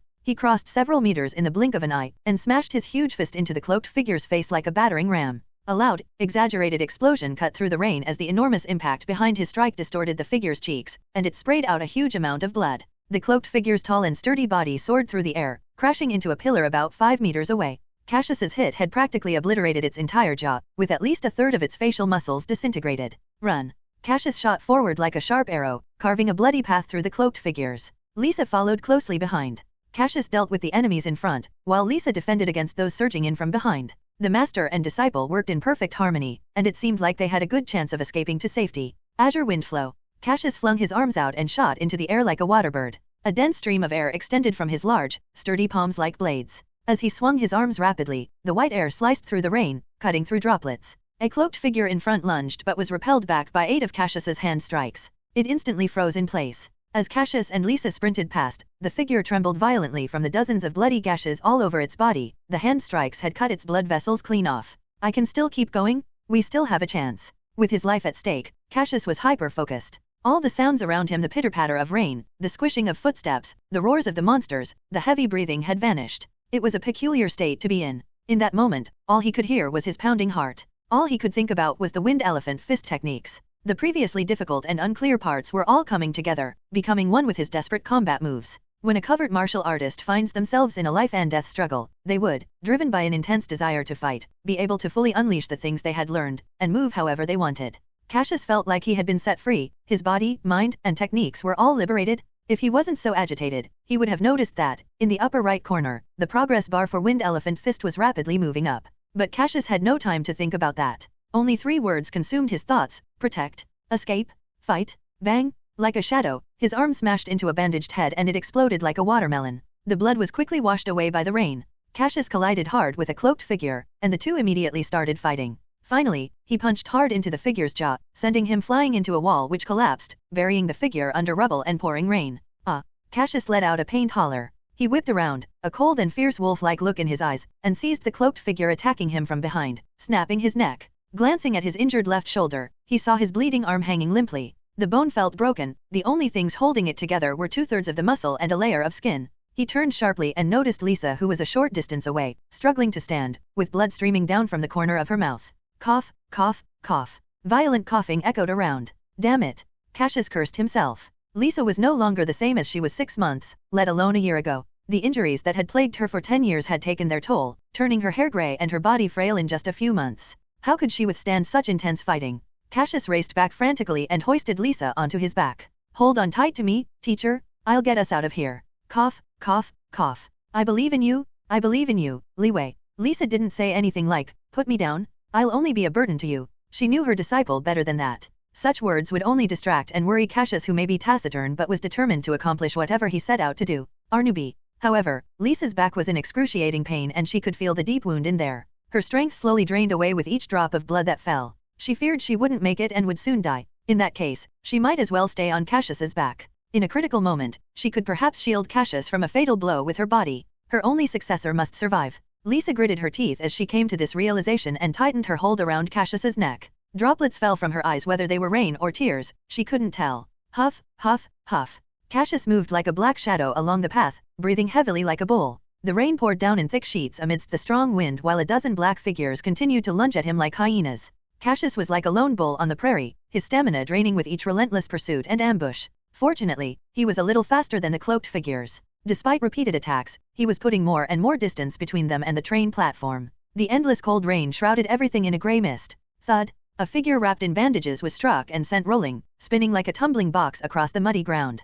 Cassius glanced over his shoulder and saw that they had shaken off all their pursuers. No one's behind us anymore. Let's go. He sprinted into the depths of the rain. After what felt like an eternity, with only the sound of rain hitting the ground, Cassius dashed into a forest with Lisa still clinging onto his back. They had successfully escaped. Maybe. In the dense forest, a scarred, muscular leg wearing rotting boots stomped heavily into the mud. Cassius darted through the forest, utterly exhausted. His expression was dazed as pain coursed through his body. He could hear his bones groaning under his muscles. With every step, his wounds burned as if they were being torn open. The pain was sharpest in his left arm, which dangled uselessly from a scrap bit of flesh. Now, he looked just like his senior brother, Hikal. Sometime during their recent tussle, a cloaked figure had clawed into his muscles. Perhaps pieces of it had fallen into a puddle, soaking until it disintegrated. Or perhaps those monsters had eaten them. Either way, Cassius didn't care. They had been extremely lucky to even break out of the encirclement. Unlike Li Wei, Cassius had fought his way out alive, and his numerous scars was a testament to his efforts. Let's run a bit further, get far enough away so we can rest and recover some of our strength, then. Cassius gritted his teeth. He soon realized something was wrong. He hadn't heard Lisa cough for a very long time. He rushed over to a large tree and gently set Lisa down with one hand. His shoulder trembled as soon as he touched her back. He could see Lisa's closed eyes and pale face in the dim light. She looked more dead than alive. Using his body to shield her from the rain, Cassius placed his fingers under her nose. Thankfully, Lisa was still breathing, albeit faintly. He took a deep breath before looking at Lisa's back. 3 claw marks ran down her back, skin was completely decimated. Even the blood from her wounds had turned pale. To make matters worse, her left side was severely wounded. He could see the white bone beneath the red muscle. Li Wei. Someone croaked. Here, teacher, I'm here. Cassius fell down on one knee, breathing hard. Boom! Lightning rent the misty sky. The rain and wind from the fierce storm pounded everything below, shrouding the land in a transparent haze. In that brief flash of light, Cassius saw Lisa's unnaturally pale face. Her dark eyes were piercing as she stared at him. Teacher, I'll take you back to Byleo City to find a doctor now? If I go as fast as possible, I should still. No, cough, cough, I know my injuries. You already know this. Every pugilist has the ability to gauge the condition of their body. Don't do anything risky. In between her gasps for air, Lisa coughed. She was breathing laboriously, like an old bellows. Cassius was silent, like he had turned into a statue. The rain continued pouring down, soaking his bare upper body. Don't be sad for me.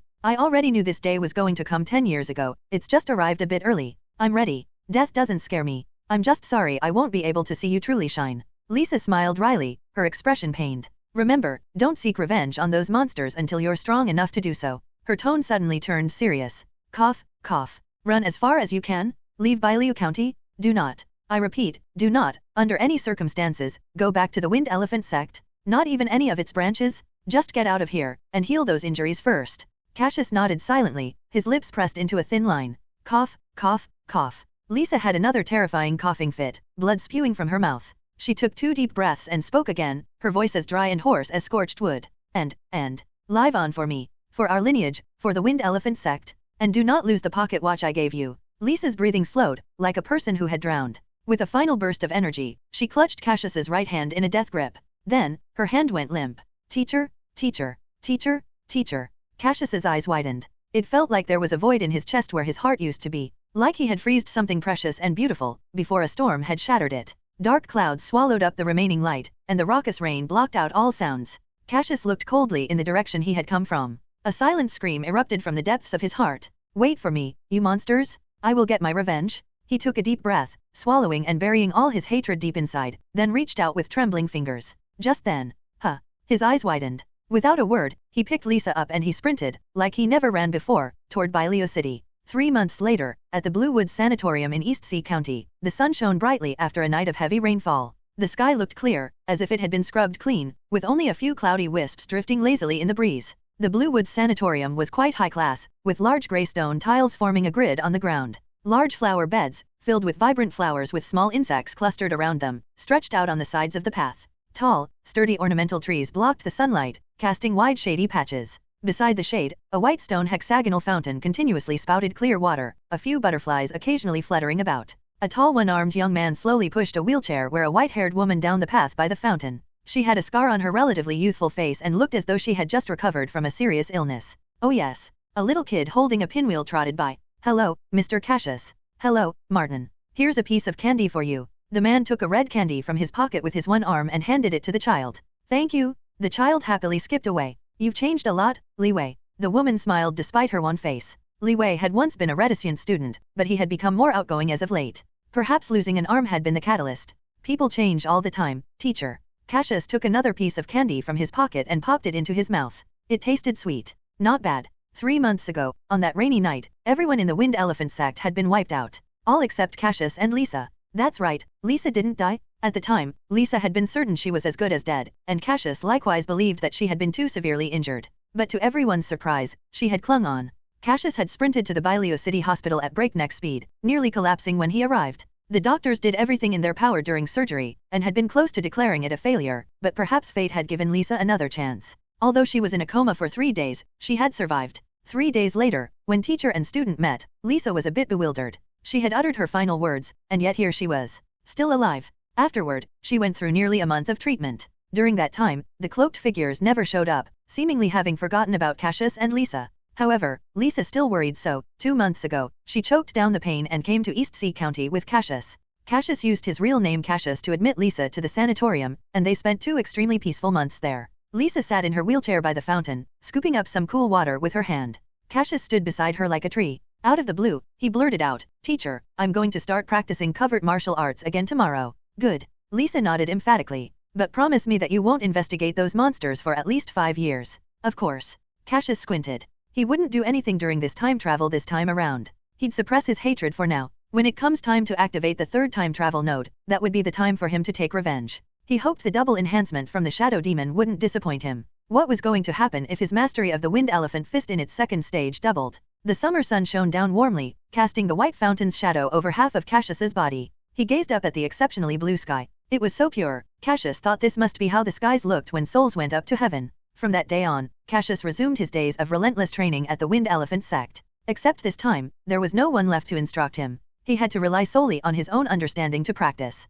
As for instructor Lisa, she needed rest. A very long rest. Lisa was quite obedient while Cassius made these arrangements. It was like the roles of teacher and student were reversed. Just like parents with their children, the child listened to their parents when they were young, but once they grew older, their parents would be the ones listening to them. Perhaps Lisa didn't object to Cassius's plans because she wanted to prolong her life, drawing out whatever time she had left so that she could stay by her student's side longer. When summer began, Cassius did recovery exercises and covert martial arts training. Although he was initially awkward with only one hand, he gradually got used to it. 6 months later, Cassius was only beginning to understand just what his first senior brother Hikal went through. During this time, he started working on mastering the true essence of the 2nd stage of Wind Elephant Fist known as the Elephant Herd. Leveraging his pugilist's physique, he began to practice the 2 ultimate moves of Elephant Herd. He had fully mastered one of them, the straight punch called Elephant's Roar, and had also almost mastered the other one, the swinging punch called Wind Elephant Torrent. Wind Elephant Covert Martial Arts, Stage 2, total 3 stages. Elephant Soul incomplete, Bug Bite 25.9%, total 3 stages.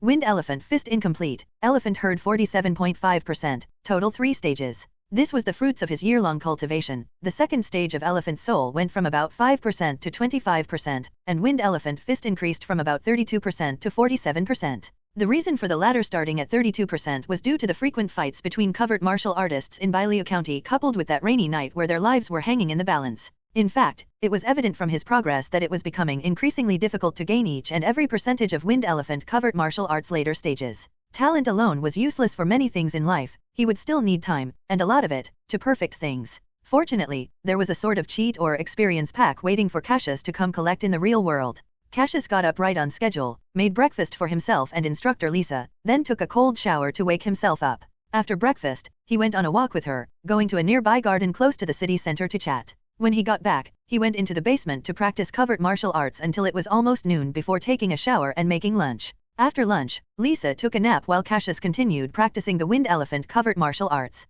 Around 2 p.m., he packed up and went to work at the neighboring martial arts gym as an instructor. When it was nearing dinner time, Cassius returned to cook, then they went for another walk. After the walk, Cassius did not go into the basement to practice covert martial arts as usual, and instead went into Lisa's bedroom. He found a chair to sit on and kept chatting. Lisa was quite curious about Cassius's unusual behavior that day, but Cassius shook his head, brushing it off as nothing. That was, until a certain moment. His brain shook, and the entire room began to tremble and spin, with everything around him slowly fading away in a peculiar way. Snap! It was as if a membrane had been punctured.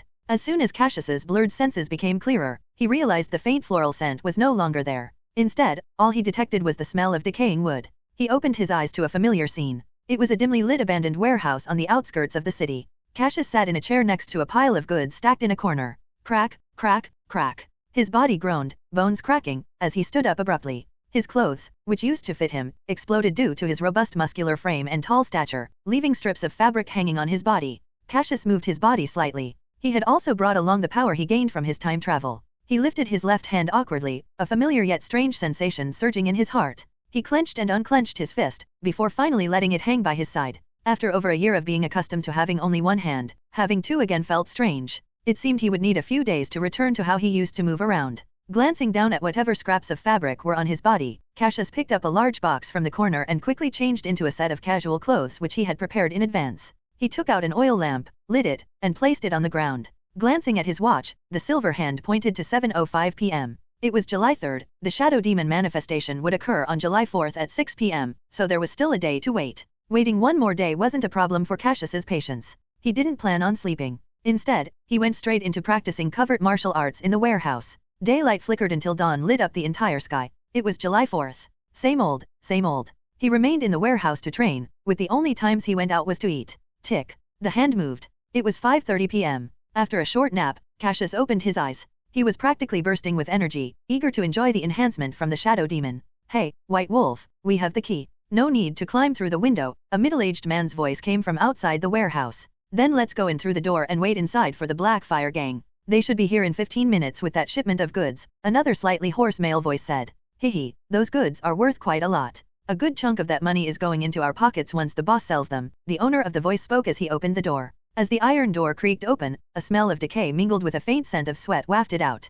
The man holding a key waved his hand in front of his nose. Damn, that really stinks. A gang member with dyed hair was carrying a box. Who cares about that? Let's go in. The two had just stepped inside when they felt a piercing gaze from the darkness. The next second, a large, imposing figure appeared before them. It was like he was a ghost and he had teleported. White Wolf looked up stiffly. A pair of large hands turned into a blurry shadow. Their heads collided with a loud bang like an explosion. The unfortunate gang members instantly lost consciousness, collapsing onto the ground with a thud. What a nuisance. Cassius's imposing figure was shrouded in the darkness as he gazed down at the two bodies on the ground. His eyes darted around briefly before being drawn to a small box nearby. When he picked it up, he opened it to find a whopping 150,000 Li Federation dollars inside. It wasn't hard to guess what those two gang members intended to do. Many gang transactions took place in abandoned warehouses on the outskirts of the city. These individuals were from Baishuan City's local gangs, so it was not unusual for them to have one or two trading spots. They just so happened to run into Cassius, who had been waiting for the Shadow Demon at the same place. It wasn't his fault that they had come like lambs to slaughter. As for the 150,000 Li Federation dollars, there would be no hemming and hawing about keeping it. After all, it was gang money, so it was likely that it did not come from the cleanest of sources. He wasn't exactly wealthy in the real world, so he considered this an act of robbing the rich to aid the poor, him being the poor. Cassius disposed of the two bodies by simply stacking them in a corner. He left the main door ajar and waited quietly for the aforementioned trade members of the Blackfire gang. At 5:45 p.m. on the dot, footsteps sounded outside. Right on time. This should be the warehouse, let's go in and check. The warehouse door swung open, and two members of the Blackfire gang entered. Sporting black leather jackets, flame tattoos the size of a thumb on their wrists, and their hair combed into spiky and strange styles, they were the very picture of gang members. They glanced inside but only saw an empty area with a vacant chair there. Cargo blocked their view on the right side. Where are they? One of the gang members holding a briefcase asked. Right here. A deep voice suddenly came from behind them. Immediately, the two men felt an oppressive heat radiating from behind them. Whoever was there had a presence that inexplicably made their legs go weak.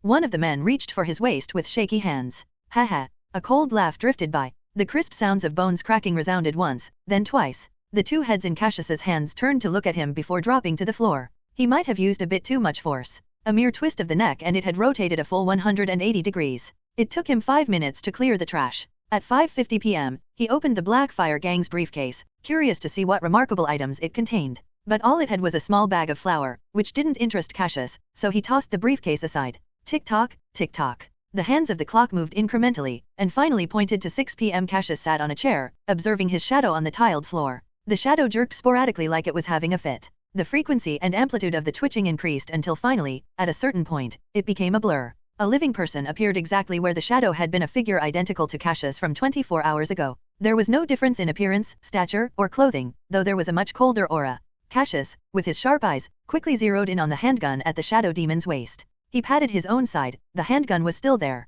What was this rationale? Even the weapons were replicated. What if Cassius created the precious 100 herbs body refining paste in the real world and carried it with him next time? Would the shadow demon replicate that too? After all, the paste had short-term healing and strength-enhancing effects, which could arguably be considered a weapon. What if Cassius captured the shadow demon and consumed the replicated paste? Would that work? As far-fetched as it sounded, Cassius couldn't help ruminating on it. When it came to the Shadow Demon, he had a very rough idea of the rules. He wasn't too clear on the specifics, which was also why he carried a firearm this round for experimentation purposes. From this, Cassius learned that the Shadow Demon could replicate weapons. He was, of course, confident that he could deal with it. A handgun posed no threat to a pugilist who had broken through the limits of the human body, even if it was Cassius himself from 24 hours ago holding it. Let's tie it up first and deal with it in an hour, Cassius thought to himself. He was about to move when he heard someone unlocking the door from the outside. Bang! The iron door was kicked open, and 7 to 8 gang members with tattoos on their right hands stormed in. So we've got a pair of twins messing with my Black Fire gang, huh?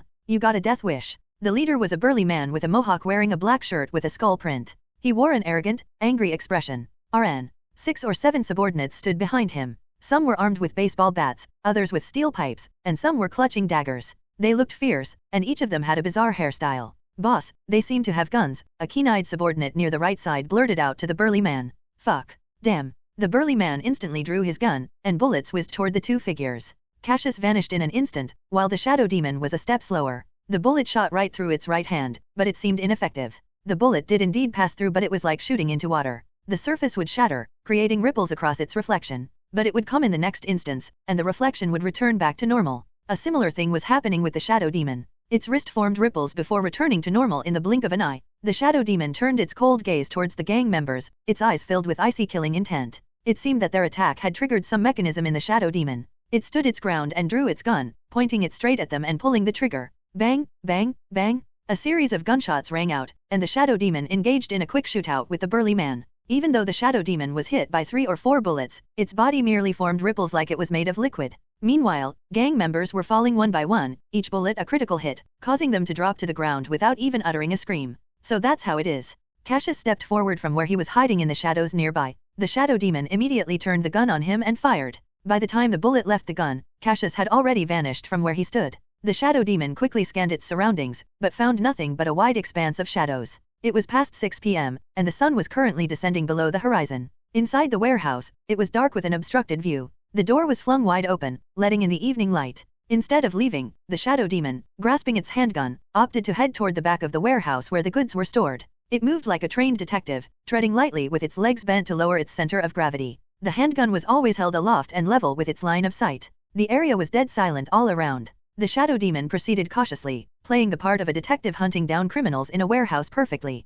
The main parties to the transaction had been dealt with, leaving only one offender left. Where might the most dangerous culprit be hiding? Bang! A humongous figure charged out at lightning speed, knocking squarely into the shorter Shadow Demon and sending the figure flying. Thud. The handgun and the person hit the ground together. The test is over. A tall figure appeared next to the Shadow Demon, pressing a heavy foot down on its back until he almost cut off its breathing. 5 minutes later, the Shadow Demon was tied to the only chair in the warehouse. To prevent any kind of accidents from happening, Cassius broke its limbs completely and stuffed its mouth with a cloth. Cassius discovered, through his experimentation, that the Shadow Demon couldn't communicate. The Shadow Demon wouldn't reveal anything about its origins or any details about its rules. It wasn't that it wasn't unwilling, but it was more like it didn't know. It was a killing machine designed to act instinctively once manifested. Its sole purpose was to kill Cassius, its host. Shooting another look at the terrified Shadow Demon, Cassius lit a kerosene lamp nearby, crossed his arms, and leaned against the wall. The Shadow Demon couldn't disclose the information Cassius wanted, but after his recent experiment, Cassius had already gained some intel.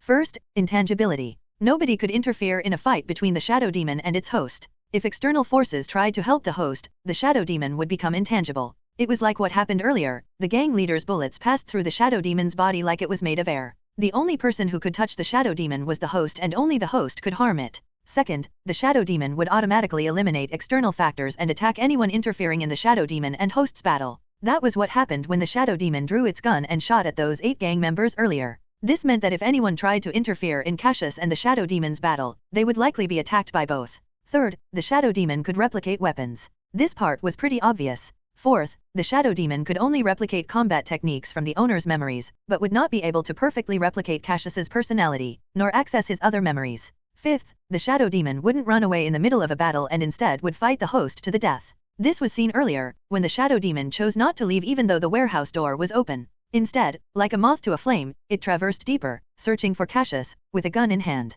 The gang members who had accidentally intruded had given their lives to hash out the rule's finer details. With his strength, Cassius could have easily broken the Shadow Demon's limbs the moment it manifested, but he deliberately stepped back to observe its behavior. Cassius was quite curious about such a strange phenomenon. This was, obviously, just a small experiment. Cassius had many more strange ideas he wanted to try. For example, would the shadow demon manifest as someone on the brink of a nervous breakdown if he stayed awake for 3 to 4 days until he was mentally exhausted, before falling asleep for the next 12 hours? Or what about greatly weakening his body by taking a non-lethal poison, and when the time came, quickly take the antidote within that day? Or how about ramming a truck into the shadow demon? What would happen if he stood on the edge of a cliff, casting his shadow onto the rock wall so that when the shadow demon manifested, it would materialize midair and fall to its death? There was no end nor limit to Cassius's wild imagination. They were not absurd ideas, nor were they useless. He couldn't guarantee that he could fulfill the owner's lingering attachment every time he time traveled. If he failed, Cassius wouldn't get any stronger, and he would have to face the shadow demon on equal footing. In that case, it would be much better to have some underhanded tricks up his sleeve. It might not be ethical, but who cared as long as it worked? Why should he waste any good qualities with a monster? Time passed slowly until the clock hands reached 7 in the evening. The shadow demon's body on the black chair suddenly swelled. Its muscles grew bigger, and it also grew taller, stretching the clothes inch by inch. Even the ropes binding it was pulled extremely taut. However, there was no point for the shadow demon to grow stronger. Its limbs had all already been dislocated and broken. Only its head remained intact, and now a strong hand latched onto its neck. Cassius crouched behind the shadow demon. His right arm curved around to grip the neck, while his left hand pressed down on the shadow demon's head. Cassius's gaze remained icy as ever. Goodbye. Crack. Cassius exerted all his strength, twisting the shadow demon's sturdy neck a full 180 degrees to ensure its death. It's over. He looked ahead, and the limp corpse on the chair began to melt peculiarly, turning into a writhing shadow. Swish! The shadow shot out and attached itself behind Cassius. A torrent of information flowed into his mind in an instant, flooding it with an endless stream of combat techniques, including numerous insights into the Wind Elephant Fist Gale and Elephant Herd stages, as well as the application of the 4 ultimate moves. Originally, Cassius had only learned half of the 4th ultimate move, Wind Elephant Torrent, but with this, he instantly grasped the concept. It was like he had mastered it a long time ago. Oh, 2 years of training in the time travel era flashed before his eyes like a movie. Every key point and flaw of the Wind Elephant covert martial arts was etched into his memory. In the upper right corner, Wind Elephant Fist incomplete, Elephant Herd 67.1%, total 3 stages. The second stage of Wind Elephant Fist was perfected, saving Cassius about 2 or 3 years of time. His level of pugilist now matched, and maybe even surpassed, that of the old fist masters at the Wind Elephant Sect headquarters. Cassius opened his eyes and moved around a little. Immediately, a series of cracking sounds came from his joints, and a strong force seized his heart. His physique hadn't changed much, but his muscle density had significantly increased. Cassius could feel he was much heavier than before. He was about to look up at the upper right corner when a thunderous sound exploded by his ear, shaking him to the core. Ba-thump, ba-thump. His heart beat hard and rapidly, pumping hot, thick blood through every vessel in his body. Cassius's body stiffened, and his muscles trembled slightly. In an instant, a large amount of heat radiated from his body and his skin turned red like a cooked lobster. Sweat poured out from his pores and soaked his clothes. It even dripped onto the ground, forming a puddle. Cassius could feel a vortex of heat forming around his navel. As soon as the blood reached his navel, the vortex flung it back out where it raced to the heart like a bullet. The heart fiercely squeezed, sending the blood quickly back to the navel. The two parts worked hand in hand, up and down, accelerating the circulation of blood and forming a crimson thread along his body. This is the body's second accelerated blood flow node? Cassius's eyes widened, sweat dripping from his eyelashes and blurring his vision. In the pitch-black warehouse, the only thing he could hear was the beast-like thumping of his heartbeat. In the next instant, there was a drum-like thud. Cassius's body quivered, the movement making his muscles shake off all the sweat on his body and onto the walls. He opened his eyes and exhaled a breath of hot air. Pugilist Second Realm, Second Level XL. Instructor Lisa had once told him that a pugilist could use the core techniques of the covert martial arts to train their physique beyond human limits, allowing their spirit to sense and control the acceleration of blood flow within their body. There were 3 main nodes, the heart, the navel, and the forehead. Each time a node was opened, the speed of the accelerated blood flow would double, and in turn, the burst of strength and speed would also double. As a pugilist who had achieved a breakthrough, Cassius could already double his blood flow acceleration, but with this, he could accelerate it 3-fold. At this moment, Cassius's physique had already surpassed human limits, and he could easily punch through a car's metal body. Now, what if he tripled that strength? If he were to punch a human body with that level of strength and speed, it would be like punching a water-filled balloon. The balloon would explode, scattering its contents everywhere. Cassius could already imagine what a blood scene that would make. He had taken yet another step toward an inhuman path. In the shadows, Cassius clenched his right fist, and his knuckles emitted a creaking sound. Boom! A massive black shadow surged like a roaring serpent. His clothes rippled like waves and plastered itself to his back from the force of the intense gale. His muscular arm halted abruptly in midair, and a layer of white smoke slowly dissipated from his fist. Cassius smirked. He hadn't even used Azure Wind Flow in that punch. He had solely used the 3-fold explosive strength from his own body. The air in front of him had compressed into a barely visible white mist in front of his swiftly advancing fist. Let's try Azure Wind Flow, Cassius thought, as he stretched out his right hand, his 5 fingers forming a claw. Instantly, air currents, discernible to the eye, squeezed through his fingers, gradually enveloping his palm. His pupils turned crimson as he entered the second stage of accelerated blood flow. Whoosh! The white mist in his palm began to spin rapidly, its edges forming spiral-like ripples. It spun faster and faster, forming a flat white sphere in his palm. Just before the sphere could be completed, boom! The air mass exploded, and a strong wind swept through a 10-meter radius. It sounded like a basketball had burst. Did I almost create a Raisnon? No. Wait, that's copyright infringement. Tornado sphere. 1. Cassius was astonished. He hadn't expected the power of Azure Wind Flow to increase that much in the second stage of accelerated blood flow. The spiraling airflow generated a tremendous grinding force. If he pressed it against a wall, he would likely break through. It might even be powerful enough to punch through concrete. Unfortunately, the air bullet had failed. Cassius lacked the control to be able to use the air current properly. To truly succeed, Azure Wind Flow would need to reach the second stage, and Cassius was not far from getting there. Azure Wind Flow, stage 269.1%, 2 stages. This achievement was largely thanks to the Shadow Demon's generous gift. Cassius clenched his fist tightly. He felt like he could now defeat several of his former selves. He even suspected that senior brother Hikal, who had been a pugilist for 5 to 6 years and was constantly on the lookout for strong opponents to spar against, might not even be his match. In other words, if he participated in the Bailiu County Exchange Tournament again, he might emerge as the champion in the individual competition, which would deem him as the strongest under 30 among all covert martial arts sects. Strength is the foundation of everything, Cassius murmured. He was brimming with joy and satisfaction for being able to wield a greater power. Phew, don't get ahead of yourself. He exhaled deeply, chastising himself. Instructor Lisa had drilled this into his mind over the past few years. Confidence is strength, arrogance is foolishness. Embarking on the covert martial arts path meant finding the way forward for one's fist. Cassius turned to look at the pile of bodies in the corner. It was going to be troublesome cleaning up those gang members' bloody bodies. The Shadow Demon's method of killing was too crude. Firearms were messy and inconvenient compared to the clean efficiency of snapping a neck. Despite his disdain, he still had to deal with the aftermath. Yes, these were all despicable gang members, but too many dead bodies would surely prompt an investigation by the Baishuan City Police Department, and Cassius had no desire to be hounded by pesky detectives. While disposing of the bodies, he found something on the gun-carrying leader, and pocketed it for the time being. Under the cover of night, he tossed all the bodies into the suburbs where he carelessly dug a pit and buried them all. Cassius had finished cleaning the warehouse at 9 in the evening, and was extremely meticulous in not leaving a trace behind. He gathered all his belongings and placed them neatly to the side. He then lit an oil lamp, sat down on a chair, and took out a notebook. The notebook had a brown cover and stiff yellow pages. Something was tucked in between them. When he cracked it open, a colorful photograph slipped out from the first page. Cassius caught it in midair instantly, thanks to his reflexes. Glancing at the photo under the light of the lamp, he frowned. The image depicted an antique large brass and redwood enamel wall clock. Its design was intricate, with fine details carved on its edges. It looked remarkably well preserved.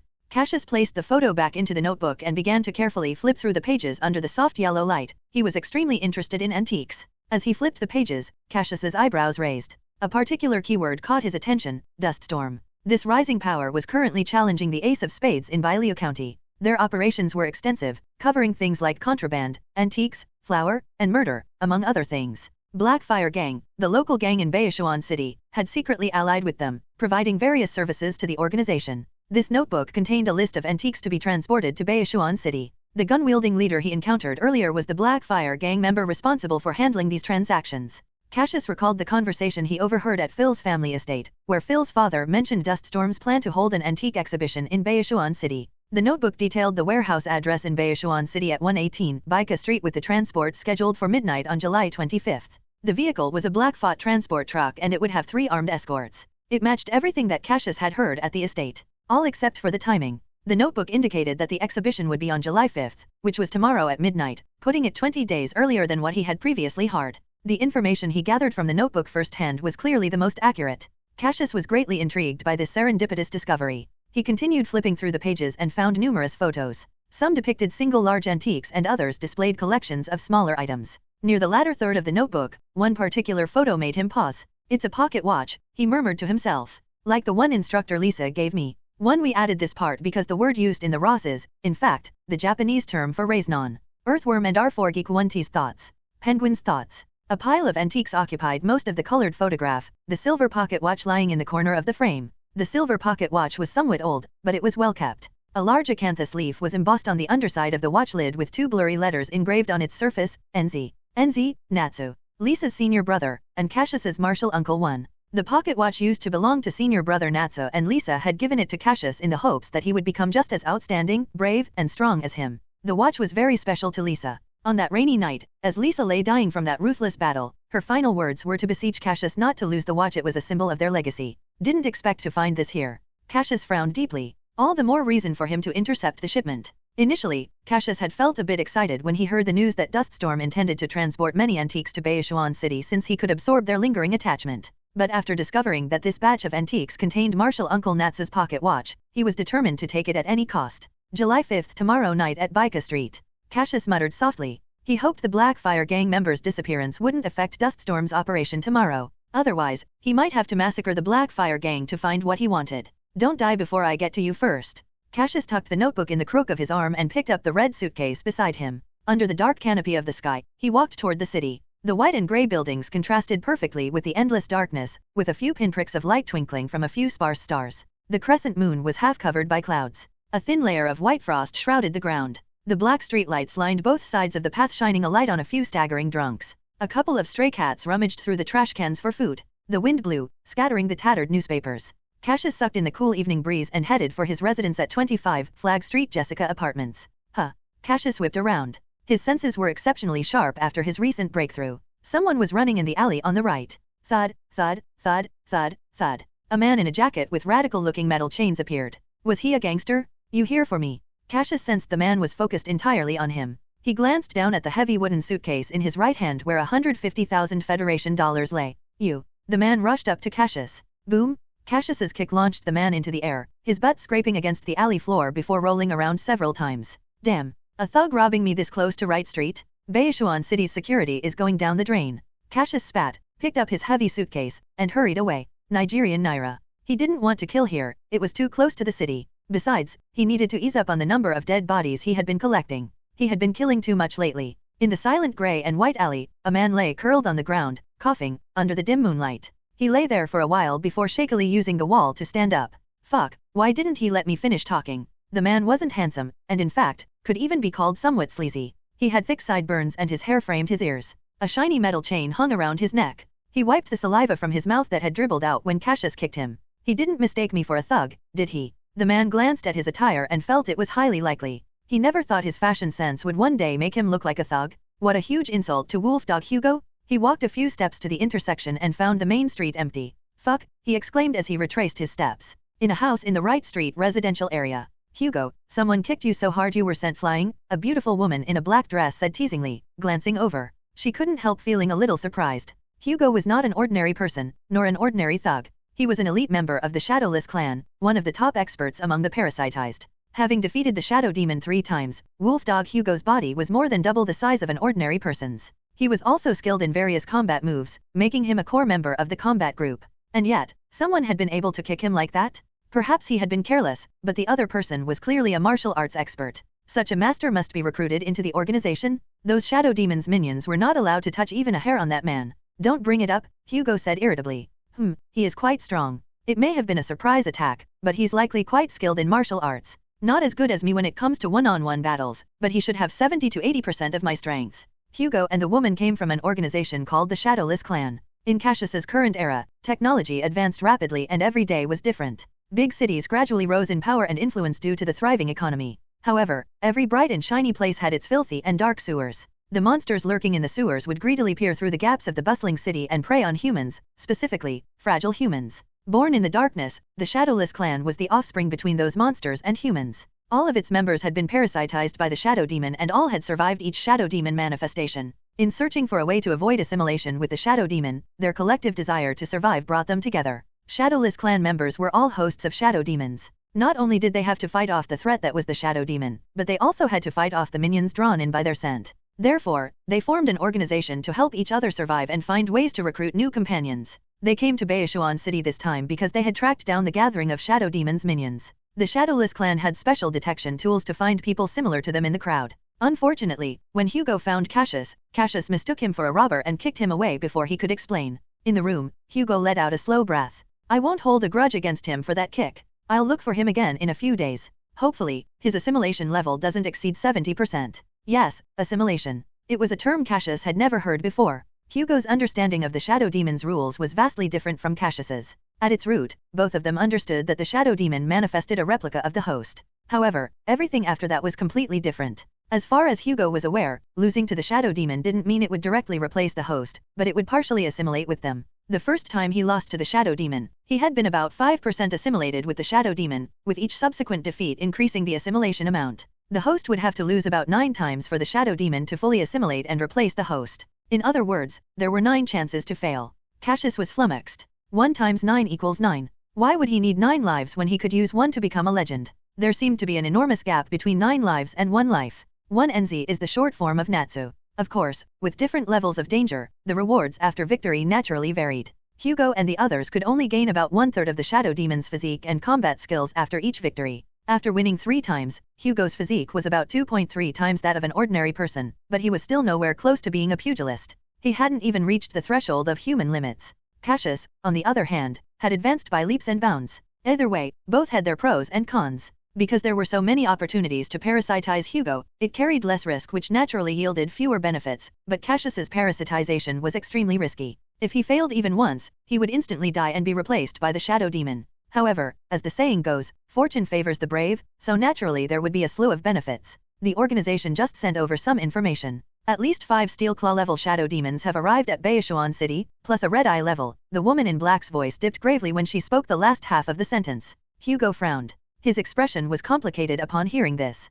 Steel Claw and Red Eye were 2 categories of Shadowless Clan's classification of the Shadow Demon's strength. Steel Claw, as the name suggested, referred to Shadow Demons that had claws as sharp as carefully honed blades. With bodies that neared human limits, supplemented by the original host's combat skills, each Shadow Demon was a top assassin. Even humans at the same level as the Shadow Demons were of no match. While Hugo was fairly strong, he could barely hold his own against a Steel Claw level Shadow Demon, and that was if the others helped him. If he were to face one solo, he would surely die. The Red Eye level Shadow Demon was even more formidable, having completely surpassed human limits. There was once a case where a Red Eye level Shadow Demon had killed 100 gang members armed with guns in the dark. The name Red Eye was also self-explanatory. The Shadow Demon's eyes burned like fire in the dark as they slaughtered their prey. Why are so many Shadow Demons gathering in Baishuan City? And all of them high level. Hugo widened his eyes. Could there be other hosts in Baishuan City besides that man? Or are these Shadow Demons just passing through? Hugo shook his head. He couldn't see how the Shadow Demon's grand maneuvers were connected with the somewhat trained in martial arts Cassius. The Shadow Demons likely had a bigger plan in store. They must have some other operation planned. Something major. The organization has already been alerted and plans to send some people over in a few days to monitor their movements. The woman in black tapped the table with her finger. As for our future companion, find an opportunity to warn him in the next 2 days. Otherwise, if any of the 5 Steel Claw level Shadow Demons take notice of him, I'm afraid. Hugo shook his head. You don't have to tell me otherwise, he'll be doomed. Even I would be dead if I ever encountered a Steel Claw level by myself. How about this? I'll find some time to explain it to him in the next couple of days. The woman in black's beautiful eyes lingered on Hugo's clothes and hairstyle. She sighed. On second thought, I'll go. I don't want you to get kicked by him again. The next morning, the sun streamed through the clouds in the clear sky, draping Baishuan City's tall spires in a golden, gauzy layer. Glistening morning dew tumbled over the tender green leaves of the ornamental trees and plopped onto the soft muddy surface. Ring, ring, ring, ring. On the yellow wooden nightstand, the metal alarm clock rang incessantly. Thud. A calloused, heavy hand slammed down on it.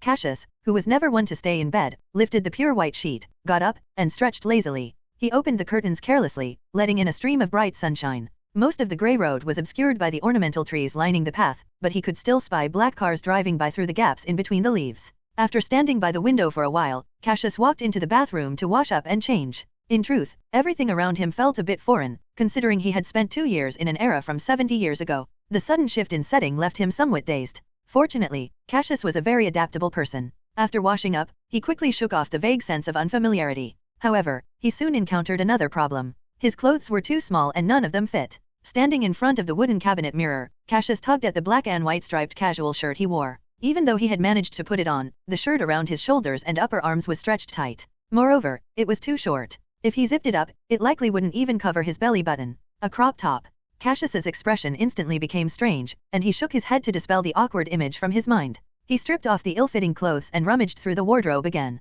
It wouldn't be wrong to say Cassius was clever. He had anticipated that returning to the present with his larger build from his time travel would render his old clothes too small, so he specifically brought a suitcase packed with larger clothes. However, Cassius hadn't thought of everything. He had only bought one set of clothes and that was all. During the battle with the Shadow Demon, the gang's blood had splattered all over that outfit and since it was still washing, Cassius had nothing to wear. 10 minutes later, after some digging, the only thing he could properly fit into was the instructor's combat attire issued by Grey Seal Martial Arts Hall. Cassius had no other choice and he put it on. After tidying up the bedroom, he opened the door and clattered downstairs. He ran into Madame Jessica halfway down. "Good morning, Madame Jessica." "Oh, good morning, Mr. Azimbak." Cassius nodded, flashing a smile, and quickly left the apartment. Madame Jessica had called him Mr. Demetrius last time, and now, it was Mr. Azimbak. In short, one shouldn't hold grudges against someone with severe amnesia. A row of camphor trees blocked the strong sunlight, leaving golden flecks dancing on people's faces. Cassius reached the north side of Flag Street, where the breakfast shops were already open. The air was filled with the smell of grilled sausages. He randomly chose a breakfast shop, sat down, and ordered some food. While eating, he watched the constant flow of people and vehicles zooming past on the avenue. Year 156 of the Hung Li Federation was drawing closer, while the world from 70 years ago was gradually fading away. Illusions are ultimately illusions. I can't change anything in that era. All I can do is just watch silently. Cassius scratched the corner of his mouth before sinking his teeth into a juicy sausage. He chewed once, twice, then swallowed. He extracted the colored photo from his pocket and gazed at it, deep in thought. The old pocket watch in the corner looked so inconspicuous. Maybe I can still commemorate that era. Just a little. He did, of course, have another reason. Duststorm's large batch of antiques was somewhat different from regular antiques. Many antiques on the inventory list came with gimmicky descriptions about their original owners. Some of the more expensive ones had backstories attached to them, probably done to justify the antiques' inflated prices by making them seem more valuable. There were actually quite a few antiques in the batch that had genuine stories, which was what Cassius was interested in. Perhaps the proportion of antiques with lingering attachment here would be greater. He came back to reality. After scarfing down his breakfast in a few bites, he then walked toward Baishuan City's central district.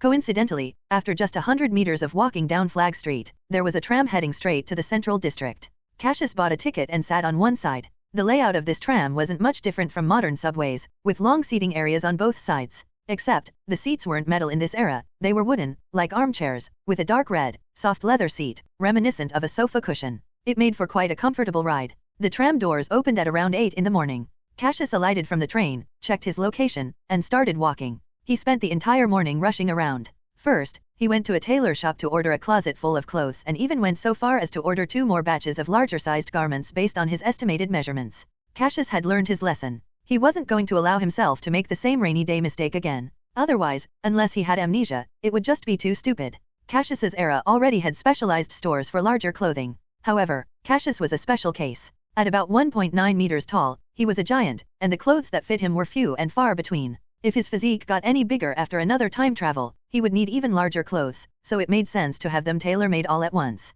At the same time, Cassius didn't think he'd grow any taller. His next physique enhancements would likely focus more on muscle and bone density. For example, after his physical enhancement from the Shadow Demon the day before, Cassius stopped bulking up and instead, his overall weight shot up, although his body shape didn't change much. His muscle density and his physical defense capabilities increased in tandem, complementing each other. Aside from clothes, Cassius was also searching for another place to live since he had quite a bit of money now and wanted to move. As nice as Jessica Apartments was, there were too many people around so it was quite crowded. Moreover, with neighbors in such close proximity, it wasn't easy for Cassius to install workout equipment or do any kind of heavy exercise because if he did, his neighbors would likely file a complaint. Therefore, finding a small house to live alone in was the best option. Cassius had quite a bit of money. 150,000 Hung Li Federation dollars from the gang, plus the 70,000 from Phil's father, plus around $20,000 to $30,000 from Grey Seal Martial Arts Hall. Even after subtracting his expenses, he still had over $200,000 in his hands, which was enough for a small house. Unfortunately, after spending the morning searching and visiting 2 to 3 real estate companies, Cassius couldn't find a place that was to his liking. Then, he thought of his student, Phil. Maybe he could visit the Grey Seal Martial Arts Hall in the afternoon, and ask Phil and his brother Matthew. After all, their family ran a company and had a wide network, so they might have connections in the property business. Cassius decided not to waste his time and energy searching blindly. After eating lunch in the Central District at noon, he boarded the tram, wearing the new black jacket and baseball cap that he had just bought. Since it would take some time for him to receive the tailor-made clothes, Cassius went to the famous Green Lotus clothing store in the Central District and bought a few sets to wear until the custom ones were ready in half a week. Time flew by, and before he knew it, it was the afternoon. A tall, strong figure pushed the door of the Grey Seal Martial Arts Hall open, and walked in, toting a shoulder bag. Cassius glanced at the counter by the door where the bat-haired old man was as focused as ever, thoroughly engrossed as he perused a colorful magazine with a lecherous expression. He walked over and thrummed the table with his fingers. Old Mike. Oh, Coach Li Wei. Your keys are right here. The old man looked up abruptly and wiped the drool from his mouth. He then opened the drawer of the counter, yanking out a bunch of keys. Each key on the keyring was labeled with Cassius's name, including the coach's room, the training room, and the lockers. Cassius picked them up.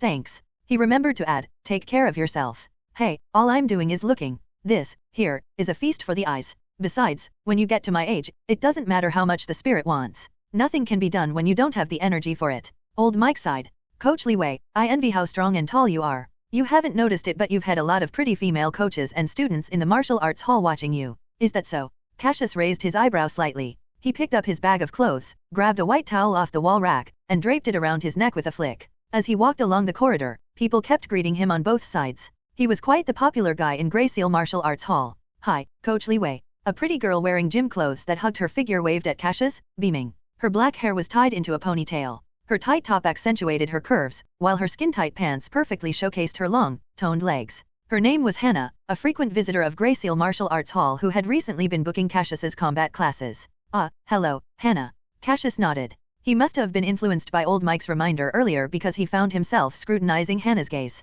He noticed her eyes lingering on his firm chest and toned waist, before occasionally drifting to his strong inner thighs. Ari. Cassius's sturdy frame shivered. He could now somewhat understand what it felt like for pretty girls to be ogled by men on the street. It was a complex mix of shyness and anger. I didn't expect Coach Li Wei to remember my name. Hannah smiled so wide she squinted. Her lips glistened like a juicy peach and there was an alluring hint in her face. Her subtly aggressive gaze swept over him. Huh? Coach, you seem taller and stronger than before. Fuck. Cassius cursed inwardly and quickly walked away, pretending not to hear a thing. That woman was trying to seduce him, although that word was maybe a bit of an overkill. Perhaps lure was more appropriate. Afterward, many people greeted Cassius from the foyer to the locker room. A large proportion of them were female, and at least half had strange glints in their eyes. Cassius hadn't realized before how popular he was. He finally reached the locker room where he opened the locker and changed into the yellow combat attire of the Grey Seal Martial Arts Hall. He then pushed open the door and strolled out. Cassius washed his hands in the restroom next door while he stared at the mirror. The man opposite him wasn't handsome, but he had deep and defined features, and his cold, silent demeanor gave off a cool vibe.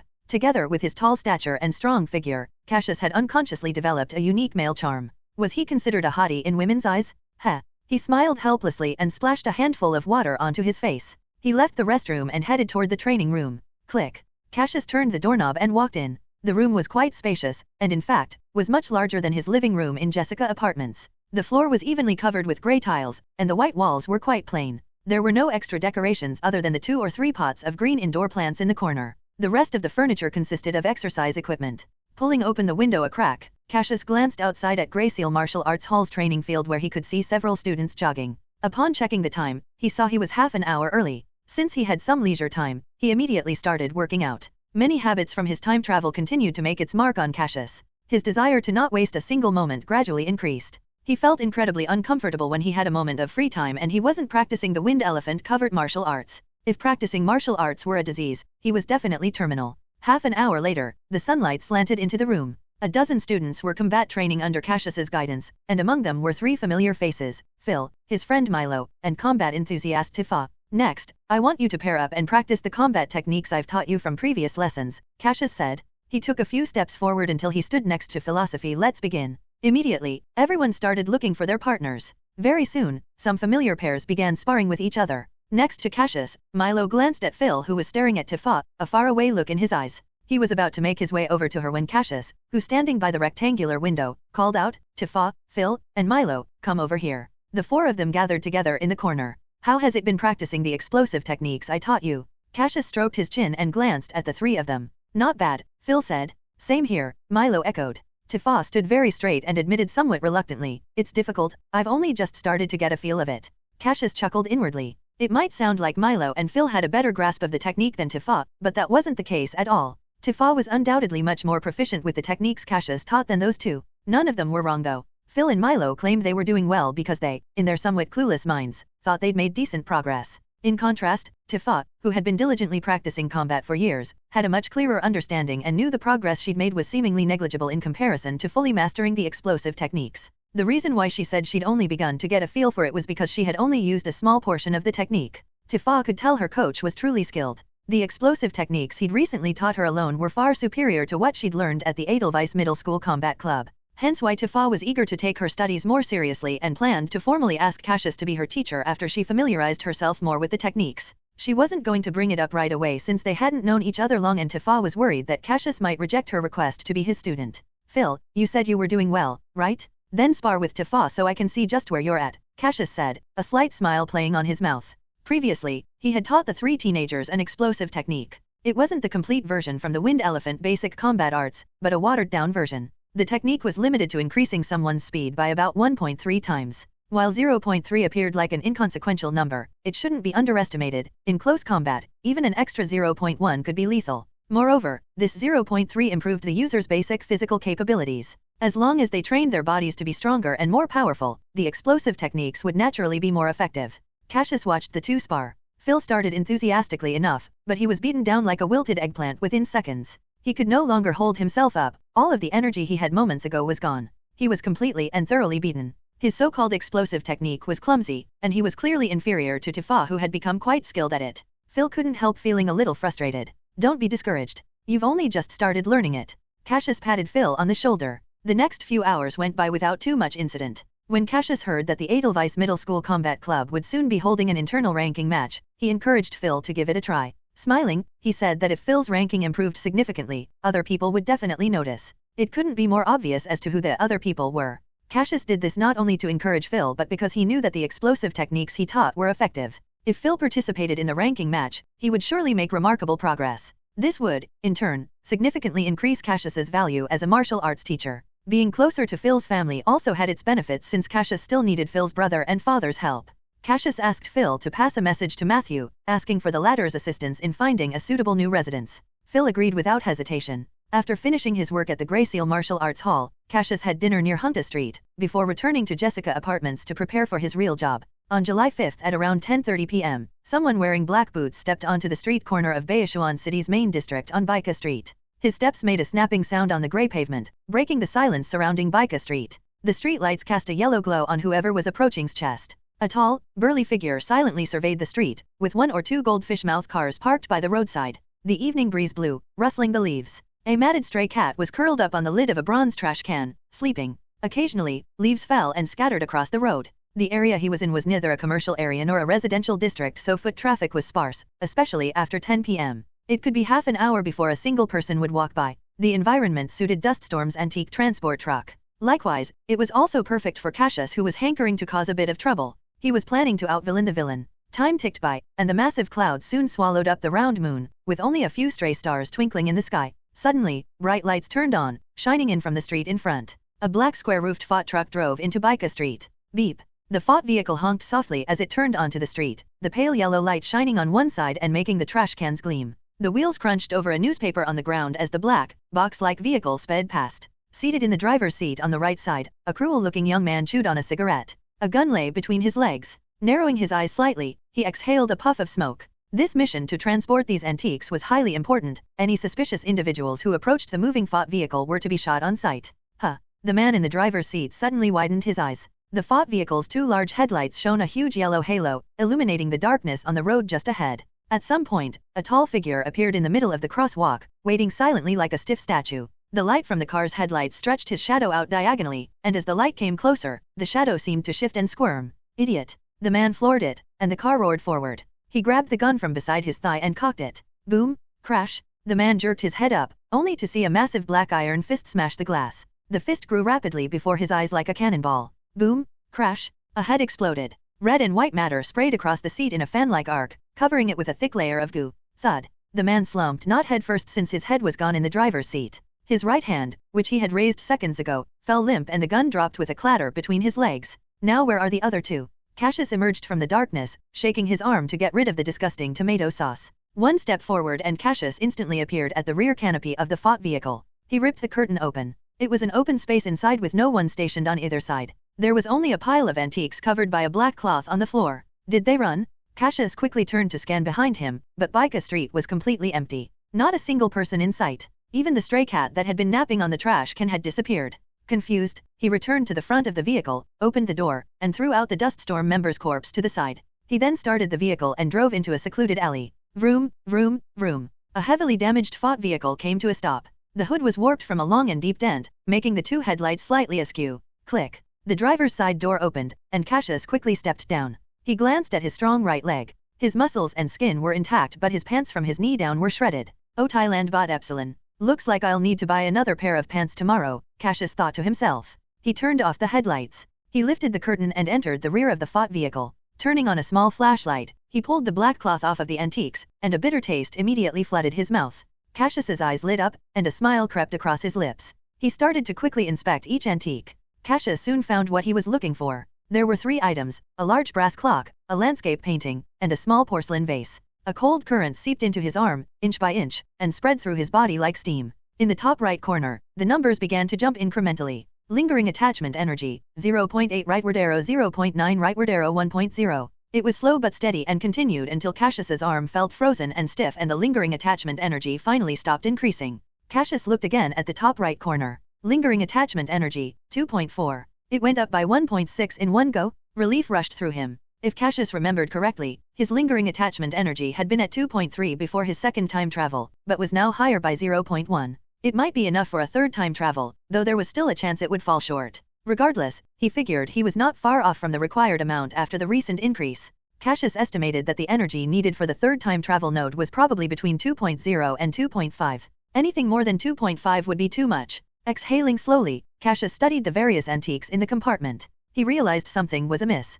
The pocket watch. Where was it? He immediately pulled out the antique catalog from his pocket and began checking it against the items in the compartment. He very quickly deduced that at least half of the antiques were missing. The fought vehicle he was in was transporting only half of the collection. If he considered the information he had previously received, there should have been 3 Duststorm members escorting the antiques, and yet there was only one. Had the Blackfire gang leader's death yesterday scared Duststorm into changing their plans at the last minute? Cassius frowned deeply. He wasn't very good at unraveling complex plots. He was better at solving problems with his fists. A word sprang to mind: Blackfire gang. Duststorm had secretly taken over the Blackfire gang, which meant if there was any change on Duststorm's end, they would likely inform the Blackfire gang, especially since the latter was likely their only underground asset in Baishuan City. The other half of the antiques must be with them. On the surface, Baishuan City was Ace of Spades territory, so Duststorm did not dare to have too many of its members in the area, as they would easily be discovered. Hence why the Blackfire gang acted as their front, or perhaps more aptly, their black hand. Should I go? The thought had barely formed in Cassius's mind before he dismissed it.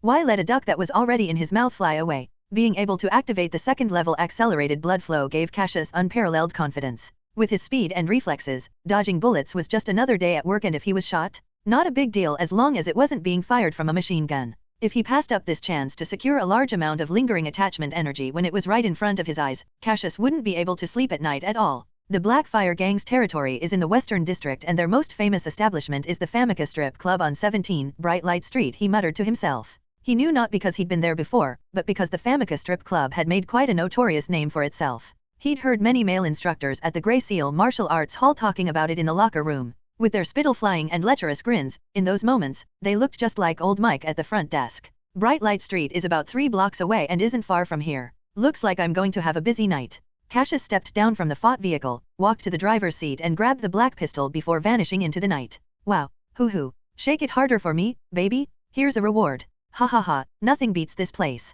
Excited shouts rose and fell in the faintly lit hall. The air was thick with hormones. A single spotlight shone down on a T-shaped dark red stage in the center of the round hall. About 7 silver poles adorned the stage at an equidistance apart, where 5 voluptuous dancers twisted their bodies alluringly like snakes. Under the dim yellow light, their wet, honeyed bronze skin drew the eyes of every lascivious onlooker. Their gazes were fixed on certain parts of their bodies, inwardly shouting for them to strip faster. Each time a piece of clothing was removed, cheers erupted from the crowd below. Wealthy patrons threw money into the air to reward the dancers. In the underground circular hall, customers came and went, keeping the crowd consistently at over 100. There was a bar on one side of the hall where thirsty patrons could order drinks. Even though prices were considerably higher, the bar's sales rivaled those of a regular pub. The excited patrons, enthralled by the strip show, couldn't care less about spending a few extra Hungly Federation dollars. After all, the Famicca Club boasted the highest quality exotic dancers, and the alluring ladies were all dangerously skilled at raking in money. A man with slicked back hair and wearing a black vest sauntered in through the entrance. He was about 1.8 meters tall. His muscular arms were exposed, revealing a black tattoo with a flame emblem on his bicep. As the man walked, his attention was immediately drawn to the dancers moving seductively on the stage. He whistled and headed toward the bar. Hey, Rona's here. Several gang members sitting on black chairs glanced over, raising their glasses in a cheery salute. As soon as Rona arrived at the bar, he excitedly slapped the table. Drinks, drinks. He was quite the old drunkard. What's it going to be today? Blue blood, Persian cat, or lemon sunrise? The bartender in a black vest spoke, leaning over as he wiped a glass with a white cloth. Naturally, he was talking about the different types of cocktails. None of that stuff, give me a burning flame. Rona handed over a large denomination bill. Whoa, you sure know how to pick the good stuff, Rona. You're really something. A gang member next to him sipped his drink. The Famika Strip Club was an enterprise controlled by the Blackfire Gang. All members paid only half of the price for drinks but were limited to only 5 drinks a day. Additionally, Burning Flame was one of the most expensive cocktails at the bar. It was very strong, and had a fierce kick, but was extremely tasty. What's it to you? Rona said, plopping down onto a chair. The gang members began drinking merrily. Ho ho ho, well done. The entire strip club roared with excitement as the dancers on stage had finished removing their clothes, exposing their bodies. This immediately led to a wave of cheers and tips from the audience below. Rona whistled at the stage and then stood up. I've had a bit too much to drink. I'm gonna hit the restroom. Yeah, right. You just want to jerk off. Ha ha ha. Several gang members nearby burst into laughter. Get out of here. If I'm going to jerk something off, it'll be a cannon, not a pistol like yours. Rona burped and meandered over to the restroom. After some twists and turns, he finally reached the restroom. It stunk of urine, alcohol, and a hint of vomit. It seemed the bar's drinks were selling very well. Complaining under his breath, Rona stepped up to the urinal. Just as he started, he heard heavy footsteps coming from outside. Shortly after, a tall figure quietly stood next to him. When Rona glanced over, the first thought that came to his mind was to remark how tall the man was at nearly 1.9 meters. Not only that, the man had a strapping figure and looked like a bodybuilder. Rona sniffed, seemingly catching a whiff of blood, but the other odors were too strong for him to be sure. A moment later, Rona shook off and zipped up. Suddenly, a deep voice came from beside him. Finished. Huh. Confused, Rona turned his head. The barrel of a black gun was aimed directly at his head. Back at the bar, the gang members were still drinking and chatting. One of them said, "What's taking that drunkard Rona so long? Did he pass out in the urinal? Or maybe he's still in there going at it." Ha ha ha. It was a lively atmosphere. If Rona were here, he'd look bitter, especially since his trip to the bathroom wasn't for what they thought. With the gun pointed at him, Rona had no choice but to follow the man out of the restroom, acting all buddy-buddy as they left the club through another passage. Under the moonlight, in a dark and narrow alley. I ask the questions, you answer. Understand. I understand. If I find out you're lying to me, I won't hesitate to pull the trigger. Life is valuable, so you should cherish it.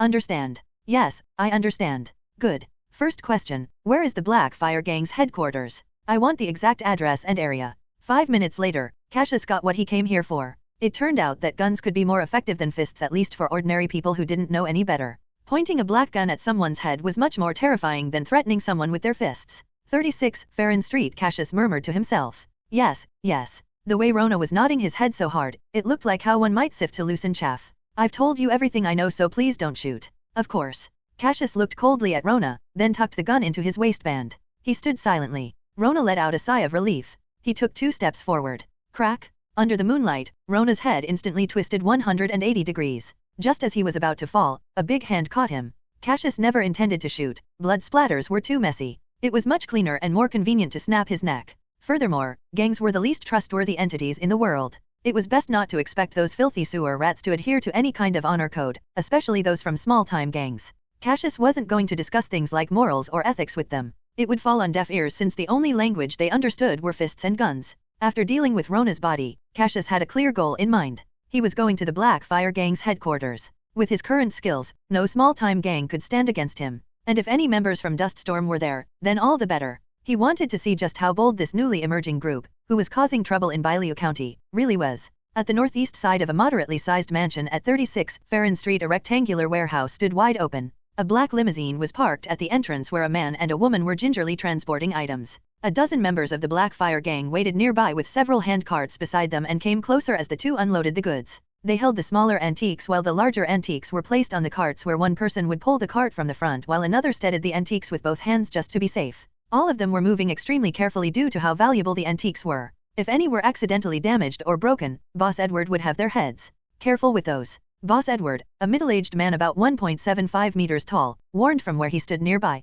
Like all the gang members, he wore a black jacket, with a white skull emblem printed on the right side. A tattoo of a black flame was burned into the skin of his arm, the Blackfire Gang's mark. A tall, slender man hurried over from a side road around the mansion and whispered a few words into Edward's ear. What? You still haven't picked up the other fought vehicle? What's going on? Didn't they say it was over on Bika Street? Edward raged. These useless subordinates couldn't even handle such a small task. A minor leader from the Blackfire gang and his team had disappeared yesterday, probably to goof off who knew where, which had forced him to personally make an appearance. Moving things in the dead of night was not particularly pleasant. Duststorm's last-minute decision to split their antique transport trucks into 2 routes actually had nothing to do with what Cassius did last night. The slow-wit Edward hadn't reported those disappearances to anyone. It would take 5, maybe 6, days without seeing them for him to start sensing something was wrong. Edward's brain had long been fried from snorting powder. He had been high all night and was still buzzing in the morning. While Duststorm had informed the Blackfire gang, they had deliberately withheld some information. They had intended right from the start to transport the antiques via 2 routes to the Blackfire gang. Half of the antiques went directly to the Blackfire gang's headquarters at their warehouse on 36 Felon Street, while the other half went to 118 Bika Street to prevent them from losing everything in one go. After all, Baishuan City was ostensibly still Ace of Spades territory. There was no harm in being a little more wary. It turned out to be the correct decision because if the 3 had not split up, Cassius would have eliminated them all at once. What's going on? Over by the fought vehicle, a man with curly brown hair approached, wearing black gloves despite the heat. The pair of half-moon gold-rimmed glasses perched on his nose made him look less like a gang member and more like a scholar. Mr. Gilia? Here's the situation. Edward quickly recounted what he had just heard. Gilia furrowed his brows and did not say anything. Something didn't feel right. He immediately went back to inform his companion. Meanwhile, a tall masked man stepped out from a dark alley by the mansion, cold eyes peering through the holes in his mask. This is the place, Cassius muttered to himself. He wasn't wearing the mask to look cool but to hide his identity. According to Rona's confession, there were quite a few people in the Blackfire gang stronghold, but that wasn't what worried Cassius. The problem was that he might not be able to kill them all, and 1 or 2 might slip through after having seen his face.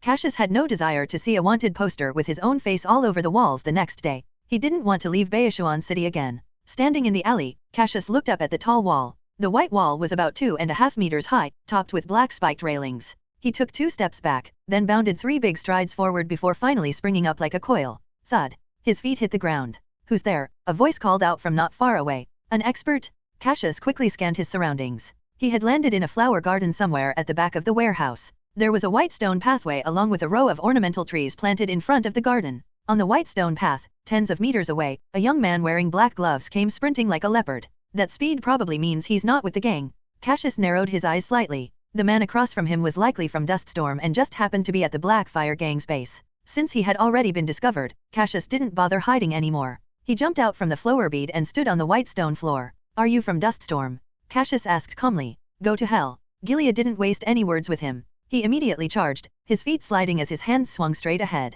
His fists looked like sharp spikes with how quickly he was moving. The punch was fast, but the palm that shot out was even faster. It slapped the fist away with a loud smack. Gilead staggered, shocked. The opponent's strength seemed much greater than his. He needed to tread carefully. Just as Gilead thought this, alarm bells started blaring in his brain. He shrank back and dodged. Alpha yes. Bang! A fist slammed into an iron street lamp as thick as a regular person's thigh. It snapped. The top half of the lamp post flew out with a swoosh, then stuck into the ground at an angle. Fuck. He's way stronger than I thought. Gilead's pupils contracted, and he scrambled to dodge again. A hand chopped down like a knife. It brushed past his face and slashed into the ornamental tree beside him with a whoosh. Wood chips exploded outward from the trunk, leaving behind a white fist-sized gap. The leaves trembled violently before raining down. Ha! Gilead gasped. He now understood that he and his opponent were not at the same level. Fortunately, he had been in excellent condition just now, allowing him to dodge danger twice. Otherwise, a single hit would have left him with broken bones. The scratch on his cheek reminded Gilead once again that he was fighting an unbeatable opponent. Why aren't you making a move? A deep male voice came from beneath the mask, and Gilead turned to look. The masked assailant stood calmly, arms crossed. His powerful build resembled a mighty bear, with cold eyes behind the mask. The man's massive shadow completely smothered his own. Could it be that it wasn't because of my quick reflexes? He deliberately held back? The thought sprang to mind, unbidden, especially since his opponent seemed so calm. It felt like a cat playing with a mouse. Damn it all! Gilead cursed inwardly, his Adam's apple rolling. He wanted to shout for help, but fear seized his heart and throat. His heart pounded uncontrollably as if a wild beast had set its sights on him. He broke out in a cold sweat, his back clammy. If I yell, I'm a dead man. Gilead trembled as he took 2 steps back. It felt like the other person was toying with him, and when he looked up sharply, those fierce eyes beneath the white mask were fixed on him, like a predator marking its prey. Ah! Gilead screamed and charged forward, feet scrambling to push off the ground. He snapped his right shoulder forward and punched straight. Cassius mirrored him, deflecting Gilead's fist sideways. Then he stormed ahead and lunged with his right fist. Gilead twisted, changing his footwork momentarily. He spun like a top, came up behind Cassius, and punched viciously at his spine. Thud. Cassius felt just how powerful that punch was. His face remained expressionless as he pivoted on his heel and swung. His strong arm whirled around like a windmill, fingers turning into blades that slashed across Gilia's chest, leaving 5 bloodied gashes. Gilia dodged sideways, pouncing at Cassius again. He combined his hands into the semblance of a knife. He threw out combat move after combat move as he circled Cassius. So it really is a style. Duststorm might have a covert martial arts expert, hiding in the shadows, who is skilled at teaching disciples. Or maybe an entire covert martial arts school. Cassius deliberately held back so he could fight Gilia longer and gauge the specific skills of Duststorm's members. If he didn't, Gilia would have died from the first punch. Cassius could sense the faint outline of a complete framework from his opponent's martial arts. It was a technique that transcended ordinary martial arts. It's about time. He slapped away Gilia's flailing arms, before stepping forward and flinging out a fierce straight punch. Bang! It was silent except for the echo of a gunshot lingering in the air. Gilia calmly held a black pistol in his right hand, a small wisp of smoke still rising from the muzzle. Times have changed. You think it's still like the old days when you can just punch someone to death? No, all you need is a single bullet. A corner of Gilia's mouth pulled up into a slight sneer. Cassius stood still, a black bullet hole having punctured the pectorals of his tower-like chest. He slowly raised his hand, pressing it against his chest. It's useless to struggle. I shot right for your heart. Gilia crowed, firing another shot. The bullet hit right next to the previous one, also at the heart. He was performing a righteous coup de grace just to be safe. With a tear, the fabric easily pulled apart. Cassius looked down at his chest under the moonlight. The 2 bullets were lodged in his powerful muscles, but it only broke the skin. A drop of blood graciously dripped from the shell. So this is a handgun. Cassius gently flicked, knocking the bullets into his palm. The only evidence that showed they were ever there were 2 slightly red dots on his chest. How could firearms be so inconvenient? What kind of monster is he? He actually took the bullets like they were nothing? Damn it! Gilia's jaw dropped in shock, his eyes larger than ornaments. Fuck, fuck, fuck. Gilia's face twisted as he pulled the trigger, firing dozens of bullets frantically at Cassius. Sparks flew quickly from the muzzle. The casings clattered on the white floor tiles. Are you done shooting? It's my turn. Cassius lowered his arms, no longer shielding his face. With a flex of his muscles, he squeezed all the bullets out and they fell to the ground crisply. No, Gilia didn't get to finish his sentence. His head was wrenched around 360 degrees, lifted like a lantern, then tossed onto the road far away by Cassius. Their fight seemed to last a long time, but it was actually a matter of seconds. Members of the Blackfire gang were just starting to rush over. A head suddenly hit Edward in the face with a slap, blood splattering all over. Edward jumped like a rabbit, frantically wiping at his face. A strong smell of blood pierced his nostrils. What is this? What is this? Edward scrambled back a few steps, bumping into 2 armed subordinates. A woman from the Duststorm immediately darted over, snatching the head from the ground, and examining it in the moonlight. Her pupils constricted instantly, and her mouth trembled. No, Gilia. She shook her head in disbelief, unable to comprehend what was happening. The woman seemed to have a special relationship with Gilia. They were likely lovers or, at the very least, harbored affection for each other. And now, her beloved's head had been twisted off. Unbridled rage crushed her rationality. Her bloodshot eyes locked on the towering figure rushing toward her from a distance away. She looked like a madwoman as she sprang from the ground and sprinted right for him, like an arrow. I'll kill you. I will kill you. She snarled as the distance between the 2 rapidly closed. I'll kill you. I will. Boom. Her upper body exploded as a brutal iron fist barreled into her without hesitation, flesh and blood exploding into the air. Cassius shoved her broken body aside, hard. Bang bang bang. Edward kept firing at Cassius, but it seemed to have no effect. Arms up to shield his face, Cassius charged, his movements savage and fast. Shoot, shoot, shoot, shoot off. 4 or 5 guns fired simultaneously and a barrage of bullets lit up the scene. Some bullets embedded in tree trunks, others ricocheted off walls, and a few hit street lights, sparking a cascade of lights. Most of them peppered Cassius's body in a dense array. How exhilarating! Though he was being shot at, Cassius felt an indescribable thrill and a long-lost excitement. His nostrils flared, seemingly stimulated by the blood on his own body. A bloodthirsty indifference crept over him. Cassius's head shot up, bloodshot eyes wide. He leaped like a cannonball, crossing several meters to launch himself into the crowd. What followed was a cold-blooded massacre. Limbs were torn apart, heads kicked like balls. A mighty hand swung down like a baseball bat, smashing a man's head into his chest. Cassius pulled his arm back and gazed around. The moon's pale reflection, tinged with crimson blood, seemed to be swirling about strangely. All the members of the Blackfire gang and Duststorm were dead. He looked down at his bloodied hands and was inexplicably reminded of the brutal hooded men from that ruthless battle. His current behavior seemed eerily similar. Cassius turned abruptly, his blood-red eyes glaring at the shadow behind him like a ravenous demon. He said through gritted teeth, "You again? Shadow demon." It was happening for real this time. He could feel himself being influenced by something else, and it wasn't because of the covert martial arts he practiced. Cassius had suspected this before. His sensory acuity had increased slightly after every victory and absorption of the shadow demons.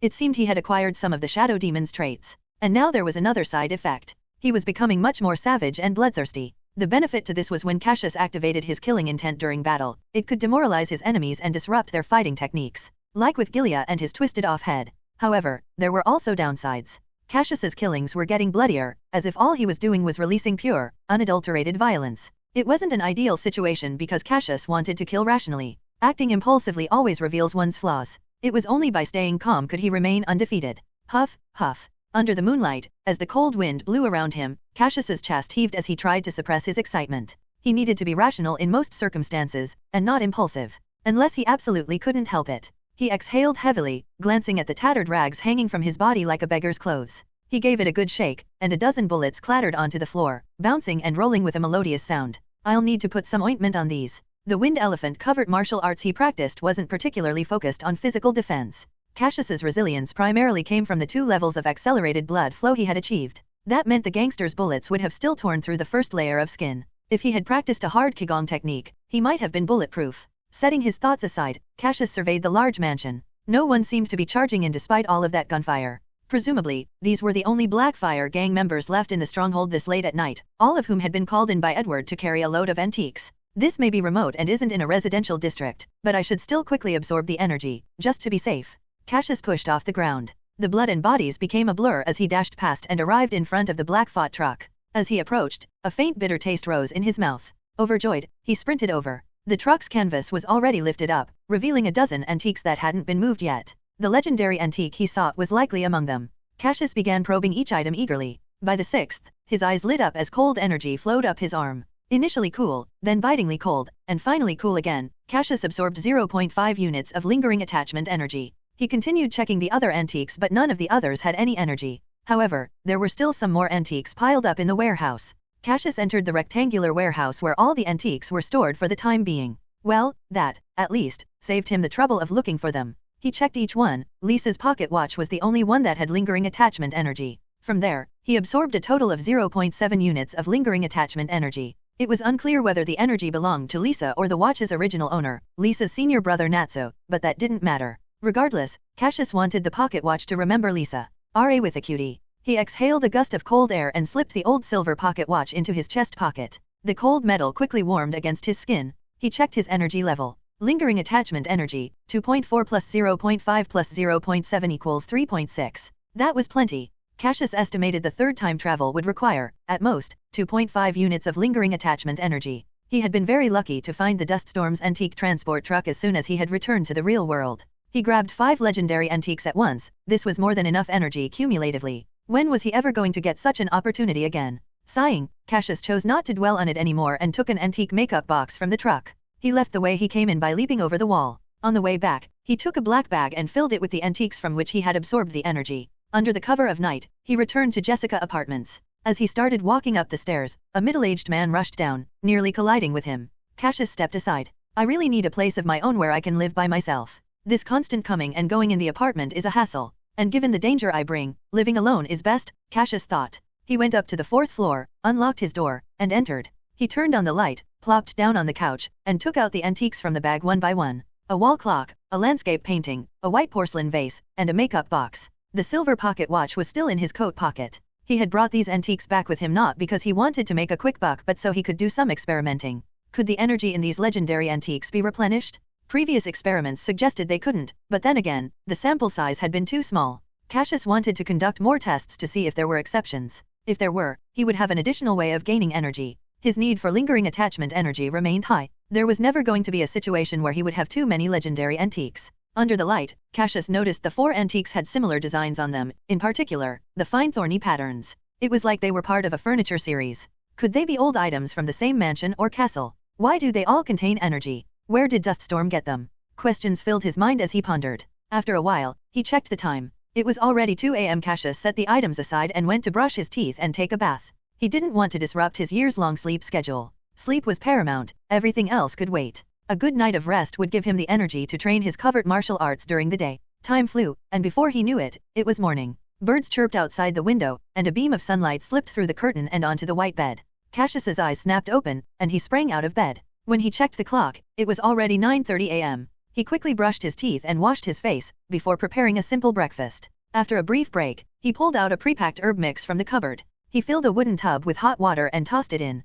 Soon, a strong medicinal aroma filled the room. He couldn't miss even a day of soaking in the herbal bath. Cassius jumped in, the heat immediately engulfing his body. Soon, a biting pain, like bugs were stinging him, spread across his skin and muscles. At times, it became intensely itchy. Initiating his breathing technique, he assumed a specific posture to begin absorbing the medicinal nutrients. Training the covert martial arts was a daily commitment. Absorbing the shadow demons was a bonus, but diligent practice was the foundation. In less than half an hour, Cassius had absorbed all the medicinal nutrients, the hot water turning cold and clear. 5 minutes later, he was taking a cold shower in the bathroom.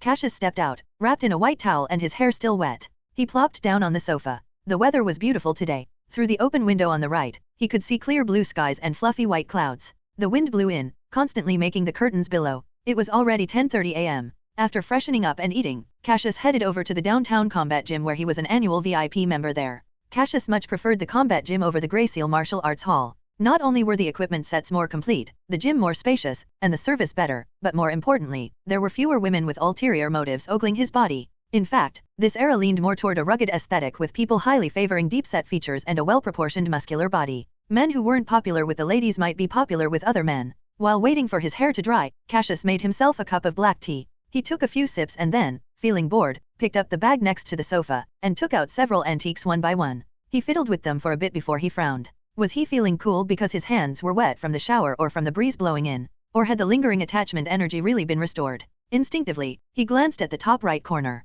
Nothing. Cassius closed the window and then reached out to touch each item individually. There really was a coolness in his palm and yet the number in the top right corner didn't budge. He was puzzled until he touched the fourth one. Cassius's right hand paused, and he blinked. The number in the top right corner had changed. Lingering attachment energy, 3.7. It increased by 0.1. Was the energy a single antique could restore so little that it took 4 to make up 0.1? Cassius thought this was likely the case. He glanced around and touched the antiques with lingering attachment energy that he had previously absorbed. Unfortunately, they didn't restore any energy. He then touched the silver pocket watch, but that didn't work either. It seemed only these 4 antiques could restore energy. There must be a hidden secret behind their origin. For now, Cassius concluded that some antiques could restore lingering energy, but he'd have to continue experimenting to see how much energy these 4 antiques could restore and what their limits were. In any case, it was a pleasant surprise. Cassius was feeling pretty good. He stuffed his things into his shoulder bag and then changed into a white t-shirt with a skull emblem in the center and casual pants. He opened the door, walked down the stairs, and went to the northern part of Flag Street for lunch before taking a tram to Baishuan City's downtown area.